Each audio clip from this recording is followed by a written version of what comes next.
as Nigeria, because Nigeria was never meant to be. It was forced on us, and we would also force out on it as well. So keep sharing and bring more people in. Let them come and listen to Koiki. Koikimedia, bringing the world closer to your doorsteps.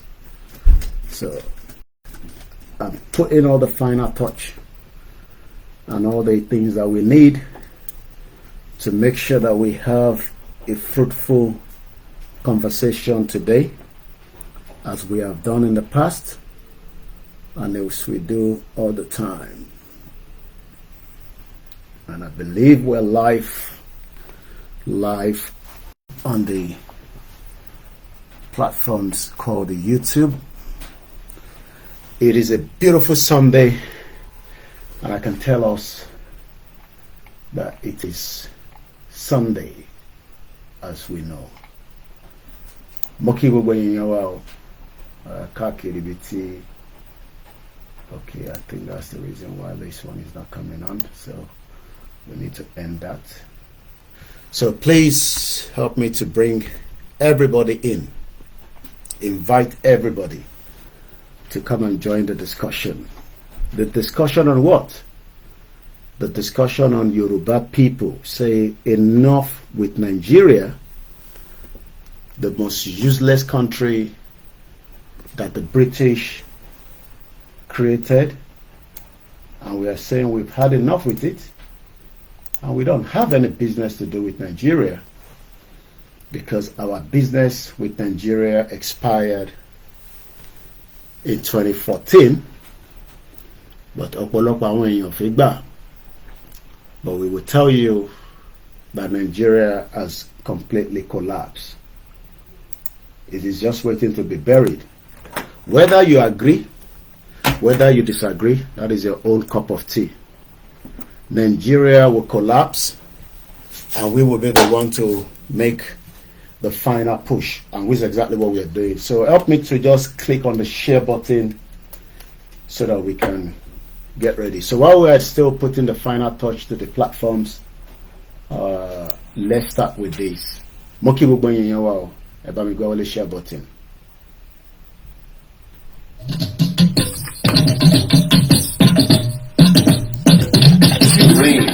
Yorùbá pátá lẹ́nu tó lọ sọ pé ìrìnàjò wa lójú lápapọ̀ dá dúró Yorùbá nation ó stand. Gbogbo Yorùbá pátá lẹ́nu tó lọ sọ pé ìrìnàjò wa lójú lápapọ̀ dá dúró Yorùbá nation ó stand. À ń fi àsìkò yìí ṣe ìkéde fún gbogbo ọmọ Yorùbá lápapọ̀ láti gbáradì fún àwọn ìwọ́de tí ń bọ̀ lọ́nà nípa pàtàkì orílẹ̀-èdè Yorùbá nation, àti wípé ìdí tí a fi gbọdọ̀ dá dúró gẹ́gẹ́ bí ìpínlẹ̀ Yorùbá. Ìwọ́de yìí náà ni a máa ṣe káàkiri gbogbo ilẹ̀ káàárọ̀ òjìrè bí tí bàbá wa onímọ̀ ẹ̀rọ Emeritus Professor Adébánjí Akíntóyè yóò ṣe olùdarí rẹ̀. Ọdún 2025 yìí náà ni yóò bẹ̀rẹ̀, a sì máa kàn sí wa nípa oṣù àti gbogbo ohun tí a bá fẹ́ mọ̀. Olùkéde Ọláyọmí Kóìkì, agbẹnusọ fún olóyè Sunday Adéyẹmọ Ìgbòho.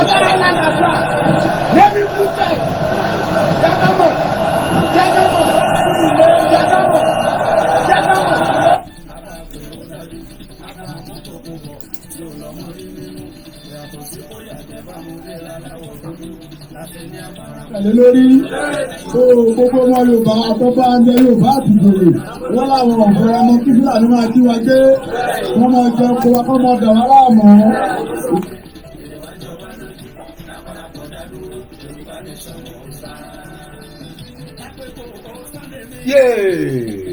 ẹ pé wo Sunday mi o àrùn márùndí àjọlé rẹ́dìdọ̀ ẹ pé gbòòwò Sunday mi.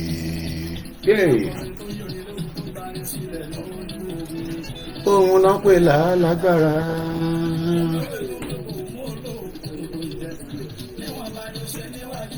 Ìgbòho. Lẹ́lẹ́ ni ó máa fẹ́, lẹ́lẹ́ ni ó máa fẹ́. Àsíá Yorùbá nation, lẹ́lẹ́ ni ó máa fẹ́.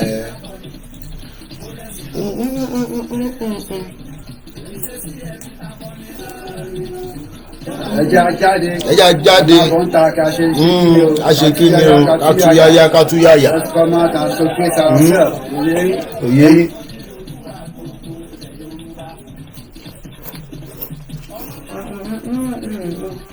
Ìgbòho òòṣà owó bàbá dání.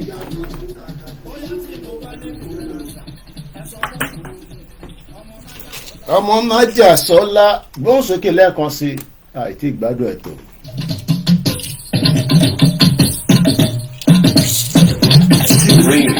Yorùbá pátá lẹ́nu tó ná sọ pé ìrọ̀jọ́ wa lójú lápapọ̀ dádó Yorùbá nation ó sá.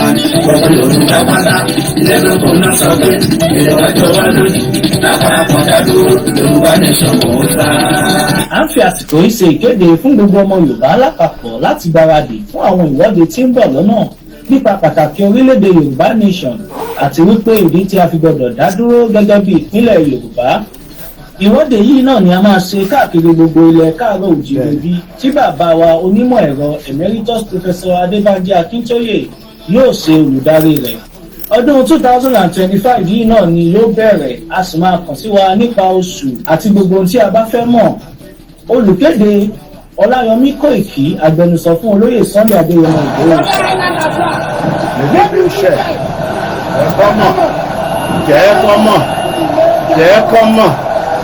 Jẹ́ kọ́ mọ̀, you don see Ìgbòho. Yorùbá nation lẹ́lẹ̀. Gbogbo àwọn flags mi dà.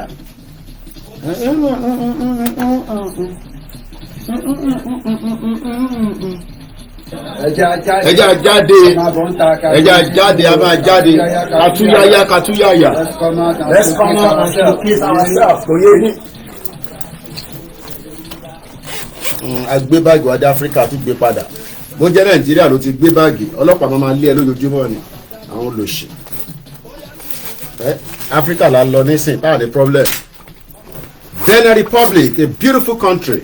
Togo, a beautiful country. Ghana, a beautiful country. Nigeria, a crazy country created by the white people, and the time to end it is now. The time to end the contraction that was put together. Let me share a program. This is our first broadcast back in Europe after a fantastic trip to Africa, and we give thanks to the God of the Yoruba land.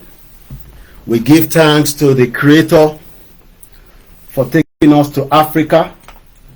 Ẹlòmíì àti máa ṣe àdúrà pé kò ní lè padà wá mọ́, àbí bẹ́ẹ̀ kọ́.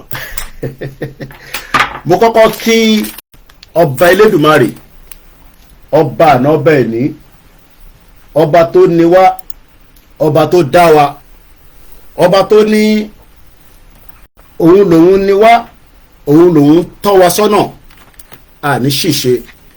Mo lọ bẹ́ẹ̀ mo kí gbogbo èèyàn wa. Ẹ bá mi lọ́wọ́ máa pa àwọn èèyàn wọlé pé arákùnrin yẹn tó ń pè ní Koikimedia ó ti dé London padà. Wọ́n ní kò tẹ̀lé sọ̀rọ̀ tó bá dé Áfíríkà. Kódà àwọn kan ní máa ṣọ́ra sọ kó má bàa kidnap ẹ. Àtúndé ìlú Èkìtì. Ṣe like and fit me. Mo kí ẹ̀gbọ́n mi Yẹmí Fátókì. Ẹ bá ń pa àwọn èèyàn wọlé ẹjọ́ torí Ọlọ́run. Ẹ jẹ́ ká jọ ṣe kinní kó lè dán mọ́rán. Ìwọ ṣàgbọ́wọ́lé ṣíà bọ́tì mò ń bọ̀ mo ì tí ì dé. Àwọn ọmọ òdu àti mú fóònù méjèèjì lọ́wọ́ ti mí sí fóònù yẹn pa. Gbogbo Yorùbá pátá lẹ́nu tó ná sọ pé ìrọ̀jọ́ wa lójú lápapọ̀ dádó Yorùbá nation ó sá. Gbogbo Yorùbá pátá lẹ́nu tó. Mo ń bọ̀ lé o padà o. Ẹ má rò pé mo sá lọ o. Mo wá kí àwọn ìyàwó àtàwọn ọmọ nílé. À ń padà bọ̀. Táwa máa fi dé nísìn. Mo bá bàbá Akíntóyè sọ̀rọ̀ láàárọ̀ yìí. Bàbá dáadáa, bàbá lálùbáríkà. The professor, the one professor that tọ́lọ́n fi kẹwàá ní sáà yìí, àwọn ló ń pè ní Professor Adébánjí Akíntóyè, the leader of the Yoruba self-determination, and under him, Nigeria will go and the Yoruba people will have their country. Mo tẹ̀rí wọn ní àfáà kan àbí babaláwo dẹ̀ ní àbí wòlíì kan Only Nigeria will not break. It's not going to break. Kó má yẹ pé ẹ̀yin pastor yẹn àwọn ọmọ ìjọ yín máa disrespect yín gan. Ẹ̀yin pastor tẹ́ ẹ̀ sọ pé Nigeria ò lè break. Àwọn ọmọ ìjọ yín wọ́n máa disrespect yín o. Because intan fight intan gbé dání ọ̀rọ̀ tá à ń fà tá a wá ń sọ yìí. So ó bẹ́tà kẹ́ra dákẹ́. Nigeria cannot break because God has not given us that Nigeria should break. Hey, be very careful. Don't be disrespected. Ó bẹ́tà kẹ́ra shut up mouth yín. Because people are angry. People are upset with the damage that the white people have done on us for the last 114 years. I'm talking about the British. I live here. I am back home. This is still home as well. I am back to where I lived for 25 years. I love the British citizen. Very, very loyal people. But their government from 1914 have disrespected the Yoruba people. And the Yoruba people are saying that we need to break away this unity that is not working. So, is the washing machine. Otitojo mẹ́ta, the washing machine lò ní Africa. Not that they don't sell it, but mo kí ìyàwó mi dáadáa, ọkú tọ́jú. Mo kí mom sí mi. Myself and my mom finally returned back, and the children were excited. They were happy to see me home and the wife. So we are back. The job has not yet been completed. It is still an ongoing. And until we have Yoruba nation, that is the only solution to all the problems that we are facing currently in this zoological country that was created. So for those that are saying that Nigeria should not break, well, you will die one at a time, but the Yoruba people will still have their country. The Biafra will have their country. The Hausa will have their country. And Nigeria will still break or divide. Ashiri, I've missed my wife with her food. As I come back yesterday, she don't cook some nice food. But what? All she needs now is just support so that I can give them money. They can be good, and the rest, don't worry about it. They've assigned me to fight on behalf of Yoruba people. I was telling my son this morning, my big boy, and I said to him, I will be returning soon again. And I gave him the reason that the job is not yet completed. The job is still ongoing. And you understand, because I don't want my son to complete his university and go and end up working in Asda when the Yoruba land is so big. I saw a white couple at Istanbul airport, and they were telling me they were going back home, and I thought they were going to America or Canada, and they said they were going back to Lagos. And wow, it was just a split seconds. We didn't have enough time to engage because there was another woman that couldn't speak English. She speaks French. So this couple speak French, and we were telling them to help the woman to understand where she was traveling to. Traveling is not easy, especially if you don't speak English and you're traveling on your own. English. When you go to Turkey, they don't speak English, but they will still try their best to engage you in English. Go and speak English. English is not our language. Language you are. So when we came out of the plane, as usual, we do get assistance, from my mom. And the other lady also needs assistance.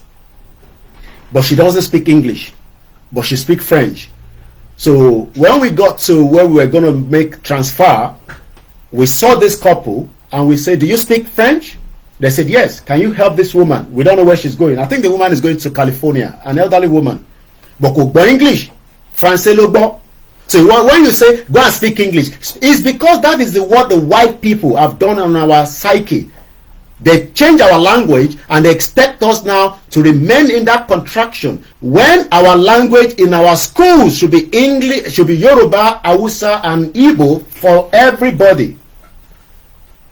So later on, the guy said, "Are you going to Nigeria?" Because he must have seen us as, you know, Africans, and everyone Africa they think, you know, is one Nigeria. Out of 10 people, 8 of them are Nigerians, as normal.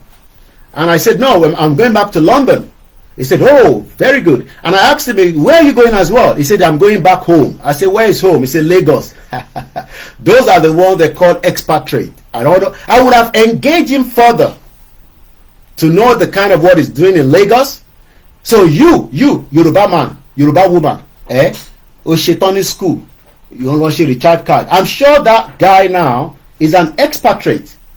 So he will go to Lagos, they will give him mopo, he will be in the car, he will have big house, and he will be earning in dollar. Why you cannot even earn in naira? Happy Sunday to Karim Abdurrahman. I think we are struggling to connect to our Koikimedia to do. I'm not sure what is happening, so I might as well just go ahead with the program. I think we have enough. When I finish, I will upload the video right there. My internet speed is going like boom. I've missed that so much. Africa internet, good, expensive, but very slow. Last time nobody Timothy Day, I've been like, you know, everything is just going quick. So let's quickly read our anthem. Iṣẹ́ wa fúnlẹ̀ wa, orílẹ̀ ibi wa. Ẹ jẹ́ ká gbéga, ká gbéga, ká gbéga fàlẹ́rí. Ìgbàgbọ́ wa ni pé bá ti bẹ̀rù làbọ̀ mọ́. Ká ṣiṣẹ́, ká ṣiṣẹ́, ká ṣiṣẹ́, ká jọlá. Ìṣọ̀kan àtòmìnira ní kẹ́ jẹ́ ká máa lépa. Ìtẹ̀síwájú fọ̀pọ̀ ire àtòhun tó dára. Ọmọ Oòduà dìde bọ́ sípò ẹ̀tọ́ rẹ. Ìwọ ni ìmọ́lẹ̀ ògo adúláwọ̀. Àwa ni ìmọ́lẹ̀ ògo adúláwọ̀. If truly tá bá fẹ́ Yorùbá country, if truly tó bá jẹ́ pé a nífẹ̀ẹ́ pé kí Yorùbá dá dúró gẹ́gẹ́ bí orílẹ̀-èdè, a gbọ́dọ̀ fàájà tán délẹ̀. A gbọ́dọ̀ béèrè ẹ̀tọ́ wa. A gbọ́dọ̀ sọ fún ẹni tó ti gbọ́ àtẹni tó ì tí gbọ́. A gbọ́dọ̀ rán àrokò lọ sí gbogbo ilẹ̀ Yorùbá pé àwọn ọmọ Yorùbá ìran ọmọ aládé à ń bẹ Ọọ̀ni of Ifẹ̀. Mo ṣí fìlà forí adé Ọ̀jájá the second. Kábíyèsí o. Tó bá ń pe àwọn ọba nílẹ̀ Yorùbá, a máa pe Ọọ̀ni of Ifẹ̀. Ẹni tó bá sọ pé kábíyèsí wa wọ́n kàn máa fọwọ́ rọ́ wọn sẹ́yìn, Adéyẹyè Ẹnìtàn Ògúnwùsì. Kábíyèsí Elédùmarè. Ẹ bá wa sọ fún bàbá wa kábíyèsí pé àwọn ọmọ Yorùbá, àwọn ọmọ wọn nílé àti ní Nàìjíríà, à ń pè wọ́n sí àkíyèsí pé ìjáde wọ́rọ́wọ́ máa wáyé o. Ìjáde pé a fẹ́ kí ìran Yorùbá tí àwọn jẹ́ the custodian of the stood. Bàbá mi èèyàn dáadáa tí mo ti láǹfààní àti rí nígbà tó wá sí London some years ago, Ọba Adéyẹyè Ẹnìtàn Ògúnwùsì CFR, the 51st current Ọọ̀ni of Ifẹ̀. the traditional ruler and the monarch of the Yoruba people of Ile-Ife. Pé àwa Yorùbá, àwa generation tá wà yìí, a gbọ́ nǹkan kan mọ́, wọ́n ti gé etí wa lọ. Ìtafẹ́ gbọ́ nísìn ni pé ìran Yorùbá náà gbọ́dọ̀ ní ààyè tí bá ń travel through Istanbul kó máa béèrè pé ìlú wo mo ti ń bọ̀, kí n máa sọ pé mò ń bọ̀ láti Odùduwà country, Odùduwà republic, with my official Yoruba passport. Fẹ́ Nàìjíríà mọ́ à ń sọ. This is not a joke, this is not a threat. Fẹ́ Nàìjíríà mọ́, ẹ bá wa sọ fún kábíyèsí bẹ́ẹ̀, ẹ̀yin tẹ́ bá ní nẹ́tíwọ̀kì sí wọn tẹ́ ní access. Ìyẹn la ṣe ń pe kábíyèsí pé tí bàbá wa ẹni ọlọ́lá ẹni iyì the emeritus professor tó bá ti ní ká jáde fún rally tí ìjọba Tinubu bá ṣe mẹ́hẹ̀mẹ́hẹ́, Ilé-Ifẹ̀ máa wà níbi tá a máa relocate sí nínú palace ọba. And that goes to every part of Yoruba land. Tí wọ́n bá ní ká kúrò lójú títì, bóyá wọ́n yìnbọn fún wa, tí wọ́n ṣe jábàjábá ìyẹn security, palace la máa end up sí o. Eléyìí sọ pé àgbọ̀ ẹ bá mi sọ fún kábíyèsí bẹ́ẹ̀ that we don't want to have any business with Nigeria anymore. Our business with Nigeria ó ti expire ní 2014 amalgamation. Tí kábíyèsí ò bá mọ̀ yẹn, wọ́n ní right láti gbé àwọn ọ̀jọ̀gbọ́n dìde kó lọ ṣe ìwádìí pé ṣé lóòótọ́ ni amalgamation ti expire. Mo wá lọ bẹ́ẹ̀, mo kí bàbá wa torí mo sì gbé fìlà mi sórí chair àborí tébù. Mo lọ bẹ́ẹ̀, mo kí bàbá mi dáadáa, ká máa láǹfààní àti rí yín náà láìpẹ́. The new Aláàfin tí a máa dẹ̀ sọ tí olóyè Ìgbòho sọ fáwọn lórí burúkú Arẹwà, ẹja kọ́kọ́ kí kábíyèsí dáadáa. The incumbent Aláàfin of Ọ̀yọ́ Ọba Abímbọ́lá Owóadé, bàbá dáadáa, very well exposed, well read. Tó bá ní ẹni tí ó mọ̀wé, ó kàwé ní University of Sunderland ní UK ní bíbáyìí, an engineer to the core. Afẹ́marí many Yorùbá building tó ju Cocoa House lọ, spring up ní gbogbo Ìbàdàn, ní gbogbo ilẹ̀ Yorùbá. Kábíyèsí Aláàfin, tí gbogbo nǹkan bá ti lọ ní 21 days tẹ́ máa wọ ìpèbí, tẹ́ bá ti jáde, àwa ọmọ yín máa jáde o. Bóyá kẹ́ tó jáde nánú ìpèbí lẹ máa bá wa lẹ́nu ẹ̀, I don't know, but what I know is that àti jáde wa kò pẹ́ mọ́, is now going to happen. Ẹ̀yin tẹ́ ti ń béèrè pé Koiki ṣe bẹ́ẹ̀ ní tẹ́ bá ti parí òkú ìyá wa la máa jáde fún rally, kí ló tún dá dúró?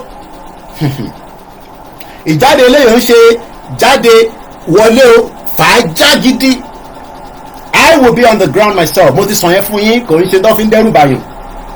I personally will not leave you alone. Igboho will also be doing his own part.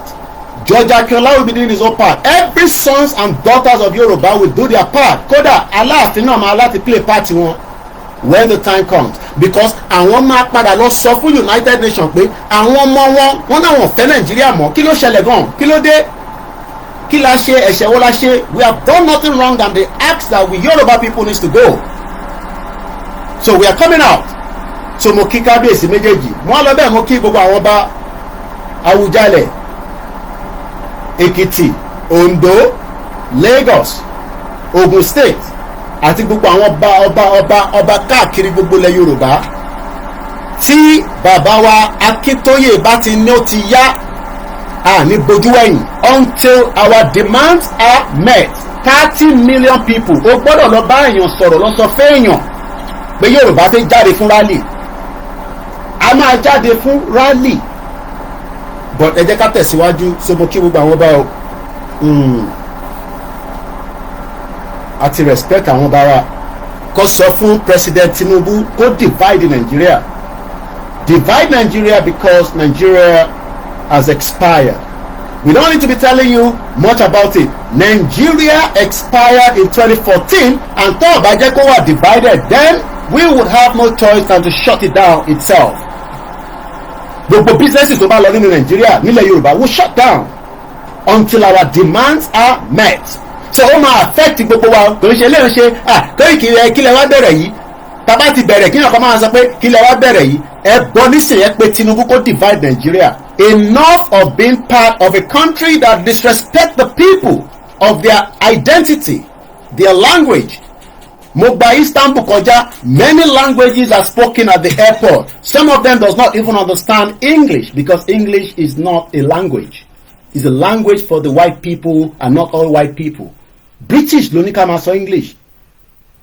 So let's start with the message to the Olori Buruku, the devil of Sokoto that call himself Sultan of Sokoto, that is using some Muslim within the Yoruba land to attack our own new Alaafin. The devil, I call him the devil. You call him Sultan of Sokoto. He's not Sultan of Sokoto. He's the devil of Sokoto. And we are telling him to mind his business away from the Yoruba land, because our business in Yoruba land has nothing to do with the north, and the same thing vice versa. He has no business in Yoruba land. He has no business in Yoruba land. His business expired in Kano in the north. He would not give directives in the last part of Yoruba land for us to listen. So Kosofuko are very careful. So I'm going to say this in English as Chief Igbowo instructed me to do yesterday. Some of my team were out yesterday telling the new Alaafin that we are fully behind him in spirit and in mind, and we will not allow a monster that call himself Sultan of Sokoto, the Olori Buruku, that is giving instruction to Alaafin that they should arrest Alaafin. Do you know what that means? Ẹ má da ogunlẹ̀ sílẹ̀ Yorùbá o, ẹ̀yin Muslim tí ẹ ń push this narrative. Ẹ má da ogun sílẹ̀ o, ẹ má da ogun sílẹ̀ o. Aláàfin ò ń ṣe governor, Aláàfin ò kì í ṣe governor. Aláàfin ó yàtọ̀ sí ipò governor. And I hope this message is clear, especially for those that are in doubt. Aláàfin is a position, and that position must be respected. And we hope that many of you will understand that this is why we are saying our relationship with Nigeria needs to go, and it needs to go now, because we have no business with Nigeria. Nigeria is a crime scene, and it will remain so, and that is why we are saying we don't want to have any business with this country called Nigeria, because it has failed every single one of us. So let us please advise those that are pushing the narrative with the new Alaafin, as Igbowo sent a message directly to those that are pushing those narratives around Alaafin. This is coming directly from Igbowo as a spokesman, officially passing a message that those that are pushing these problems should be very careful. So I'm going to read that quickly for the benefit of those of you that have not heard about it.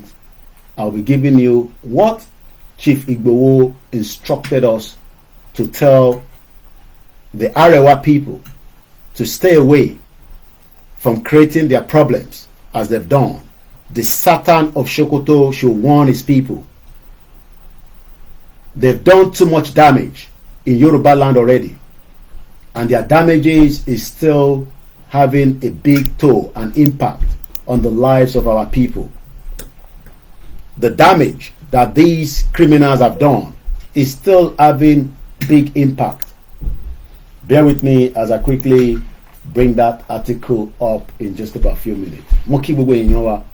Please share the program and help us to invite others to join as they can if possible. Yoruba Nation is a must, and it will happen in our lifetime, and there's nobody that can stop it. And it is our right, our inalienable right, and there's nothing that will stop this.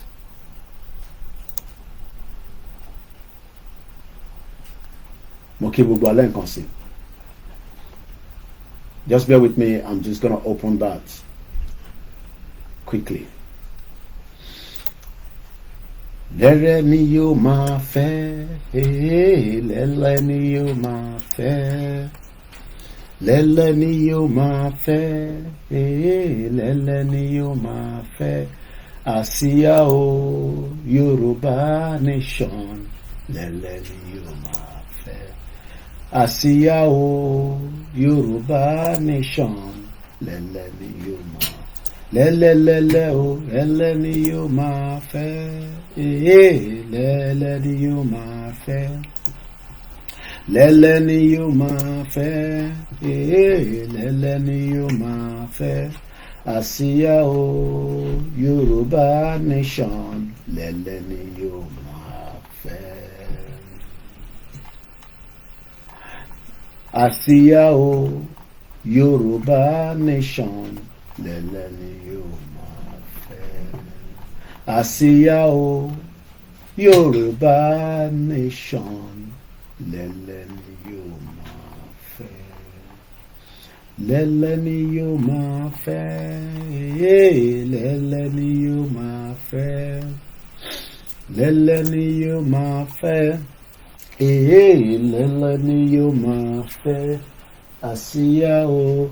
Sunday Igboho, Chief Dr. Sunday Igboho condemns calls for Alaafin arrest.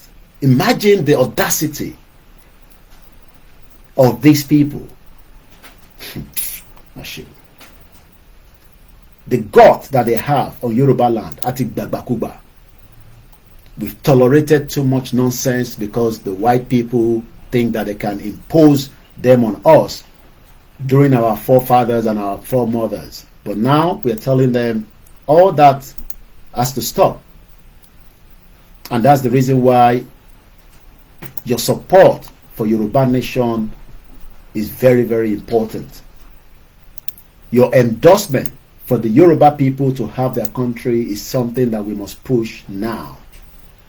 We need everybody to support Yoruba Nation. A very good afternoon and welcome to the Sunday broadcast on the 9th of March 2025.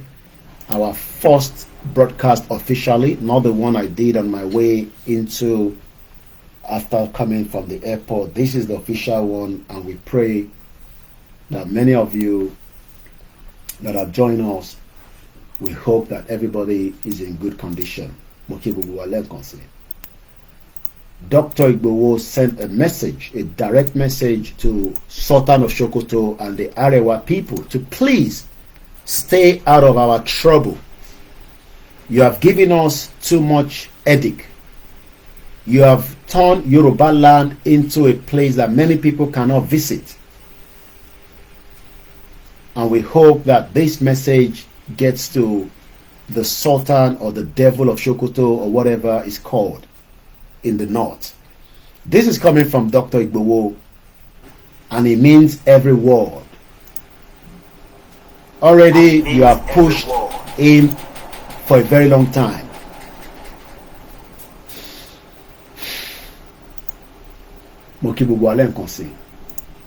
Let's go with it. Dr. Chief Sunday Igboho condemns calls for Alaafin arrest, a reckless disregard for the Yoruba heritage, a reckless disregard. Kí àwọn Fúlàní máa sọ pé kó arrest Alaafin. How did we get to where we are right now? Imagine the audacity of these Fulani telling Alaafin that the DSS, who àwọn wọlé DSS, wọ́n fẹ́ parẹ́ máyé nìyẹn. Wọ́n fẹ́ parẹ́ mú ayé àwọn DSS. We call arrest Alaafin. That is the nonsense that we have tolerated for the last. Mo kí gbogbo ìyá mi, máa kí dáadáa, ẹ jẹ́ ká sáré ka press release látọ̀dọ̀ Igboho. Gbogbo yín ni mo rí láti America káàkiri gbogbo àgbáyé. Ẹ jẹ́ ká ka press release. Very, very important. And I want to record, but my phone seems not to be picking, charging, and it would be nice to have a voice record of these as well. So please bear with me. That's the reason why I'm slowing down a little bit. And as you know, I've only just returned less than 24 hours and we're still, getting things done. Our equipment have moved from a different location, and that means that there will be some technical glitch. But if otherwise, we will just go ahead. Sunday Igboho condemns calls for Alaafin's arrest, a reckless disregard for the Yoruba heritage. In a swift and decisive response to the recent call by the so-called Yoruba Muslim for Freedom (YMF) for the arrest of the Alaafin of Oyo, Chief Sunday Adeyemo, popularly known as Igboho Oòṣà, has sounded a strong warning. I repeat that again, a strong warning. I repeat that one more time, a strong warning against this blatant act of disrespect towards the Yoruba traditional institution. Through his spokesman, OLAYOMI KOIKI, Igboho strongly condemned the group's reckless statement, emphasizing that such demands undermine the scarce cultural heritage of the Yoruba people and threaten the unity of the land, traditional institution, and the Yoruba identity. The Yoruba people have for centuries upheld a deep respect for their traditional rulers, who serve not only as cultural icons but also as custodians of the land values and traditions. The Alaafin of Oyo is one of the most revered monarchs in the Yoruba history, and any attempt to disregard or disrespect his authority is an affront to the Yoruba identity itself. Chief Sunday Igboho reminded the public that traditional rulers have always played a crucial role in maintaining order, resolving conflict, and ensuring the prosperity of their community, he stated. Chief Sunday Igboho reminded again the public that traditional rulers have always played a crucial role in maintaining order, resolving conflict, and ensuring the prosperity of their communities, he stated. The call for the arrest of Alaafin is a direct attack on the Yoruba culture, history, and heritage. Our kings are the protectors of our land, and no outsider or group will be allowed to insult or diminish their role. Yoruba unity versus religious extremism. Sunday Igboho, through his spokesman OLAYOMI KOIKI, also condemned the decisive rhetoric used by the group which portray Yoruba traditional rulers as idol worshippers, unworthy of respect. He warned that such statements are dangerous and could fuel unnecessary religious conflict among the Yoruba people. The Yoruba have always been known for religious tolerance and peaceful coexistence. Islam, Christians, and indigenous beliefs have flourished side by side for centuries.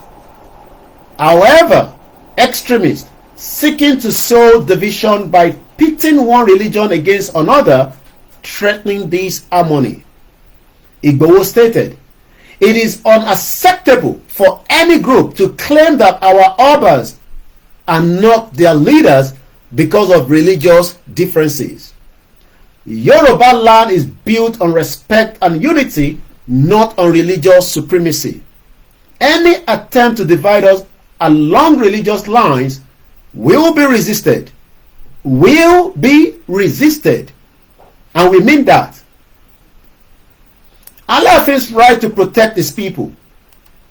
This YMF accused the new Alaafin of Oyo,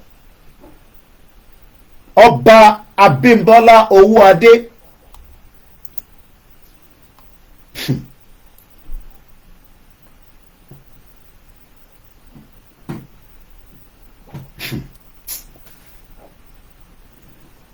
of unlawful imposing curfew, claiming that only a civil government has the power to do so. Kò ní dá fún government náà. Government náà ní ṣoríire. From President Bola Tinubu downwards, wọ́n ní ṣoríire for that such statement from this bastard. Ní ṣoríire látòkè délẹ̀. Who is the government? Can this country disrespect King Charles? Money wàhálà ń bọ̀.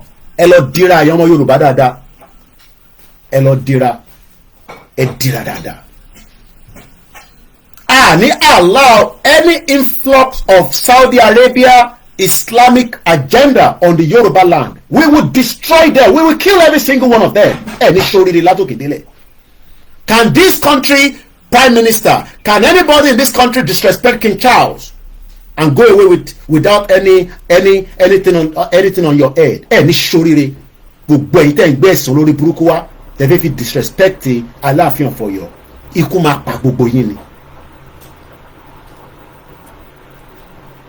you see the reason why we need to get to our country and get the hell out of Nigeria as quickly as possible. Kò ní dá fún government no.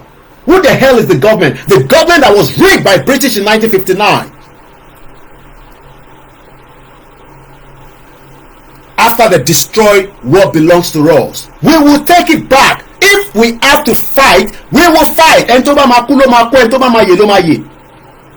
end of Nigeria will happen in our lifetime.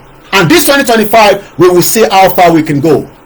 For calling that Alaafin should be disrespected. I'm talking about the government. Which government? The government that have left you for many years since 1960. That your life has been mortgaged and they've stolen everything out of that contraction. Any government here.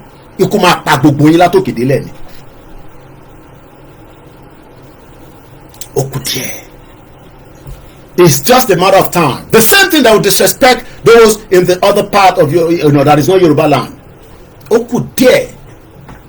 The infantry tell me they say if you disrespect Alaafin, that is going to be the final straw.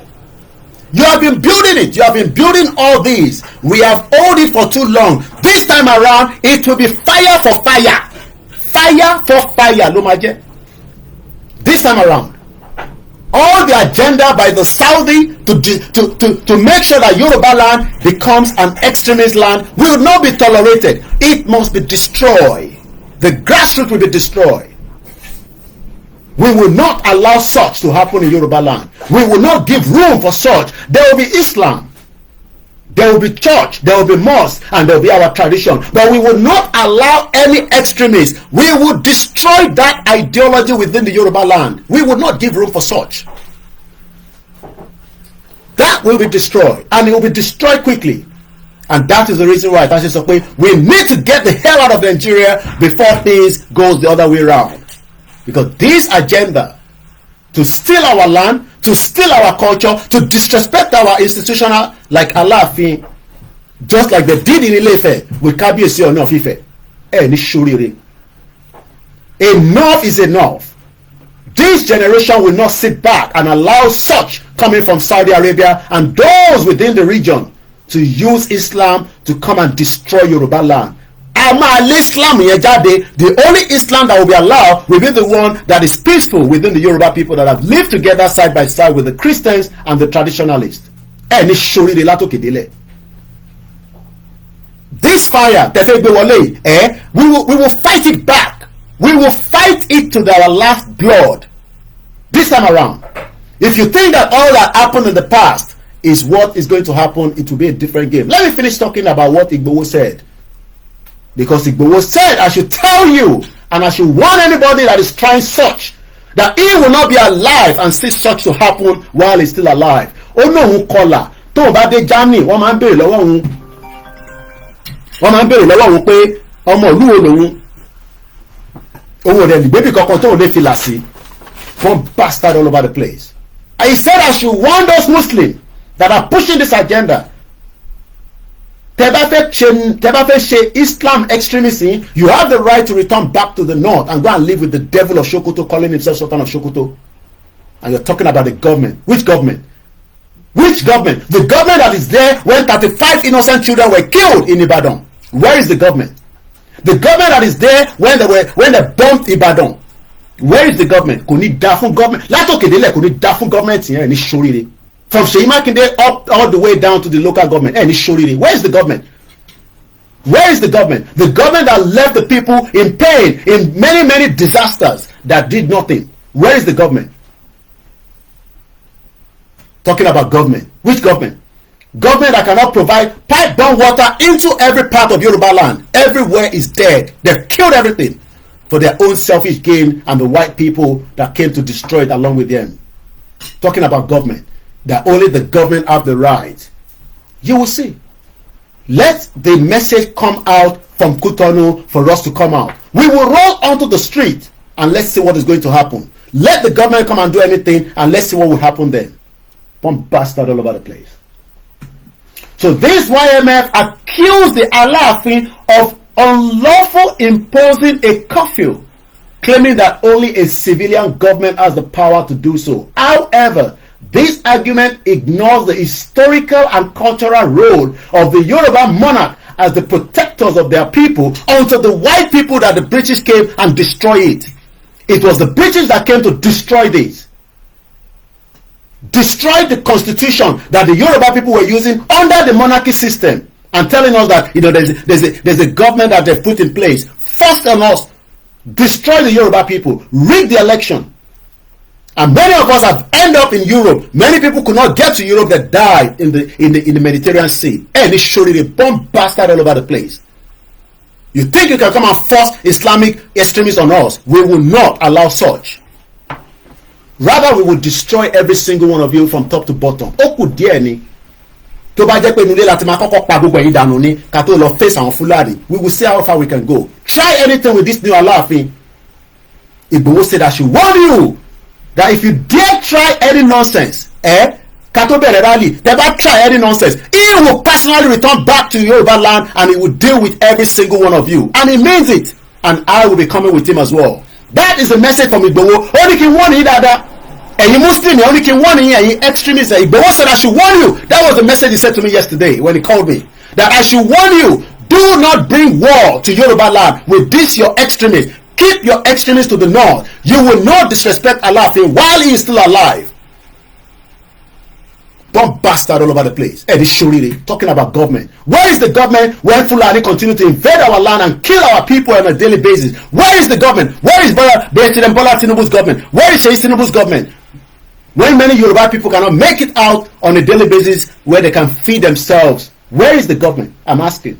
Somebody talking about government. Eddie Shoriri by talking about government.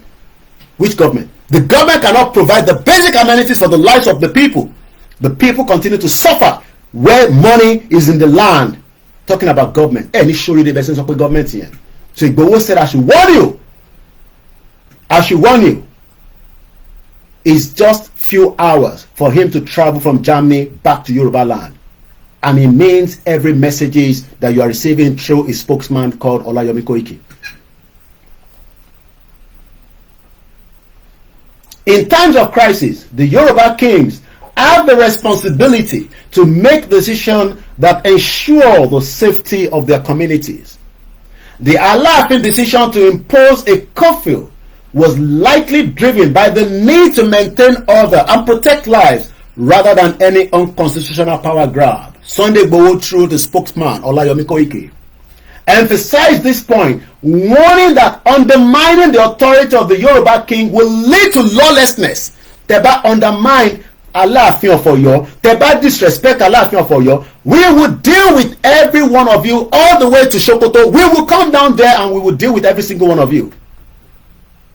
This agenda by Sultan of Sokoto on Yoruba land needs to stop, and Tinubu needs to call him to attention.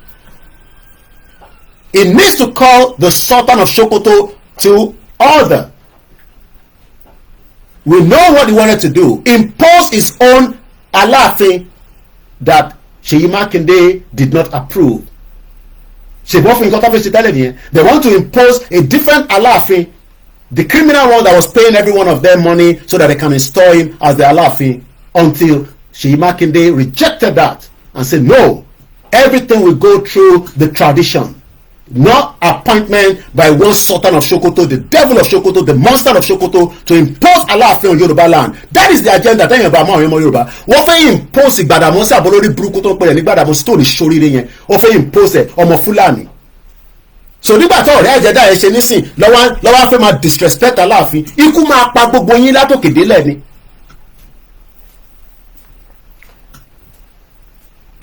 Sunday Igboho, again speaking through Olayomi Koiki, emphasized this point, warning that undermining the authority of the Yoruba kings will lead to lawlessness.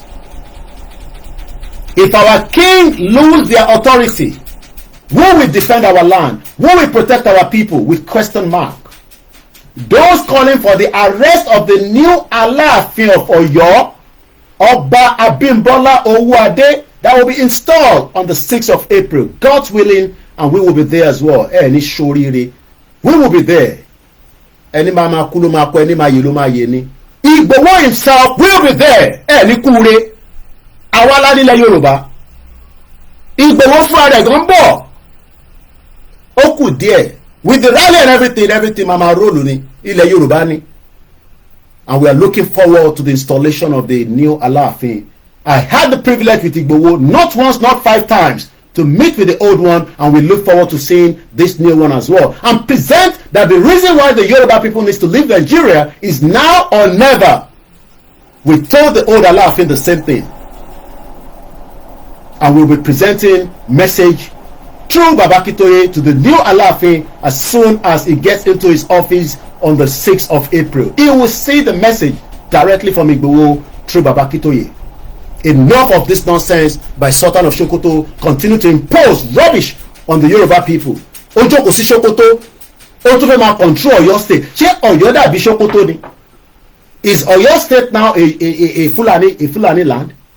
Tẹ́bá ti lé àwọn Hausa lọ. That is the problem of the Hausa people, not our own problem. We will not sit back and Sultan of Sokoto continue to disrespect Yoruba land. We will do whatever is needed to kick them out. And you can go back and listen to the video that I've just released. That is an exclusive interview, not even interview. It was a phone call by Yaya Bello in 2021. An exclusive. It has never been seen or heard before. The video has now been released on the social media. Igboho continued to call for peace, not war. That was in 2021 when Yaya Bello called us and begged us that we should allow those Fulanis that were bringing food down to the Yoruba land to allow them to go into the market. And we said we have no problem, as long as they're not engaging in any kind of atrocities. And you can hear from the conversation, Igboho continue to say that we want peace. Peace, Lafe. Yet, these evil people continue to create havoc on our land, continue to kill our people on a daily basis, continue to create so much problems that our people can no longer visit their farm or do businesses in Yoruba land today. Sultan of Sokoto and the Arewa people are not calling them to attention. The kilomita lost in Yoruba land. Why are you taking your cows into the people's farm and hit it up and kill them as well? And yet that you have to disrespect the new Aláàfin Ọba Abimbola Owóadé. Ikú máa pa gbogbo yín nítorí àwọn onílajú sílẹ̀. Táwọn kan bá lè sọ̀rọ̀, they are cowards. Àwọn kì í ṣe coward. Igboho kì í ṣe coward. Baba Akintoye kì í ṣe coward. Gbogbo ọmọ Yorùbá nation kì í ṣe coward. And like my brother in Canada was saying in his broadcast, not just me himself, every one of us will come down and give support to Igboho to push you out. Rejecting the attempt to destroy Yoruba heritage.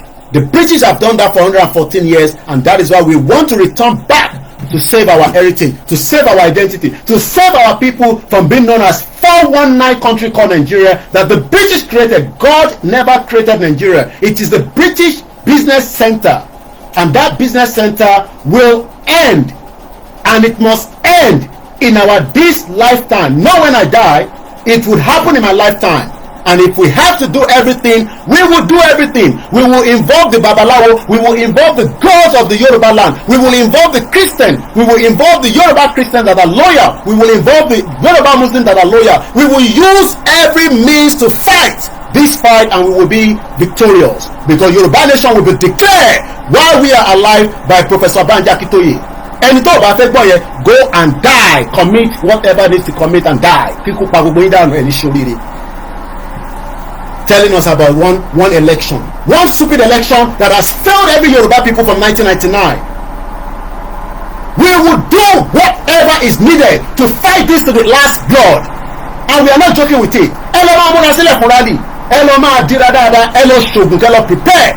Do whatever is needed and prepare for the rally that is coming. And those of you asking that when is the rally coming, go and prepare, because when the rally comes out, we will not be hearing any more messages of "I feel ready."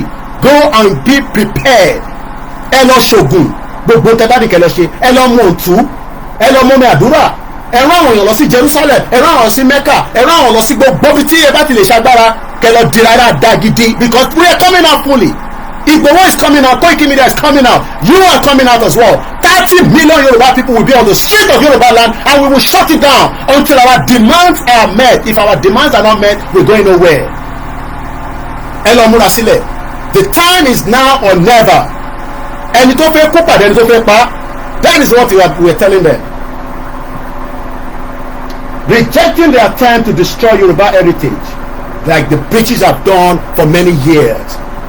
Destroy every single one of us. Visa. Many people wants to come to UK, they can't give them visa. Many people wants to go to Germany, they won't give them visa. Many people wants to travel around the world. Do you know how many people I met on the transit and on the flight coming back to London? Some of them, their countries that are not even up to population of Yoruba land. We will shut it down. It will affect every embassy in Yoruba land. It will affect every businesses. This is not a joke. This is not a threat. We are going to demand our right, and until our rights are not met, nobody will open any businesses when the rally starts. Open there. It will affect everybody. It will affect every single body. This is not a joke. Many people that are asking for support, they can't get support because there's no government that can be any support to anybody. This is the final push until the Yoruba nation will now finally be declared, and we will protect our border, just like the immigration officer that told me in 1980 he spent 5 years. The white man that I met at the border yesterday on my route coming back to London, right at the border here at the immigration spot, he was asking whether I was coming from Nigeria. I said no, I'm coming from Africa, but not Nigeria. He said, I live in Nigeria. I said, really? He said, yes. He said, I was in Nigeria from 1980 for 5 years when Olori Buruku Babangida was there. The same Babangida killed MK Abiola. Ikú máa pa gbogbo yín ni. Gbogbo ẹ̀yin tẹ́ jẹ́ olówó yẹn, ẹ má lọ tètè múra sílẹ̀ kẹ́ mọ̀ tẹ́ máa ṣe ká tètè sọ fún Tinubu kó divide Nigeria. Gbogbo ẹ̀ máa ríran wò. And I asked him what business he was doing in Yoruba land, or in Nigeria rather, because the bá sọ pé Yoruba land kò ní understand. Oh, I was working with the British High Commission. Ironio. These are some of the people that were used to do different jobs. Tọ́ba ti wá parí iṣẹ́ yẹn, wọ́n wá fi wọ́n sórí desk. They become immigration officer. Very nice guy. We chatted for about just 5-10 minutes. Very, very, elderly man. Ó mọ Nigeria back and forth báyìí ni. Ó ní ọdún márùn-ún lóhùn lò. As at the time, I'm sure it was during the military time. So there was a closure. So bí àwọn ọ̀jẹ̀ kí flight máa jáde láti báyìí. So for them to fly out of Nigeria, he has to travel through Nigerian Airways to Cotonou. Cotonou ló máa gbà wá sí England. Ọdún márùn-ún ló náà ń ṣe níbẹ̀. The same Babangida is on the wheelchair now. Kill Dele Giwa, kill MK Abiola, and they're telling us that kò ní selection kankan tó máa tún gba àwa sílẹ̀ ìrọ̀lẹ́ ń pa. No election can save us anymore. It is all lies. I saw the Shagori with Otedola. Do you know the Shagoris? I don't think some of you know what is happening in that shithole country. The Shagori is one of the criminals around the world that they're looking for. The same people are around the table eating with Otedola during the opening of these 419 First Bank that they opened in Lagos. Let's finish this and we'll come back into our program. Share the program and love it and like it, and invite even your enemies. Láti fi múra sílẹ̀. Even the least thing you can think of, go and watch the movie I was watching on my flight back to London. Ẹ̀ẹ̀mejì mo wo film yẹn lórí plane. Ẹ̀ẹ̀mejì ọ̀tọ̀ọ̀tọ̀ ni mo wo movie yẹn before I arrived back in London. Go and watch it. I have told you, if you can't watch it, then just go and prepare. It is called The Last Sniper. Ó ṣe jáde ni. Film yẹn dùn gan. Tó ń bọ̀. The Last Sniper. Film yẹn ó bad ó ti wò. You think you need 300,000 people to fight. Ẹ lọ wo movie yẹn, you will get the message of what I'm saying. Tàbá ti bọ́ sórí M1. Ẹ lọ wo movie yẹn dáadáa. Tó o bá ní movie yẹn, lọ wá bí tó ti máa crack anywhere tó fi wò ó. Lọ download ẹ̀. Lọ wá any website kó download ẹ̀ kó lọ wò dáadáa.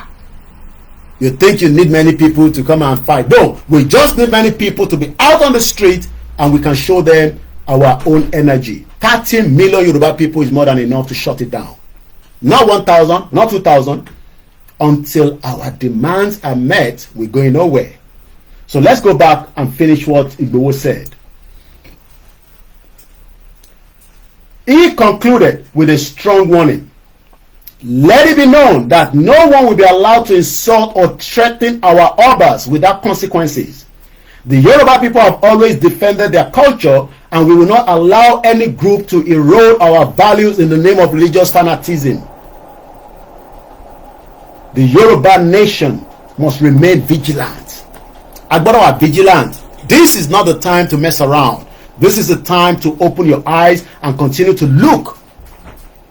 Continue to remain vigilant. Vigilant. Those seeking to dismantle his cultural institution under the guise of modernity or religious superiority. Any attack, Igboho says, any attack on Alaafin is an attack on Yoruba land itself, and it will be resisted. Any attack on Alaafin or any one of them, it is an attack on the Yoruba land, and we have every right to defend ourselves and our kings. Dr. Chief Sunday Igboho, through his spokesman that is now giving you the message, live and direct. Today is the 9th of March 2025, and my time here from London, which is no longer Africa because I've returned back to London, is 18 minutes past 3 p.m. This is not a threat, but it is, says, and I quote, the Yoruba nation must remain vigilant with those that are seeking to dismantle its cultural institutions under the guise where we are Yoruba, Muslim, foreign con, all these Fulanis that have called themselves Yoruba people, all these Fulanis used by the devil of Sokoto, calling himself Satan of Sokoto, to come and destroy our institution. We will resist it, and what resist means is we will fight with our blood. We will kill you if you kill us. It's as simple as that. Because America does not sit back and allow anybody to kill their citizens. They will kill them back. America doesn't waste time. America send their people to go and kill people because they want to kill America and the ideology that is not going to work with America. We will do the same thing. So that is on the side there, and now we come back to the Yoruba Nation matter. Koiki, happy Sunday. We love your outfit. I love you too as well. Let me first again appreciate, my children that have to endure these, because when you're fighting like this, two things is either we are going to fight, or I'm going to be a puppet and sit in my house and say go and fight. Then you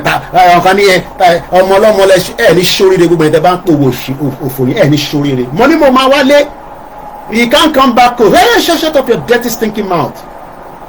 Why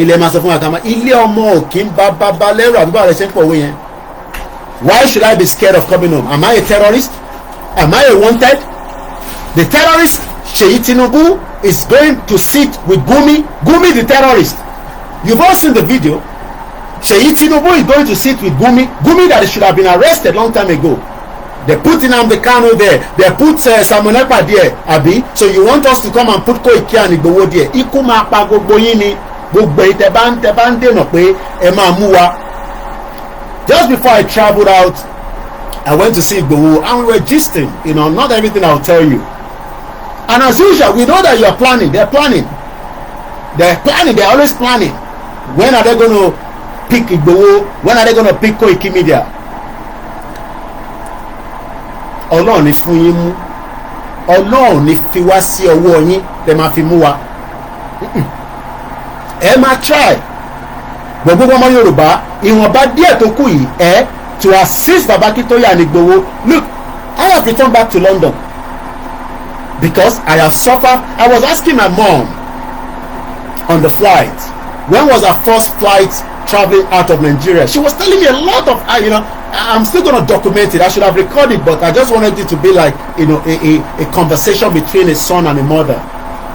Some of you will be privileged like me, but you'll have to go through a lot.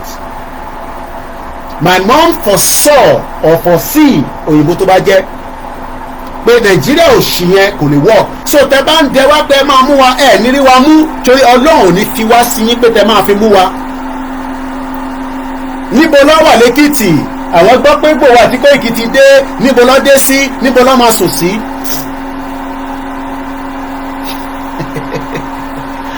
Azeez Akiru mo kí ẹ brọ́dà mi èèyàn yìí mo kí gbogbo yín ẹ̀yàn ọmọ Yorùbá nation.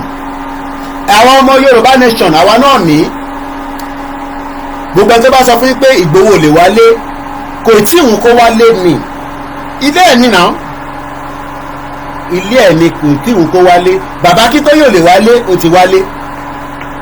ilé ṣe lè máa dẹ́rù bà wá. ìbéèrè ni mo ní ilé wa ṣe lè máa dẹ́rù bà wá. so mo kí gbogbo wa bẹ́ẹ̀ mo kí ẹ̀yin Christians àwa táwa nu Lent àwa tá à ń gbàwẹ̀ àwẹ̀ tiwa ó kàn máa ń bọ́ oúnjẹ dé ni. mo kẹ́yìn mùsùlùmí àwa máa ń tètè ṣínú ahead of ẹ̀yin. mo kí gbogbo àwa tí a jọ ń ṣàdúrà yẹn fún ọba díẹ̀ tó kù tí a fi ń sọ fún Ọlọ́run torí Ọlọ́run náà là ń ké sí lọ́rùn. kí la ní owó la ní ká dá nísìn àlówó kò ní ṣe ń gbá kò sówó. sọ ìwọ tó ń sọ pé a máa ja ogun owó wo ló fẹ́ fi ja ogun owó wo ló fẹ́ fi ja ogun lówó náà so kí la fẹ́ fi ja ogun bọ̀ sórí ẹnu mi sórí ẹni tó rí á ja ogun yẹn lójoojúmọ́ lórí social media. àwọn gá máa béèrè pa ogun ni bàbá yìí ń jà lọ́wọ́lọ́wọ́ yìí. so mo kí bàbá mi alànà Professor Banji Akíntóyè bàbá pè mí láàárọ̀ ẹ̀ mo kí wọn. mo kí olóyè Ìgbòho, mo kí gbogbo ọmọ Yorùbá nation, mo kí Káyọ̀dé Mọ̀lá, mo ti kí Káyọ̀dé Mọ̀lá náà mo ní mo ti dé, mo kí sí Sterling, mo kí gbogbo yín. mo wá lọ bẹ́ẹ̀ mo kí ìyàwó Táíwò Kíkẹ́ Sọmí, mo kí ẹ̀yẹ́ lo glasses mi, mo sì mi ti ní kí ẹ máa strain ojú mi too much. I have 2 glasses, I should not be straining my eyes. Mo kí Mr. Adegbola Oladimeji, when you welcome back to London, we hope to see you in Yoruba land. Àwọn ń jatari yẹn ẹ̀yin ò ní láti sọ ẹ fẹ́ mi, èmi lè ní máa bẹ̀rẹ̀ pé káyìn lọ múra sílẹ̀, ẹ̀yin tẹ wálé ní kẹ́ lọ múra sílẹ̀.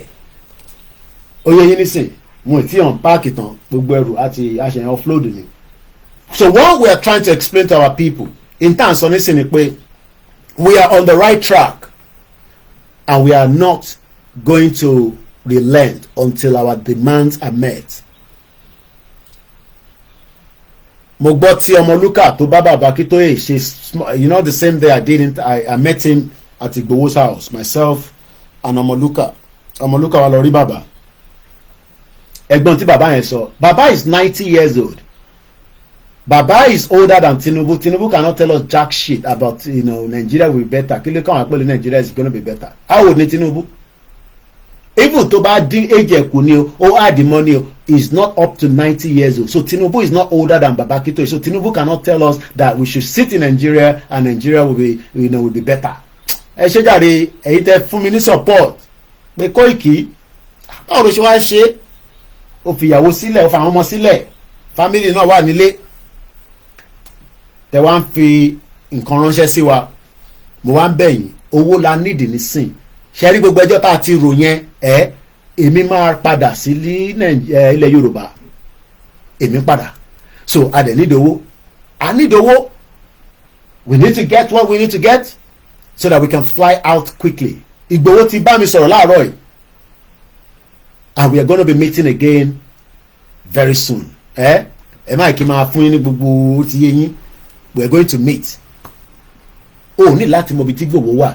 Security question nìyẹn. Ẹ̀yin tẹ́ bá ń béèrè ibo ni Ìgbòho wà, kí ni kàn pẹ̀lú ibi tí Ìgbòho wà. Bàbá Akíntóyè wà ní Kútọ́nù tó represent wa. Ìgbòho wà níbi tó wà. That's all you need to know. Ìgbòho wà níbi tó yẹ kó wà. But èmi àti Ìgbòho ti sọ̀rọ̀. Ìgbòho ti mọ̀ pé mo ti dé. Ó dẹ̀ mọ̀ pé láìpẹ́ láì jìnnà ojú àtúnríra. Ẹ̀yin tẹ́ wà ń lé ní kẹ́ lọ máa múra. Koiki ti múra sílẹ̀. Ẹ túbọ̀ máa múra yẹn sílẹ̀ dáadáa. Mo ní ẹ̀ múra sílẹ̀. Bàbá wa kan send VNC mi látògùn state, wọ́n ní Koiki àwọn ọmọ ẹ ti fẹ́ máa bínú, wọ́n náà máa tẹ̀lé olóṣèlú lọ. Èyí tẹ́ ti tẹ̀lé wọn láti 25 years kí lẹ rí gbàgbẹ́. Dunlop slippers gan tí mo kó wá, Dunlop slippers púpọ̀ mi yẹn ní gbogbo bàtà yín ló ti jẹ́. so ẹ má máa threaten pé ẹ máa lọ bọ́ lóṣèlú tó bá ń wọ̀n ẹ̀kẹ́ lọ bọ́ lóṣèlú problem ti yín nìyẹn kò ń ṣe problem tàwa ìyẹn ọ̀dá wa dúró ẹ má máa fi yẹn máa fi sọ fún wa pé ẹ lọ tẹ̀lé olóṣèlú èyí tẹ̀tí ń tẹ̀lé wọn láti 25 years kí lẹ mú padà mo kí Mr. Bamidele Mohammed ọba ní Jésù mo kí yín mo kí bàbá mi Fabric wọ́n ní welcome back to London ilẹ̀ Yorùbá gbé gbogbo wa kò ní gbé ọ̀dàlẹ̀ nìkan ni kò ní gbé so tẹ bá ń sọ pé Gani Olóyèdè mo kí ẹ brother mi mo kí ẹ ẹ̀yin tẹ wà lórí Mixlr ẹ bá ń gbọ́ wọlé share button 7 people are listening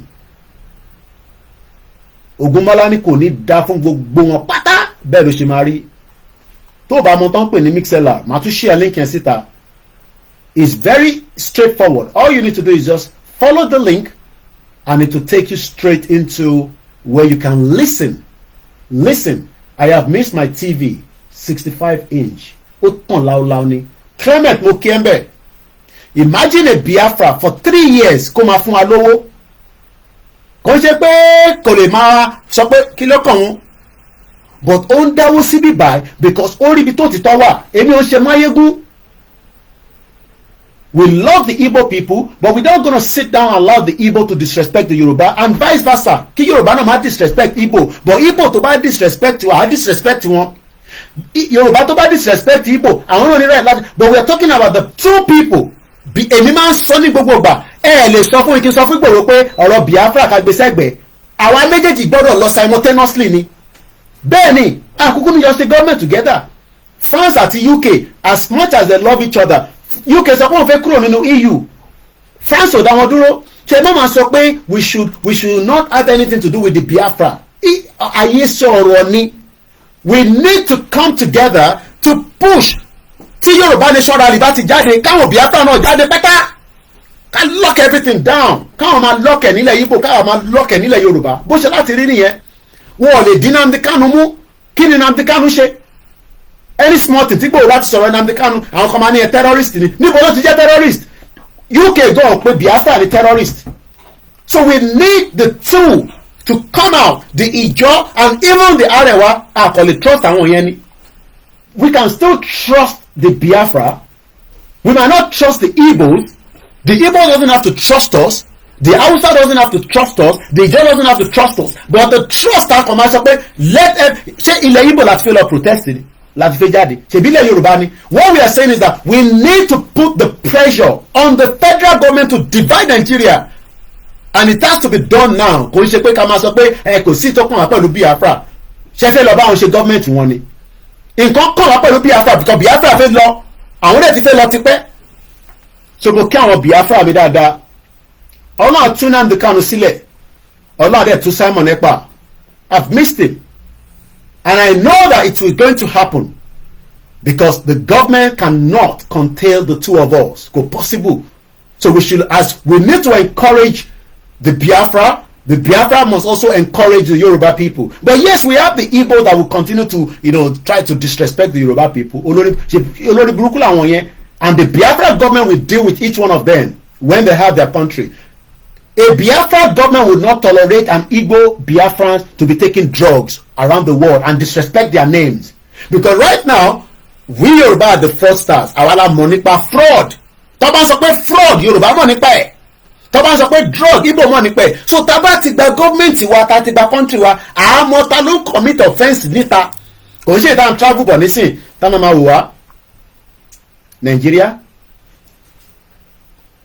but tí bá travel bọ̀ nígbà tá a bá gba country wa Yoruba you are Yoruba come and hug me wàá máa wonder pé why a máa ní ọmọlúàbí ni wá but right now everybody ní ó lè because as long as you are carrying a different passport I don't think some of you understand tó bá ní British passport tó ní Canadian passport tó ní American passport thank your Lord for however you got those passports but tó bá jẹ́ pé mo kí ẹ Yorùbá Nation láfẹ́ TV ní gbogbo Hong Kong àwọn yẹn ti ń jayé Hong Kong my mom was travelling to Hong Kong in 1980 ni mom sì tèmi ti lọ sí Hong Kong lọ́rago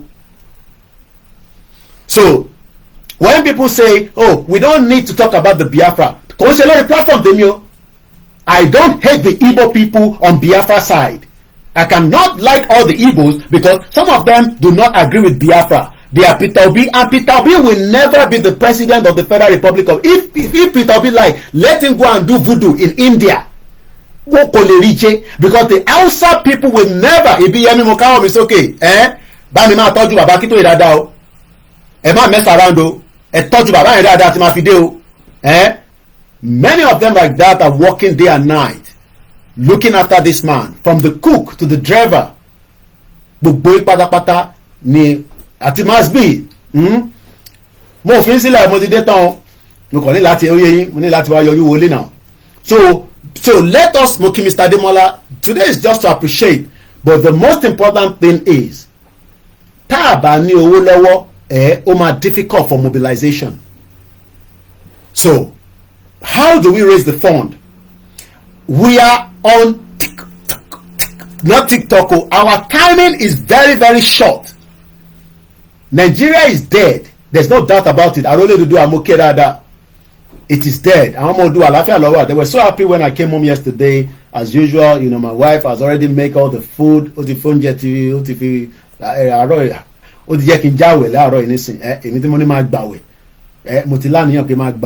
Bí dẹ̀ ṣe wọnú kitchen báyìí mo kàn ń gbọ́ gbogbo kíní ẹ̀kọ́ ń ta sánsán ni mo wá ní kí n taste ẹ̀, so gbà tí mo wá taste ẹ̀ mo wá rí pé ó dà pé àwẹ̀ ti já, mo wá kúkú pé nígbà táwẹ̀ ti já yẹn kí n kúkú ìyẹn wá stop. Mo gbọ́ pastor Òjó, pastor mi dáadáa prophet Òjó, mo kí gbogbo ẹ̀yin bàbá mi ní Olúwa, bàbá mi má sunkún mọ́, mo kí yín. Yorùbá ó máa délẹ̀ lérí yẹn. Àdúrà táwọn kan gbà ní sí ni pé àwọn ọmọ yìí kí ló máa ṣẹlẹ̀, gbogbo oògùn làwa náà máa ṣe ní ṣoríire, bẹ́ẹ̀ ṣe ń ṣoògùn làwa náà máa ṣoògùn.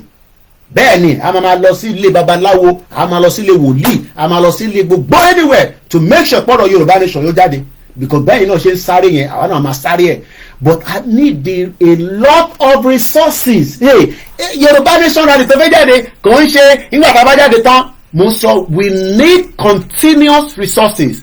Èèyàn kan ní Koiki ṣé wàá da bẹ́ẹ̀ mo dẹ̀ comment àwọn tó ṣẹ̀ wọlé ó wá ń kí wọn Manuel Koiki má jẹ́ kí n pọ́n ní ko Mr. Sunday Kayode wọ́n ní Mr. Koiki you make me remember my wife. Okay, kí ló ṣèyàn àtìyàwó yín wọ́n dáná ní kitchen, ẹ wá wà nú àwẹ̀, ẹ wá lọ sínú kitchen, ẹ wá fi nǹkan sẹ́nu, ẹ ti já àwẹ̀ yẹn. Ẹ bá mi like program yìí. Èèyàn 161 lówó wà 44. Mo kúkú ti rí sheet mi mo post lánàá. Gbowó lórí Koikimedia backup wa lọ́sẹ̀ fún wa ní Speedent. Gbogbo owó tán fún mi lórí backup mi kò tó £60. Ṣègbè owó táwọn yẹn bá dá YouTube máa yọ tiẹ̀ níbẹ̀. Díẹ̀ tó bá kù lọ máa fún wa ní end of the month kò tó £60. Tó bá yẹ pé Koikimedia mi ṣì ń operate ó yẹ kí mi náà máa gba bí £2,000 every month. So gbowó lórí YouTube tẹ bá ní kẹ bá wa pín kò ń ṣe Koiki tó ń ní ẹgbàwó kò lè sí advert lórí kò sí advert lórí Koikimedia. We are not doing. I've been on YouTube for 13 years. Ó yẹ kí mi náà ti máa make owó. Tó bá yẹ pé kò ń ṣe Yorùbá nation ká gbé dání ni èmi náà lè máa ṣe content. Màmá dẹ́ni pa yín mo kí ẹ brother mi Àrìnkáyé TV kò ní bàjẹ́ fún ẹ láíláí. Tó bá yẹ pé èmi náà ṣe bí Mr. ẹ̀rọ pé èmi náà lè ṣe content ni màmá ṣe content tó máa pọ̀wọ́ wọlé. A lè tọ́jú àwọn ìyàwó, a lè tọ́jú àwọn family, but ìjà tá à ń jà yìí à ń jà not because mo sọ fún ọmọ mi mo ní I want you out of the UK to go and join their hands and build a Yoruba country from whatever you have finished after you have done in this country. That is the way we need to start thinking. We do not have to be selfish. Mo rí ẹ̀ ń bẹ̀ wà látà o pè mí lẹ́yìn kan bí àwọn tètè mọ̀ pé mo wà lórí program èmi ò pè lánàá ó ní tó bá ṣe prayer tó wá pè ó pè padà anyway mo tètè sùn lánàá. So àsìkò tá a wà yìí ẹ bá wa ṣe rí ọ̀rọ̀ Yorùbá nation níbi tó dé nísìn ó ti yàtọ̀ sí ti tẹ́lẹ̀ o. Meeting ń lọ ní the last minute tó kù, announcement nígbà wo ló máa jáde ọwọ́ bàbá Akíntóyè nìkan ló wà. Mo ní èmi gan tó bẹ́ẹ̀ láti sọ fún yín pé bàbá ilẹ̀ Yorùbá nation rally máa jáde but ó máa jáde láìpẹ́. Ó máa ṣe kí ni ó máa jáde láìpẹ́. Ìwọ ni kó ló máa múra sílẹ̀ lọ ra backpack ní fi gàrí síbẹ̀ fi ẹ̀pà síbẹ̀ because àbá ti jáde sí títì is not one day is not 2 days until our demands are met and nothing is gonna push us out. Wọ́n máa ju tear gas ìyẹn ní gbé wa jáde kò sí kan tó bá fẹ́ ṣe tó bá dẹ̀ ti yìnbọn tó pààyàn tá bá ti gbọ́ pé wọ́n pààyàn then game yẹn lè change. so ìyẹn kù sọ́wọ́ government because government ò lè ní ká má jáde fún rally. So this is the time to support the movement. Gbogbo àwọn ẹyẹ kí n má dárúkọ ìyá wa kan pé wọn náà wọn kan mo náà wọn ní àwọn yẹn ẹ fi gbogbo àwọn yẹn sílẹ̀ máyì káwọn kankan distract yín àwọn tó lè lọ block yín Abẹ́òkúta expressway nísìn àwa dé Èkìtì èmi àti olóyè Ìgbòho bẹ́ẹ̀ ni àjọ dé Èkìtì ni confam tábà fẹ́ ṣe síyá lọ́nà amọ́ta lè ṣe ẹ̀yin jókòó sínú ilé ẹ̀ ń sọ pé ẹ̀ ń fẹ́ Yorùbá nation àwọn wo làwọn yẹn wọn ò tó bẹ́ẹ̀ wọn ò bí ìjìnlẹ̀ ga kó dé state ẹ̀ ó rà pọ́nmọ́ Èkìtì ní Ondo state wọn ò bí bá bẹ́ẹ̀ ra kó kúrò ní Turkey kó ra ticket kò níwèé tó lè fi jáde kúrò níbẹ̀ yẹn àwọn wálé àdìjọ tó ń pariwo orí London ẹni kó lọ sọ fún níbi tí gọ́ọ̀mẹ̀ntì wọn wà nílé nísàlẹ̀ gbogbo àwọn nonsense ten believe èmi délẹ̀ Yorùbá mo rí pé kò sí nǹkan kan tó ń pè ní Yorùbá government right now mo kí ẹ̀jàre Azeez ọlọ́ọ̀bá ń dúró tiẹ̀ ó yẹ ká sọ̀rọ̀ bí a sọ̀rọ̀ lítà lẹ́nì tó ti bá ń ṣe ti bí àbúrò tí ì ṣe owó ni mo fẹ́ gbà lọ́wọ́ ẹ̀ mo ti lọ láti bí how many weeks owó la nídìí ní sẹ́mi òròjọ́ kankan o ìwọ tó o bá fẹ́ support it's okay ọ̀tọ̀ lówó tẹ àwọn ọmọ Oòduà ti dé o ọ̀tọ̀ lówó tẹ máa fún support for mobilization ysdn ló nídìí yẹn but owó ti Koiki náà Koiki ìwọ náà máa ń àwọn pàtó máa ń kó nínú rally mo kí gbogbo group pátápátá gbogbo yín ni mo kí everybody àti anybody ló máa jáde everybody will come out for the rally. This is the final call as we continue to prepare our people to say we've had enough of the contraction. Tell the politicians that this is not a threat. Our demand must be met. Bẹ́ẹ̀ ni ìjìnlẹ̀ ní pépà gbọ́dọ̀ fẹ́ gbà jáde tó bá kúrò ní Turkey kò lè wọlé tó bá bíra kó ra plane ticket kó jáde ní Turkey kò ní lè wọlé padà. How are you? Where's my phone? Can I have my phone now? Ẹ kọ̀kọ́ wo phone. Did you use it? Ẹ jẹ́ n kí àwọn tèmi jàre ẹ jẹ́ n kí àwọn tèmi. Where have you been? Look at this man. You didn't sell it to me. How are you? You his uncle? Yeah. Big man. Big man. Yeah? Is that me? Oh, you Myra. Where's Myra? Oh, so you're the one that took it. You're behind me. How you doing? I'm good, man. How's everything going? I love this glasses. Let me take this there. You take them. Okay, bye. Go back. How are you? Where you going? Ẹ má bínú. Family friend mi ni. Okay, ó dàbọ̀. Ó dàbọ̀. Orí bó ṣe sọ. So mo kí gbogbo èèyàn wa. You even speak to yourself. So as I'm saying, Speak to Yoruba. where we are right now is we are Moki BD ẹ ṣe gan ni. Moki Olúṣọlá. What about the Musa Kalam account? Is it still working? Bẹ́ẹ̀ni. Gbogbo account mi pátá ló ṣiṣẹ́. Kódà tẹ́ bá fẹ́ Momo. Because some of you don't want to have anything to do with Nigeria. I can receive money from Benin Republic now. Mo ti ṣe gbogbo ètò sílẹ̀ because èmi ti rí pé tí nǹkan bá ti ń laná ó yẹ yín we might not have access to the account in Nigeria, so you got to prepare for all eventualities. So but for now all my accounts are working. If you need my Binance to help, it's okay, we can give it to you. If you need my UK account, if you go to my website or you need me, we're trying to get this phone on because I want people to call in. But Montoshe, I think it's the charger I'm using. The charger is not good. And I can't find my other charger. So today is just to appreciate every one of us. That we are not cowards. My mom was asking me, why are you taking things on the flight? Plane. Sometimes you have to, I'm not going to show you what is inside. Koiki. I took some souvenir out of the plane. You know, be Japuman. So let me not show this on social media. You continue to guess whatever you want to guess, but you will not know what is inside. So I was not meant to show you that one anyway. I'm looking for one of my charger. And that's why we're struggling. I need to get because I want people to call in. We need to support.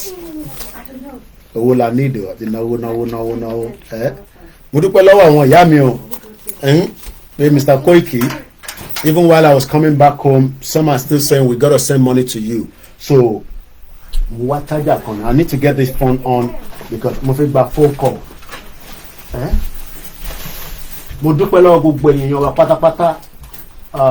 Where are we is a question. people are asking. We are freedom fighters. We don't want to have any business with Nigeria. We want to have country of our own, and our demand must be met. That's where we are right now. So while we are doing all our preparation, we are going to continue to encourage our people not to give up. And that's exactly what we are doing on this platform on a daily basis. You know, all this my bag, I left them as it is. Too much stuff inside. Daily in my bed, it's I think this one is too small, but I need a very nice backpack. To my I don't know what Yoruba nation not going back. Backpack, food, everything, and we're out there. So the most important thing that we need to understand is that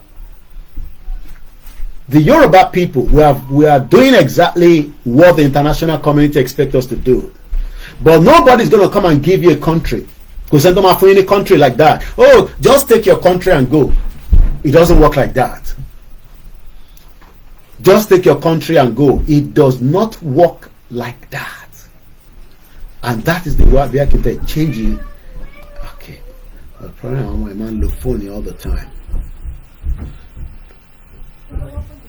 Because phone late for me problem. I struggle with leg.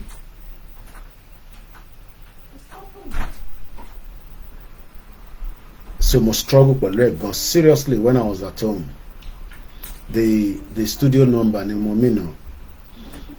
So it is not going to come as cheap to get your country. It's not a Christmas gift. No politician wants you to be free. No politician. And I mean it. Can I have my second phone? The iPhone. Please. All right. No politicians want you to be free. Because when we're about free, you'll be traveling like Koikimedia. I had to go through and endure what I have to endure. I hope you understand. I had to endure 25 years of my life. Mr. Koiki, preparation for Nigeria DSS and soldiers because I suspect bloody clash. Nothing like bloody clash. It's going to be bloody. Then people will be scared. Why are we don't have to scare anybody. I understand you, but brother me, Tiolua, only Mr. Koiki, I got a Murafun soldier at the DSS. Am I too pushy on that? We are coming out, and we will be out, and our demands must be met. But they're not going to give it to you like that. Yes, prepare in your mind and in your spirit. We will prepare in our mind and in our spirit. Yes, I'm not doubting it that we will not be attacked. But we shouldn't put that in the front and give them the privilege to say, so every time you're back, they're sending code and all that. So I don't want us to be too scared that this was going to happen, that is going to happen, but in our mind, whatever is going to happen, we should prepare for it. That's all I can say. You have entered incorrect code. Really. Whatever wants to happen, it doesn't matter. Let it happen. Whatever wants to happen, let it happen. Let it happen. Whatever to Bafeshele, let it happen.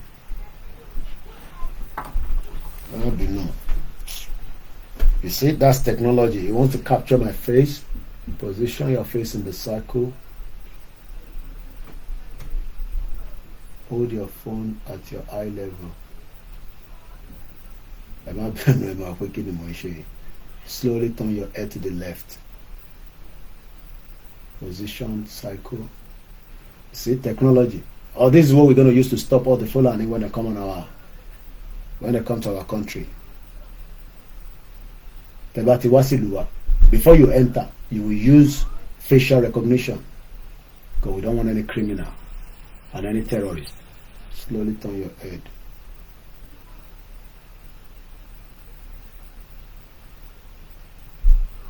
It might be no here.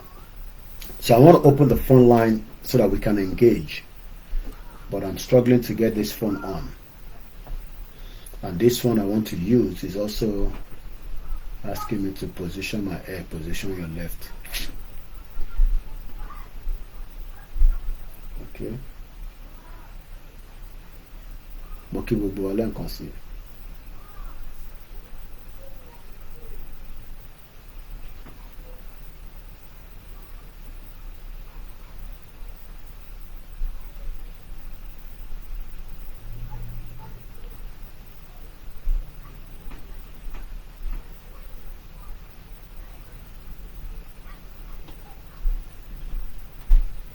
Technology my bomb bastard.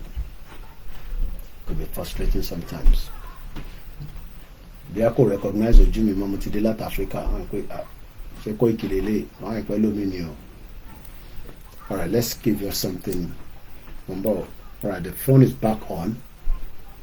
So the studio number, if you want to call in, is still the same thing. So number the line is officially open. You can call in onto the program. So while we're waiting for the calls, happy Sunday once again, and welcome to our broadcast. I think I'm going too fast. That's why I'm going too fast.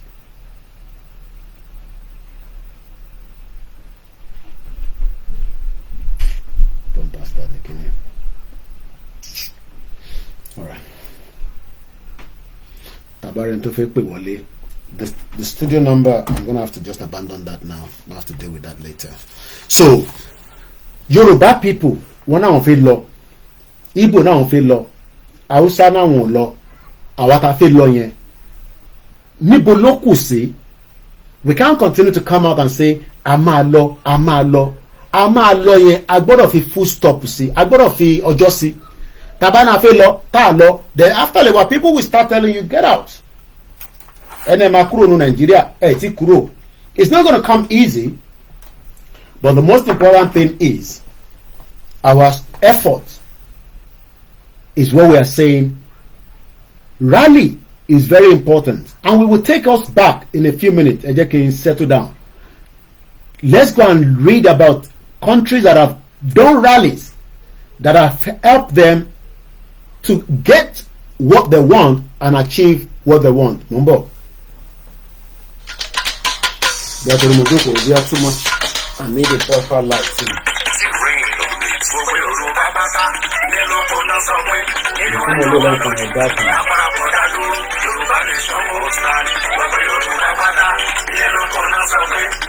That's it. It was a bit dark here. So my lightning was very dark, so you can't see me properly. Mo kí gbogbo àwọn tíìmù wa lẹ́ẹ̀kan sí i. Ìwọ́de yìí náà ni a máa ṣe káàkiri gbogbo ilẹ̀ káàárọ̀ òjìrè bí tí bàbá wa onímọ̀ ẹ̀rọ emeritus professor Adébánjí Akíntóyè yóò ṣe olùdarí rẹ̀. Ọdún 2025 yìí náà ni yóò bẹ̀rẹ̀, a sì máa kún sí wa nípa oṣù. Ẹ̀yin tẹ́ wà lórí Twitter, I need to switch around now. I'm going to use this phone for my Twitter video so that we can go on Twitter space on that as well. The line is officially open if you want to call in, plus 44 74 04405917. That is the studio number. We appreciate everyone. I'll read all your comments. I understand, sir. I am not trying to put any fear, but reality we need to know so that we can. Yeah, I think that the rally, they will throw tear gas, they will throw water cannon, and they might use live ammunition. And I've said it about the go broadcast TV. If anybody is killed, then the game can change. It's entirely up to the government, if that is the route they want, rather than have a roundtable discussion. So we're not saying that it might not happen. Definitely, the soldier might come in, the police might come, you know, the deer. But we don't have to use that to scare ourselves, Mr. Olaniwaju. So let me end these live because I don't know why this one would not allow me to. I'm better off to use this phone for my live Twitter and use this one for Twitter Space. So bear with me. That's things will change from there. So I'm going to start this and then we will end that. I don't know whether it will allow me to be live twice, which is good. I'm live already. So go and join this one now. I'm going to end this one, but we need to try this phone as well. I need that if it's already not. I'm not even. Benin Republic has light. Nigeria doesn't have light 24/7. You know, only 1 month. You know, so the 55 people watching, we're live already now here. I'm going to end this one so that we can go on Twitter Space as well. Thank you very much. We appreciate you. Don't go away because the program just started. We have not even gone up to 2 hours or whatever, but we're still live and we can do many hours until I feel tired. So maybe you can join me if you want to continue watching. Thank you. So now I can leave this one here like this and then I will start the Twitter Space below the second phone. I think that's better now because I'm my phone here just the link on it. One more reason to phone is showing raku. I'm not sure why it's not clear. I don't know. The camera seems to be dirty. Alright, I think it's better now. So now we can start the Twitter Space. So Tabare Tofekwe. The line is open. Let's go back again and hear this.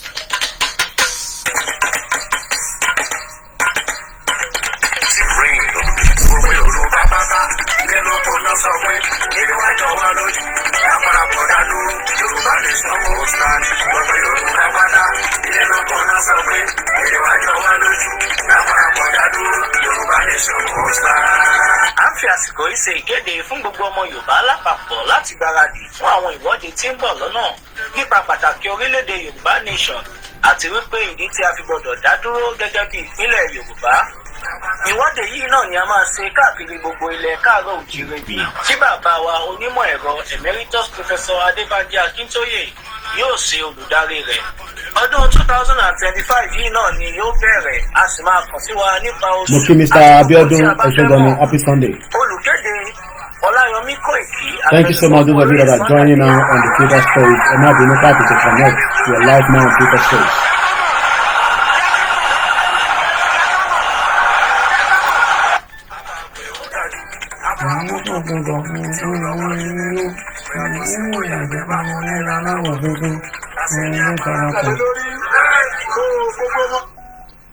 Yorùbá àtìgbèrè wọ́n láwọn ọ̀fọ̀ ọmọ kí Fúlàní máa kí wa gbé wọ́n máa jẹ oko wa kọ́ máa dà wá láàmú.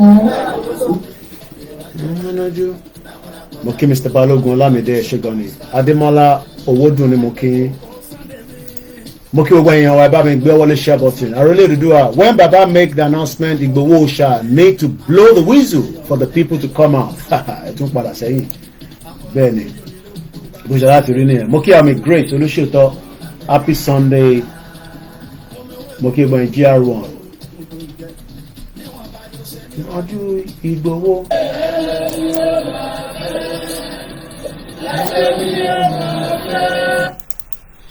So mo kí gbogbo alẹ́ nǹkan sir. I think there's a call coming through. Yeah, there's a call coming through. Ẹ jẹ́ ká lọ gba call yẹn. Hello caller. Àgbàgbé èdè. Ṣé àlàáfíà lẹ wà o? Ẹ káàsán sà. Báwo ni gbogbo ẹ̀? Ẹ káàsán. Ẹ káàbọ̀ padà o. Àdúpẹ́ fọ́lọ́run. Ẹ jọ ẹ bá fi mi kọ́bẹ̀ sọ ilé yìí. Tí ó bá jẹ́ pé lẹ́bíjọ́ ẹ̀ta pé ẹ̀yin tó jẹ́ pé every time lẹ máa ń jáde 24/7 tẹ máa ń sọ̀rọ̀ nípa rally yẹn pẹ̀lú àwọn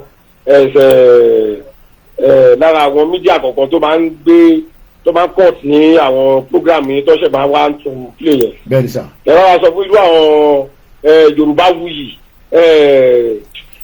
àwọn tó kù yẹn náà kọ́ máa wọ́n bẹ́ẹ̀ ṣe ń sọ ẹ̀ káwọn náà máa sọ bẹ́ẹ̀ because àwọn nǹkan tó relevant ní Nàìjíríà lọ máa ń gbé bí ọ̀rọ̀ wọ́n lè ní ẹnìkan wọ́n jí wọ́n gbé ìkọ̀kan tó kọ̀ wá so for now ẹ jẹ́ kó yọ pé rádì yẹn nìkan máa sọ nípa ẹ̀ nǹkan tí mo torí ẹ̀ pè yẹn. Ẹ ṣé gan ni, thanks for the that.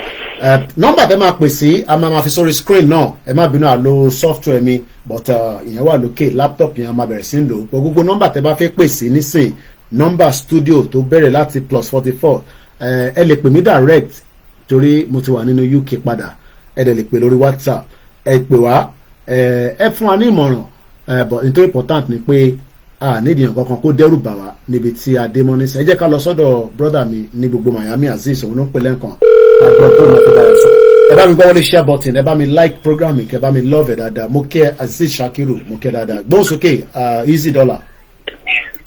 Mídíà gbogbo mídíà. Kò ní bàjẹ́ fún àgbọ̀n mi. Brother, àlàáfíà ló wà. Mo dúró dáadáa, àlàáfíà mà. Welcome back, bro. Ṣèrè brother, thank you very much, man. Gbogbo ọmọ Yorùbá ẹ káàárọ̀ ẹ káàsán ẹ káalẹ́ ní gbogbo áńgùtẹ̀ bá wà. Mo ní kí n sọ fún yín pé ókè kí tó bẹ̀rẹ̀ ṣe máa tó pè láti yẹn ó ti sọ̀rọ̀ tán. You know that's one of the reasons mo tún fẹ́ pè wọlé. Gbogbo mídíà ẹ̀yin mídíà tẹ́lá à ń ta ń bẹ̀rẹ̀ ìyá tóbi polongo gbogbo rálì tá a máa ṣe rálì tó ń bọ̀ yìí ẹ láti máa polongo ẹni all the media nídìí gbogbo àṣírí yẹn mọ́ kò sí nǹkan tó ń jáṣírí láti máa pariwo pé time to come out all the Yoruba people 60 million or more you have to come out gbogbo wa ní gbowó ẹ jọ̀ọ́ ń tọ́ Ọlọ́run this is the time to come out ẹ lọ prepare mind yín nobody scare nobody ilẹ̀ wa la wà ẹ má wọrí nípa anything tọ́lọ́pàá ti sọ̀rọ̀ ọlọ́pàá tó ẹ̀yin ọlọ́pàá ẹni ọmọ ńlẹ́ o gbogbo yín alábíàmọ́ ní gbogbo yín ẹ ti put that in your mind ọba arọ yín ṣe ikú ẹ sọ fún ọ pé àwọn ọmọ sọ̀dọ̀ wa lélẹ́yìí o àlè lọ yìnbọn o tẹ bá ti yìnbọn ammunition pé tẹ pa anybody or tẹ lọ yín anybody ó ti tán nìyẹn o that is gonna go to another level because ẹ ti rí gbogbo rally tí à ń ṣe ní gbogbo àgbáyé tí gbogbo everybody mọ̀ we came out peacefully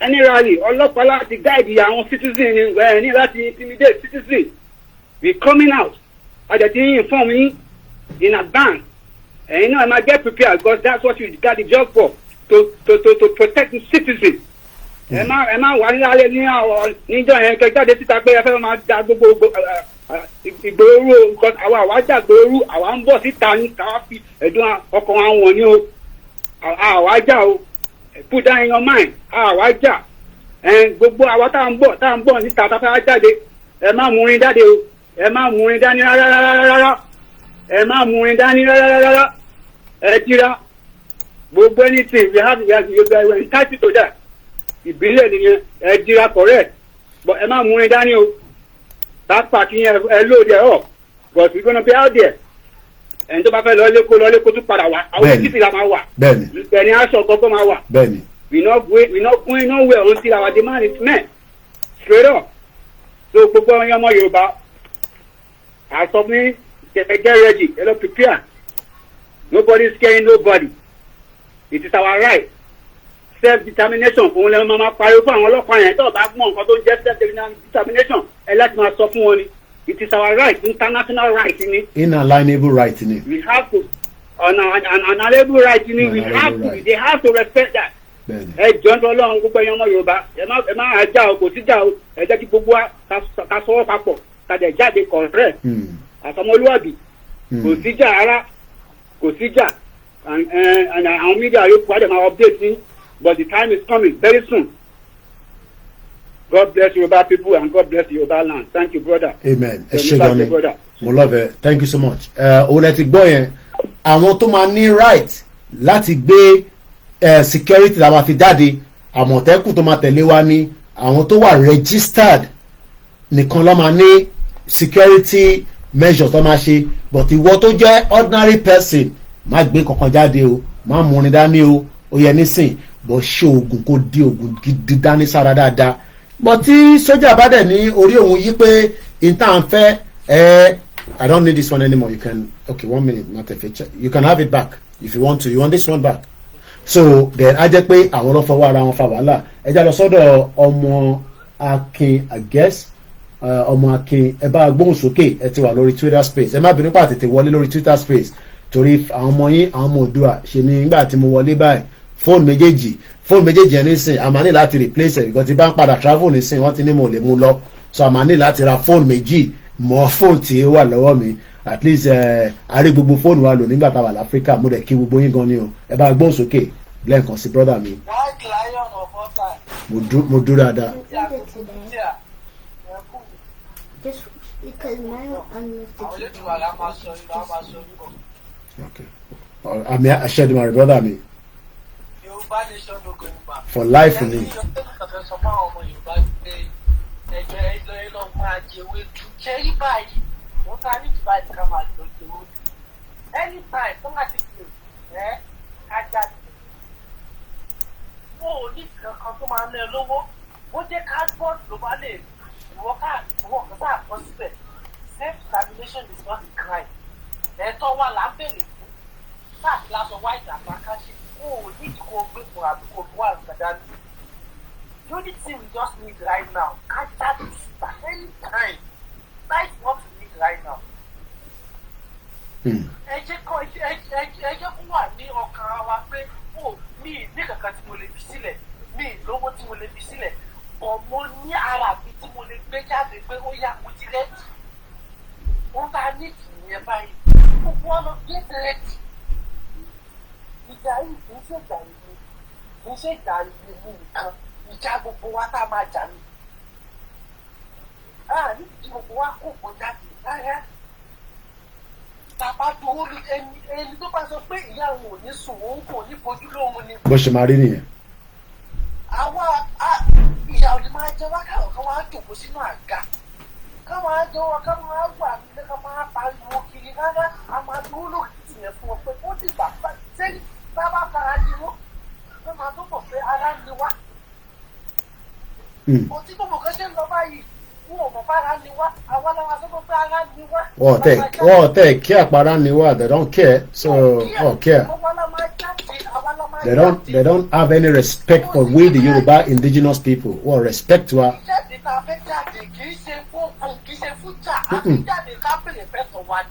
Inalienable right, long way.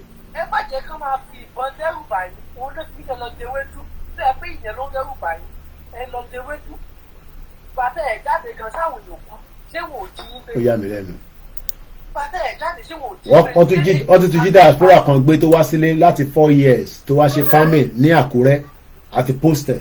Ṣé yẹn la máa rojọ́ lójoojúmọ́ pọ́n jíyàn gbé? Ẹ bẹ̀rù tẹ́ bá lọ sọ sítù kò sí tọ́jú bẹ̀ wọ́n pa yín náà ní ẹ̀ kú náà ní ṣé kú náà kan náà kọ́lẹ̀ fún.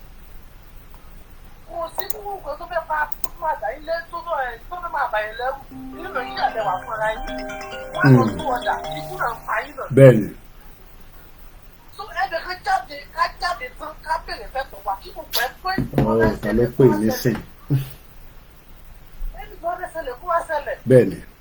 Ẹ má bẹ̀rẹ̀ ìyẹn wa yẹn kan pè lórí nọ́mbà yẹn. Wọ́n tẹ̀lé tó wá fẹ́ sọ ni pé ẹ ní pẹ̀lú tí gbogbo ẹ̀ ṣe ń lọ ìdí àtẹlẹ́yìn tó jáde lánàá ó lè má tó àsìkò kan náà máa tó jáde. Ó lè má tó àsìkò náà máa tó fún láti tàbá tó jáde. Tó bá ti bẹ́ẹ̀ nìkan kan wọ́n já láàbọ̀ ọ̀kan ṣẹlẹ̀ ó máa yà wọ́n lẹ́nu láti ìpamọ́.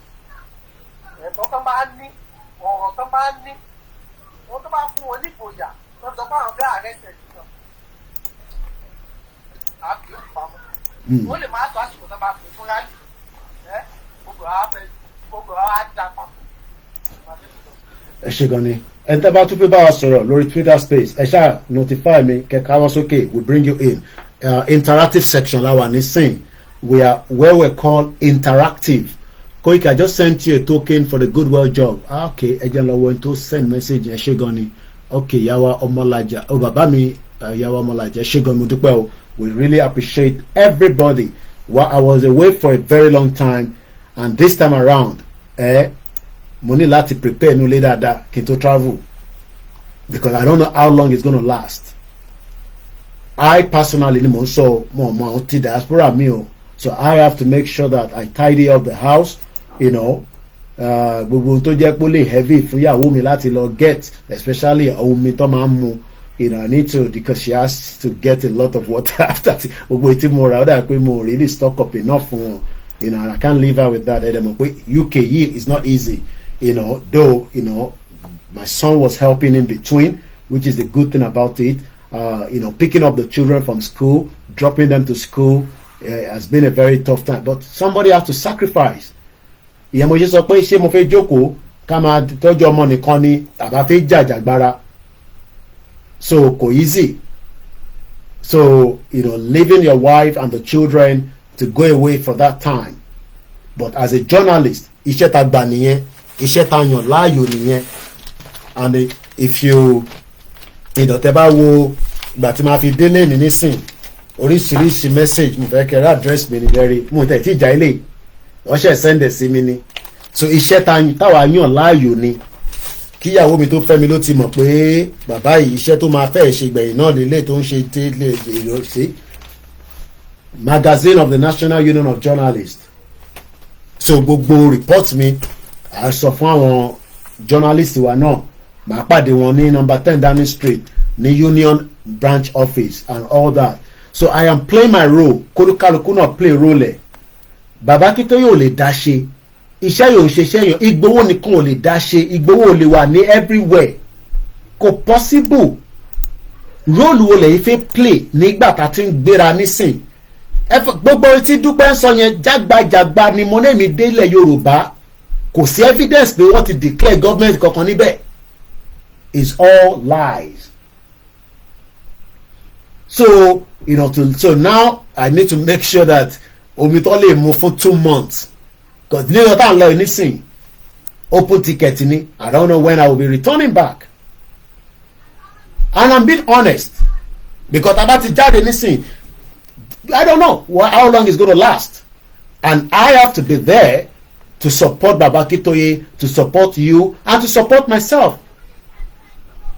Tẹ́ bá lè sọ pé wọ́n pé ká máa kọ̀ máa ṣe ní kárakọ̀rọ̀ máa fà díẹ̀ then we'll be here forever.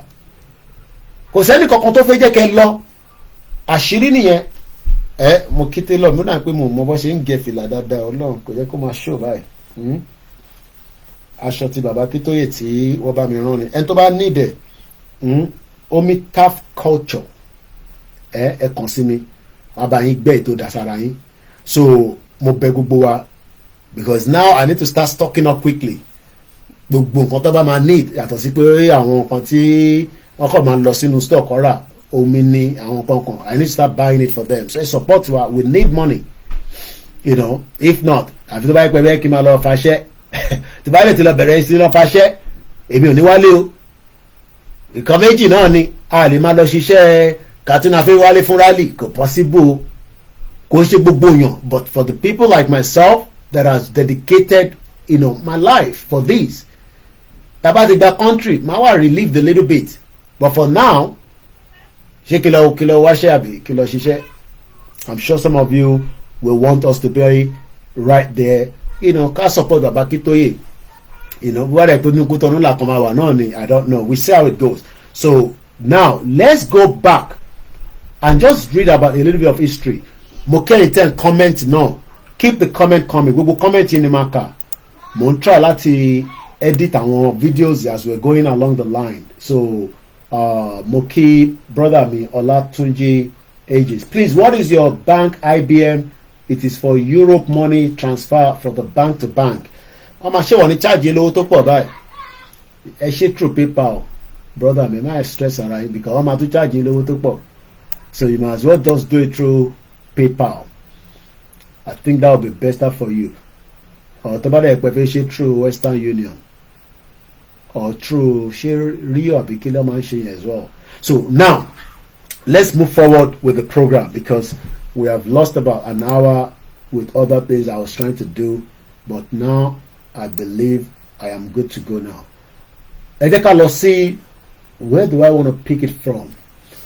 A fẹ́ lọ wo protest and I'm just putting this on a live Google to check. Not something I have prepared for. Protest to liberate people. Ẹ jẹ́ ká lọ wo history. How protest Nigeria nìkan ni country tí kò ní respect àwọn èèyàn tó bá jáde. Everybody knows that because it's a lawless country. But ní wá torí yẹn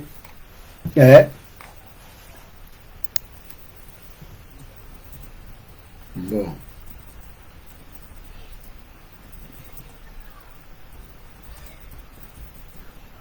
because freedom in tó ní weight gidi ni o. It's a big thing that has a lot. Boom. I can use these to start with. I can use these. And this is coming from Amnesty International. Hong Kong protest.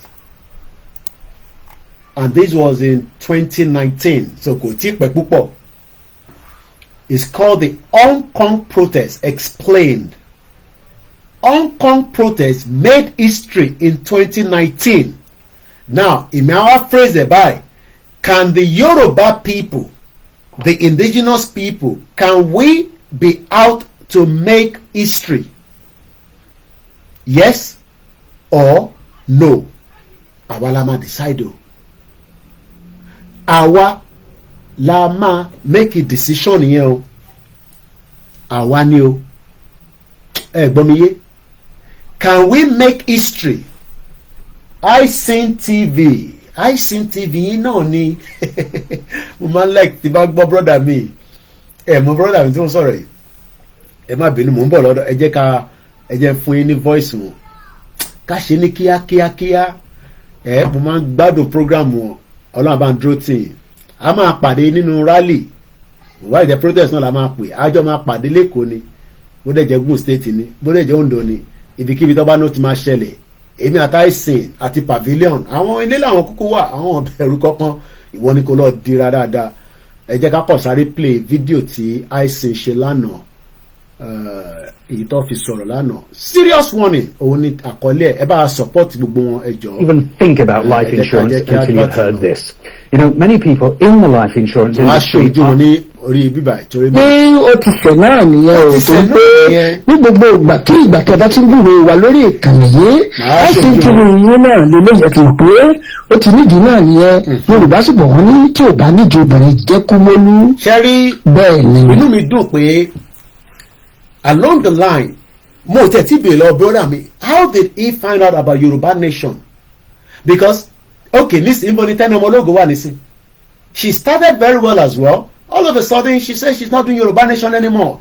Ẹ wá wo àwọn tí Ọlọ́run tún fi kẹ́ wa after ti Tẹ́ni Ọmọ Ológo lọ àwọn sister mi náà Lady Best mo gbúrò wọn mọ́ tó wà lábẹ́ Odùduwà TV àwọn Citizen AY both Lady Best and the other one tó wà l'Amẹ́ríkà yẹn àwọn méjèèjì ò sọ Yoruba nation mọ́ but Ọlọ́run wa tún fi àwọn míì tún fi kẹ́ wa àwa dẹ̀ dúró àwa anywhere Lady K dúró kò lọ anywhere Yorùbáwùyí kò lọ anywhere Ọmọlúkà àti bẹ́ẹ̀ lọ cause àwọn kan wà tábà dárúkọ wọn nísìn wọ́n lè gbà yẹn ìgbà yẹn làwọn tó jẹ́ tí wọ́n máa wọ́n ní Kóìkì ti dárúkọ ẹ̀ tí bá dárúkọ Lady K sister mi ni Mọ́rẹ́mí mi ni ó ní understanding Mass B ó ní understanding èmi àti Ọmọlúkà pàdé ní Benin Republic àtàwọn kọ̀ọ̀kan náà but àwọn kan àlè dárúkọ wọn tí ìjọba ti dárúkọ wọn nísìn nǹkan mi lọ́mọ bẹ̀rẹ̀ sí think of so ẹ wo bí Ọlọ́run ṣe kẹ́ wa.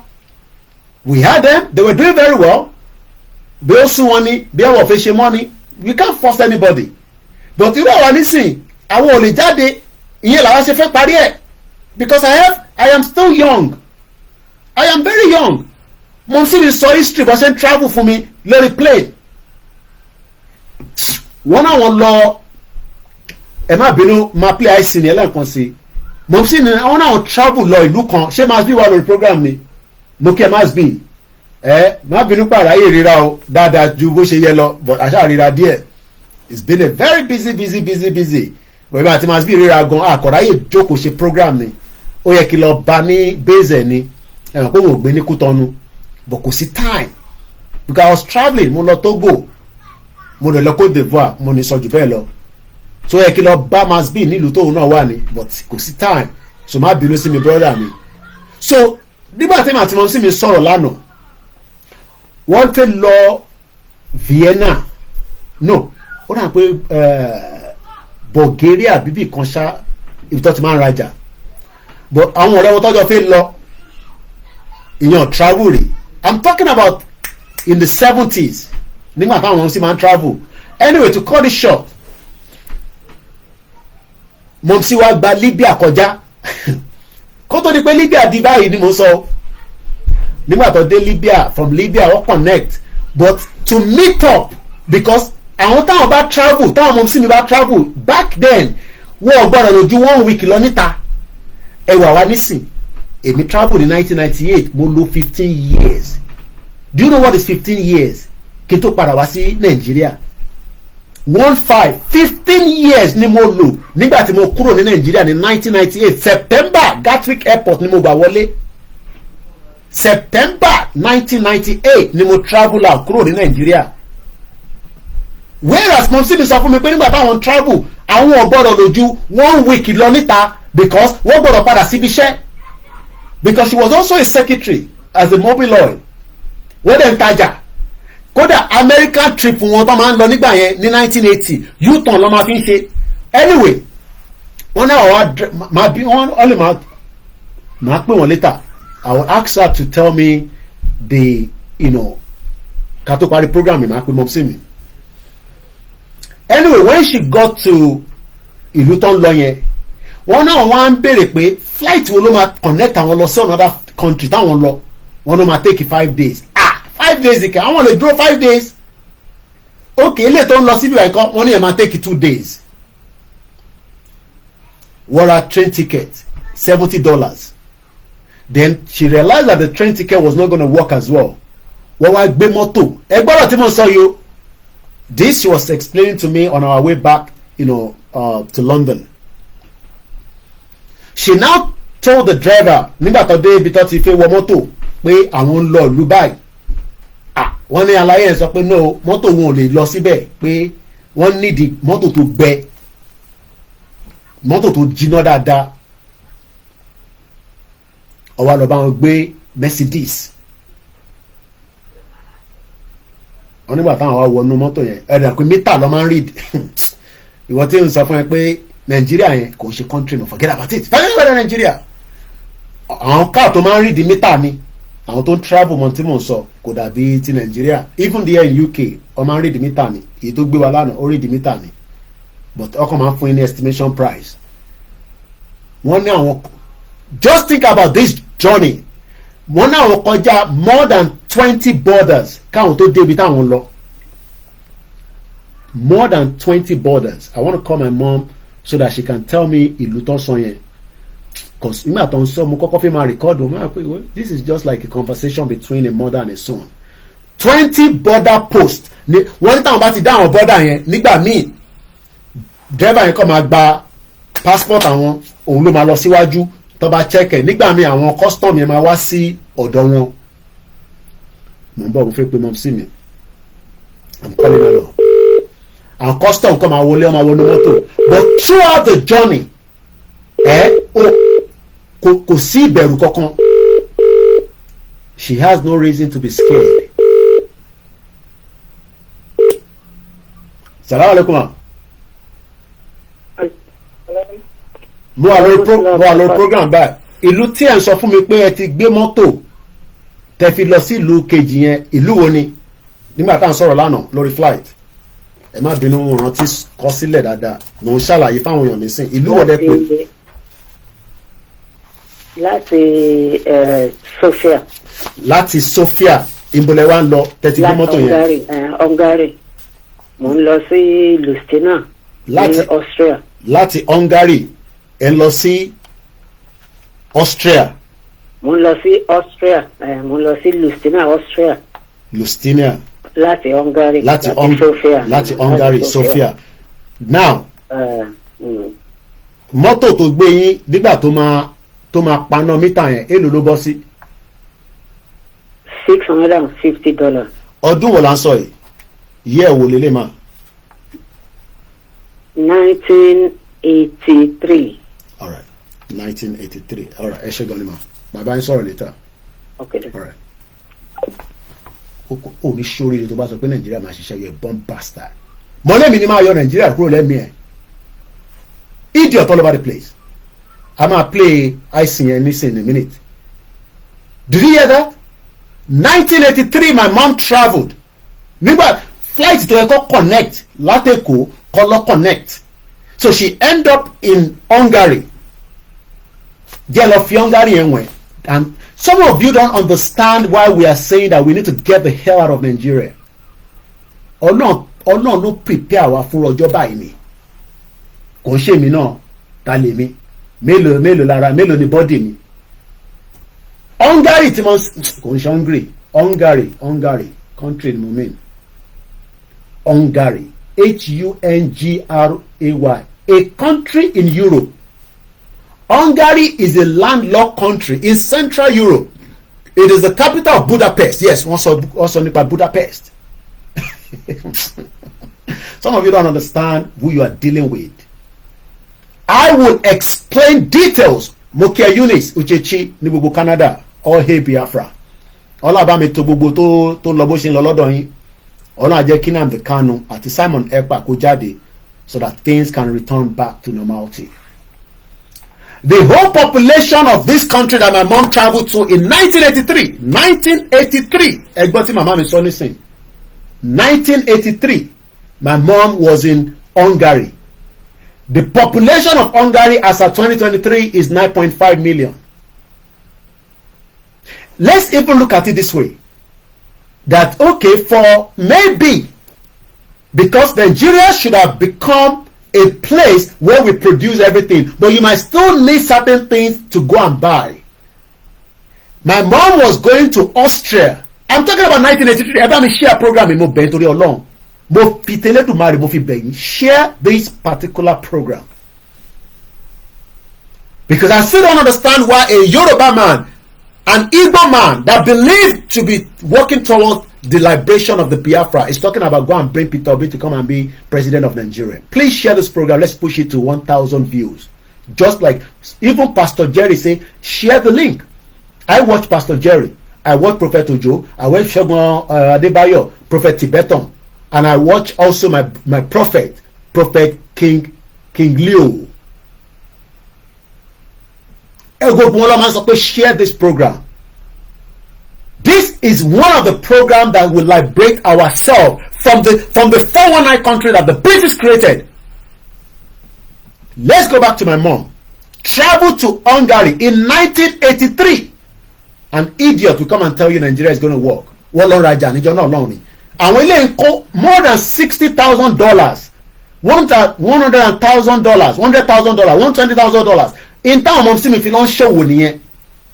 To fi launch traveler check lo man lo ni jono long. Anyway, let's stop there and go back.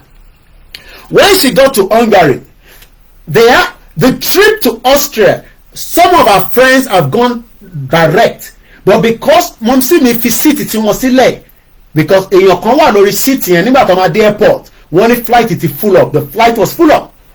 So my mom, because she has traveled to that country before, sacrificed herself just like I am doing today. If you don't sacrifice me, leaving my family to go to Africa for 6 weeks, my wife has to do everything. She has to adjust. So I will be here enjoying my life. But so when she got to Hungary, she started asking that she needed a flight to take her to Austria. It's not like today where more people are traveling and there's more connections. And they started telling her to get a flight to Austria. It will take this month. It will take this week. Now she requested for a car. Let's look at the distance so that you can understanding. Hungary to Austria, so that wàá lè ní understanding, because ìlú àwọn ìṣèlú tó ti parọ́ kò sí nǹkan kan tá a fẹ́ gé níbẹ̀.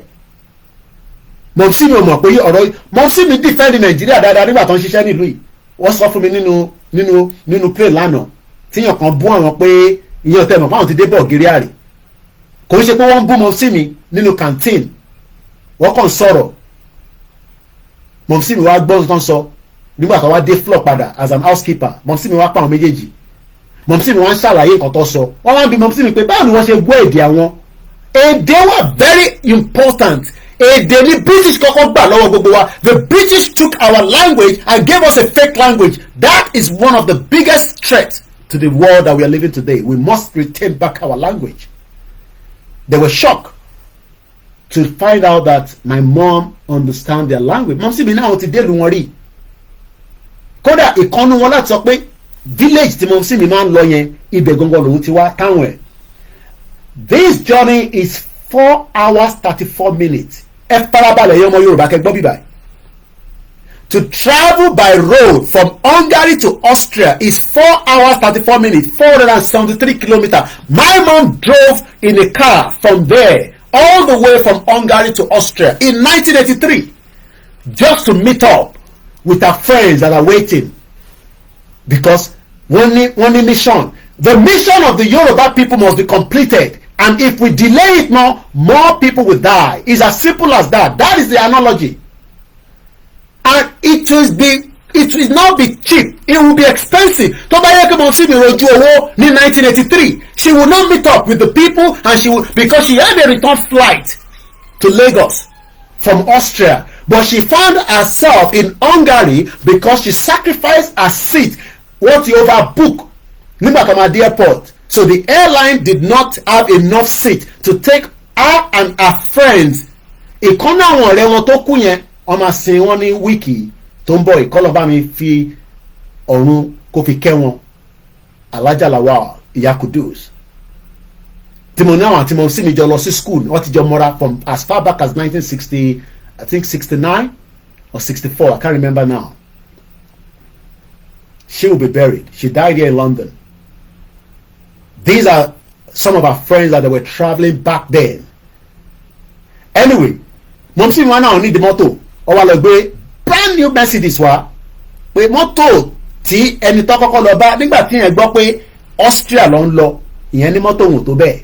Tó bá yẹ pé Nàìjíríà ni ó lé Nàìjíríà á sọ pé máa dé bẹ́ẹ̀. Mọ́tò yà wá dójú ọ̀nà àtakú. My mom got inside the car. The meter was turned on. And she has to travel 4 hours 34 minutes from Hungary to Austria. Òun ló wà lórí Google, ẹ lọ check it. Hungary to Austria, 473 kilometers.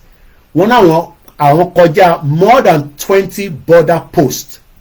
Wọ́n ní táwọn bá wá dé stage kan, driver máa sọ pé no problem, àìtí débi tá à ń lọ, no problem. Tó bá jẹ́ Nàìjíríà ni, can you tó lè dánwò ní Nàìjíríà? Maybe Nàìjíríà ti tẹ́lẹ̀, ṣó lè dánwò ní Nàìjíríà nísìn kó náà kàn fi travel kó má lọ gbàdúrà pé kọ́ lọ́ má jẹ́ kó kidnap ẹ̀. By the time she arrived at the hotel where she was meeting her friends, the total bill was $650. Tó bá yẹ pé mom sí mi fẹ́ rojú owó. Remember that she has already bought a train ticket that was useless. Kò ṣeé lò. That one was $70.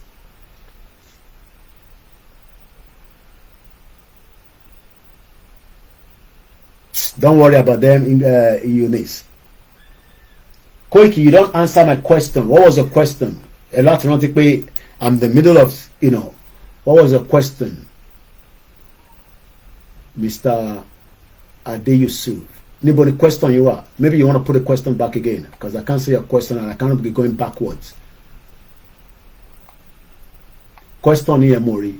Put the question back again. I'll see if I can answer it. Moki Ike. So what I'm trying to explain is that two things to achieve a country as we are pushing right now. We must be determined, we must be focused, we must be strategic, but patriotism, courageous to free ourselves. Nobody's coming to free you. Nobody will free us. We need to free ourselves. So for her to have done that journey is because she had to do it. Kurojo,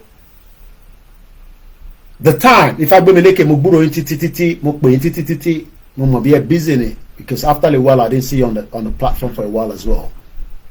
But I keep mentioning your names as much as we can. So what I'm trying to explain to us is that we have done very well in the last 4 years of this movement.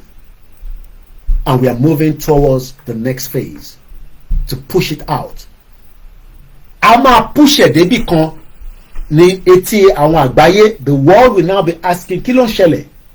So let's quickly listen to I saying, I just wanted you to know that in 1983, my mom traveled to Hungary. That was not her final destination.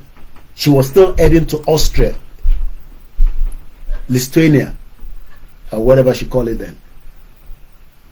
All right, no problem. Yami. Alabadruti, Aforiji Momsi. And what I'm trying to explain is that if my mom was allowing to shout and to ban shout kò lè débi kankan. Àti náwó tẹ́lẹ̀ Koiki àárín kankan nígbà yẹn kí ló ṣẹlẹ̀ pé àwọn là ń ṣe yẹn àfi ní kankan tá a fi ṣe nìyẹn. Ẹni tó bá serious ni máa sọ yẹn. Do you know America continue to spend money and sometimes wọ́n mọ̀ bí tó wò yẹn lọ? So àwa máa débi tá à ń lọ. Ẹ jẹ́ ká kọ́ gbọ́ ICTV wa àwa lọ sí protest tó ṣẹlẹ̀ ní Hong Kong. Ṣé a lè beat history tábà ti jáde kọ́ máa sọ pé there was one rally, there was one protest that came out in 2025. These are the Yoruba people. We can do it. But if you and me, we are sitting back, we can just do it on the social media. You need to start encouraging people and mobilizing. That is the task and the job for everybody. Not Igboho alone, not Koikimedia, not all the medias. Everybody has a role. Tó bá ti lè gbọ́, o gbọ́dọ̀ lè sọ fún yàn mẹ́fà pé wọ́n ní rally máa jáde o, ẹ lọ máa múra sílẹ̀. Bọ́jà ká gbọ́ brother mi like I said earlier, I seen TV before. I will show you his face here while I play the video just for a few seconds. Nígbà tá a bẹ̀rẹ̀, gbogbo media oríṣiríṣi irú wa Maureen ìyẹn ṣe tiẹ̀. Òun máa bá wa gbowó bí a ló sọ̀rọ̀ Yorùbá ní sọ̀rọ̀ ara mọ́ nísìnyí ó fi gbowó ó fẹ́ bá wa gbowó nígbà yẹn Máyégún náà máa gba owó gbogbo ìyẹn tẹ̀ fi sọ̀rọ̀ ẹ̀dí World Bank fún wa òun ló máa gba owó gbogbo Yorùbá nation on his behalf àwa máa pín fún bàbá Akíntóyè ó yá ẹgbẹ́ owó oúnjẹ ẹ̀rí bó ṣe sọ̀rọ̀ òun fún wọn lówó oúnjẹ òun bá wọn sanwó lé ṣé Máyégún general náà ló ṣì ń sanwó lé wọn nísìn ìbéèrè ni o ṣe látijọ́ tí kò dá sọ̀rọ̀ bàbá Akíntóyè mọ́ nísìn do you know mo kí ẹ dóyin mo kí gbogbo èèyàn wa ṣé Máyégún náà ló ṣe ń bá wọn sanwó oúnjẹ stupid people ṣé Máyégún general náà ló ṣe ń bá bàbá Akíntóyè sanwó oúnjẹ ní Kútọ́nù ajókòó sórí orí show I send money to them àbí ó sọ fún àwọn ọmọ Ìgbò ẹ̀ kọ́ lè máa sọ pé àbí I send money to them I was giving Igboho money I give àbí ṣọ́fẹ́ mi náà lówó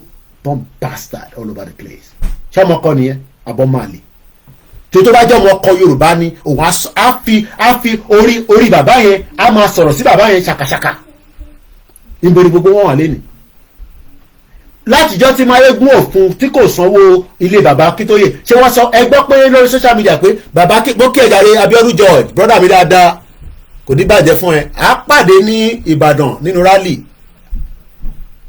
mo bẹ̀rẹ̀ ni ṣé látijọ́ tí Máyégún ò sanwó ilé bàbá Akíntóyè tó fún wọn lówó oúnjẹ ṣé bí pa wọ́n ní Kútọ́nù I saw bàbá Akíntóyè I saw where he's living owó ribiriti ló ń san lówó ilé fún wọn bẹ́ẹ̀ do you know how much it is to you think that Benin Republic is cheap flipping expensive 24 hours electricity means that you are paying every dime over expensive so ó jókòó sí Scotland ó ń ṣẹnu yàbàyàbà ó ń bú bàbá yẹn níbo ló wà léde nísìn mo ní àwọn yẹn ò serious àwọn yẹn wọn níbi kankan lọ time wasters ìjọ yẹ kó máa fi energy ẹ fi promote Yorùbá nation kò tẹ̀ mọ́ tó fẹ́ I leave it like that but nígbà tó Ọlọ́run máa kẹ́ wa Ọlọ́run wá fún wa ní àwọn tó jẹ́ pé Yorùbá wọn special activities wọn lórí social media number one ni òun ni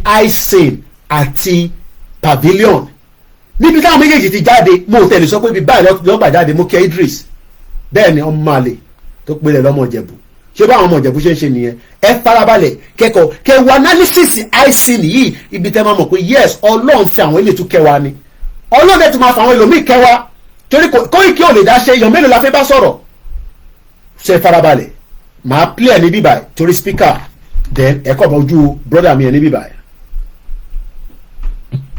bẹ́ẹ̀ ni náà ni ẹ̀sìn ìlú wa lórí ètò lónìí ẹ̀tọ́ òkè ní gbogbo bàbá ẹ̀ ọ̀pọ̀lọpọ̀ náà ẹ ṣé o mo máa appreciate ẹ̀yin diaspora àtẹ̀yin màmá tí a máa ń pè àìsàn àgbúrò rẹ̀ ṣé kò sí ẹ̀fún wa ní ọjọ́ tí ó ṣẹlẹ̀ báńkọ́ bíi náà láti gbéra lónìí ọ̀bára yìí náà ni ṣùgbọ́n òun ayọ̀ lélẹ́yìí.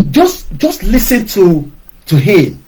Ọlọ́run fi kẹwàá ni Ọlọ́run fi isin àti pavilion àtàwọn ohun míì bẹ́ẹ̀ mo ti ní Ghana account o a lè parọ́ o but mo ní momo ló ń pè ní Benin tí bá ti fún yín ní nọ́mbà yẹn ẹ lè send owó látòrí tap àtòrí lẹ́ńfì ẹ̀yẹn ṣáà send ẹ̀ awúlò tí bá ta tún dé ọ̀hún padà cause I am going èmi ti dágbére fún ìyàwó mi already kí n tó kúrò láfíríkà mo ti sọ fún ìyàwó mi I'm going back ẹ̀yin ni kẹ́kọ̀ọ́ support mi kí n fún wọn ní gbogbo tó need kọ́ máa lack nǹkankan kọ́ máa sọ pé dádì ò dẹ̀ sí nlé dádì ló máa ti bá wa ra omi yẹn my wife has to struggle to get these things especially the water so this time around mo gbọ́dọ̀ lódo omi tó lè mú dáadáa dé pé báwọn lóde sí gbogbo abẹ́ staircase kò tẹ́bi bá ti lọ èmi ò mọ̀ gbà tá a máa tún padà dé o ọ̀nà àwọn aṣọ mi padà o but tá a bá ti lọ again this time we are going and we will make sure that we do what needs to be done I will leave it like that. So ẹ jẹ́ ká padà kí lọ gbọ́ àìsàn ní ẹlẹ́ẹ̀kan sí I will now go to the Hong Kong protest program ṣe bẹ̀rẹ̀ ni o this is the first program back in London mo kí ẹ brother mi Adigun Sunday wọ́n ní Mayegun ó ti gba owó àwọn ọmọ Igbo tó bá tẹ̀ wá gbọ́ owó àwọn ọmọ Igbo ṣe kó máa disrespect Baba Akintoye I love him so much and I still have no hatred for him but it's the fact that he was coming out òun lòun fún ọ lówó oúnjẹ ó kì í ṣọ́ọ̀ṣì fún ọ lówó oúnjẹ nísìn that is the question kọmọ Yorùbá wa máa sọ̀rọ̀ bẹ́ẹ̀ yẹn sáwọn bàbá àgbàlagbà kódà tó o bá tẹ̀ ní bàbá mọ́ bí a bàbá ẹ̀ ti kú ṣé kó máa fi bàbá àgbàlagbà yẹn kó máa fi tayín lórí social media kó máa fi bàbá àgbàlagbà yẹn tayín lórí social media kódà and Baba Akintoye love him so much and until he comes back out and respect them ó sì máa gbọ́ gbáǹkọ́ gbì lẹ́nu tèmi tó bá dẹ̀ bíbá bẹ́ẹ̀ dá kó jáde kó sọ̀rọ̀ àfi kí n má gbọ́ máa ṣe program fún ni wọ́n ti mọ máa pariwo Yorùbá nation mo ní time yẹn mo ní energy yẹn máa ṣe tiẹ̀ láàárọ̀ máa ṣe Yorùbá nation lọ́sàn-án pọ́n bastard ọmọ àlè ó sọ̀rọ̀ sí Ìgbòho èmi dé Ìjẹ̀bú tó bá bíbá bẹ́ẹ̀ dá kó ra ticket kó lọ sílé èmi dé Ìjẹ̀bú ẹjẹ́ àdé ètò kù gbogbo ẹ̀kọ́ la máa sọ nísìn ẹjẹ́ àgbà Yorùbá nation tán àwáṣẹ̀ wa máa release àwọn kan míì tó ní ṣe pẹ̀lú èmi ni o nírìn àjò yìí kò ń ṣe kankan pẹ̀lú àṣírí kankan pẹ̀lú Ìgbòho kò lè wálé àwọn ọ̀rẹ́ ń sọ fún pé kò lè wálé bẹ́ẹ̀ ni Mayegun oníkatakata olè jatijati káwa wa máa dá gbogbo Yorùbá nation sí lọ́wọ́ àwa di World Bank àwa dàbí ti Maureen àbí gbogbo wọn dà lẹ́nìí ọ̀nà wa fi àìsàn kẹwa ẹgbà ń gbọ́ àìsàn díẹ̀ ká tó máa tẹ̀síwájú jàre òun àti pavilion wọ́n gbọ́ Yorùbá yẹn dáadáa ẹ̀dẹ̀ wo gbogbo tó ń bá wa lọ báwọn àwọn wòlíì gidi sọ̀rọ̀ tó ń ṣe àwọn wòlíì òfò tó ń sọ fún wa pé kò ní sí Yorùbá nation kò ní sí Nàìjíríà tó máa break ẹ ríran wò ẹ jẹ́ kí Baba Akintoye lu aago gbóhùn sókè àìsàn lẹ́ẹ̀kan sí ní bíbá mo ń gbádùn ẹ̀. ìròyìn ayọ̀ báà ni mo ṣe ní pé bẹ́ẹ̀ ṣe ń wọlé yẹn ẹ máa láìpẹ́ ẹ máa share rẹ̀ torí pé bíbá ti rí nǹkan ayọ̀ báyìí inú tèmi náà ń dùn ní ara tèmi a sì máa yá gágá bẹ́ẹ̀ ni torí wípé gbogbo àwọn nǹkan tá à ń gbọ́ yìí ẹ̀wọ̀n èrí máa jẹ́ mi ìṣó yìí tó ń jẹ́ kí ni wọ́n máa dùn pé yẹ́ẹ̀sì ibi rere lókè yìí ń gbé mi rè é ẹ ti máa tó kọrin yẹn bẹ́ẹ̀ ni pé ibi tí wọ́n wo ké Yorùbá nation tá à ń sọ yìí pé ibi rere náà ló ń gbé wa lọ iná ìyẹn tó jẹ́ pé ní gbogbo ìgbà tó bá ti jẹ́ pé mi bá ti rí nǹkan ayọ̀ ìṣòro ní tèmi àwọn ọ̀gbìn alákìnrin àti mọ́ ìyá gágá. àgbọ̀dọ̀ máa rí àwọn bàbá wa ní Olúwa bàbá yìí ojoojúmọ́ lọ́n fi Yorùbá nation pé kọ́ náà kó ti gbogbo abọ́ta ká jáde gbogbo àfáàrí sì gbọ́dọ̀ máa sọ fọ́nà pé gbogbo ọmọ Yorùbá gbọ́dọ̀ jáde àdúrà tá a máa gbà nísìn nìyẹn a máa gbàdúrà a dẹ̀ máa ṣògùn ní ẹ̀fọ́ máa sọ pé a máa lọ rí àwọn babaláwo kọ́ gbogbo akábọ́ta sójú títì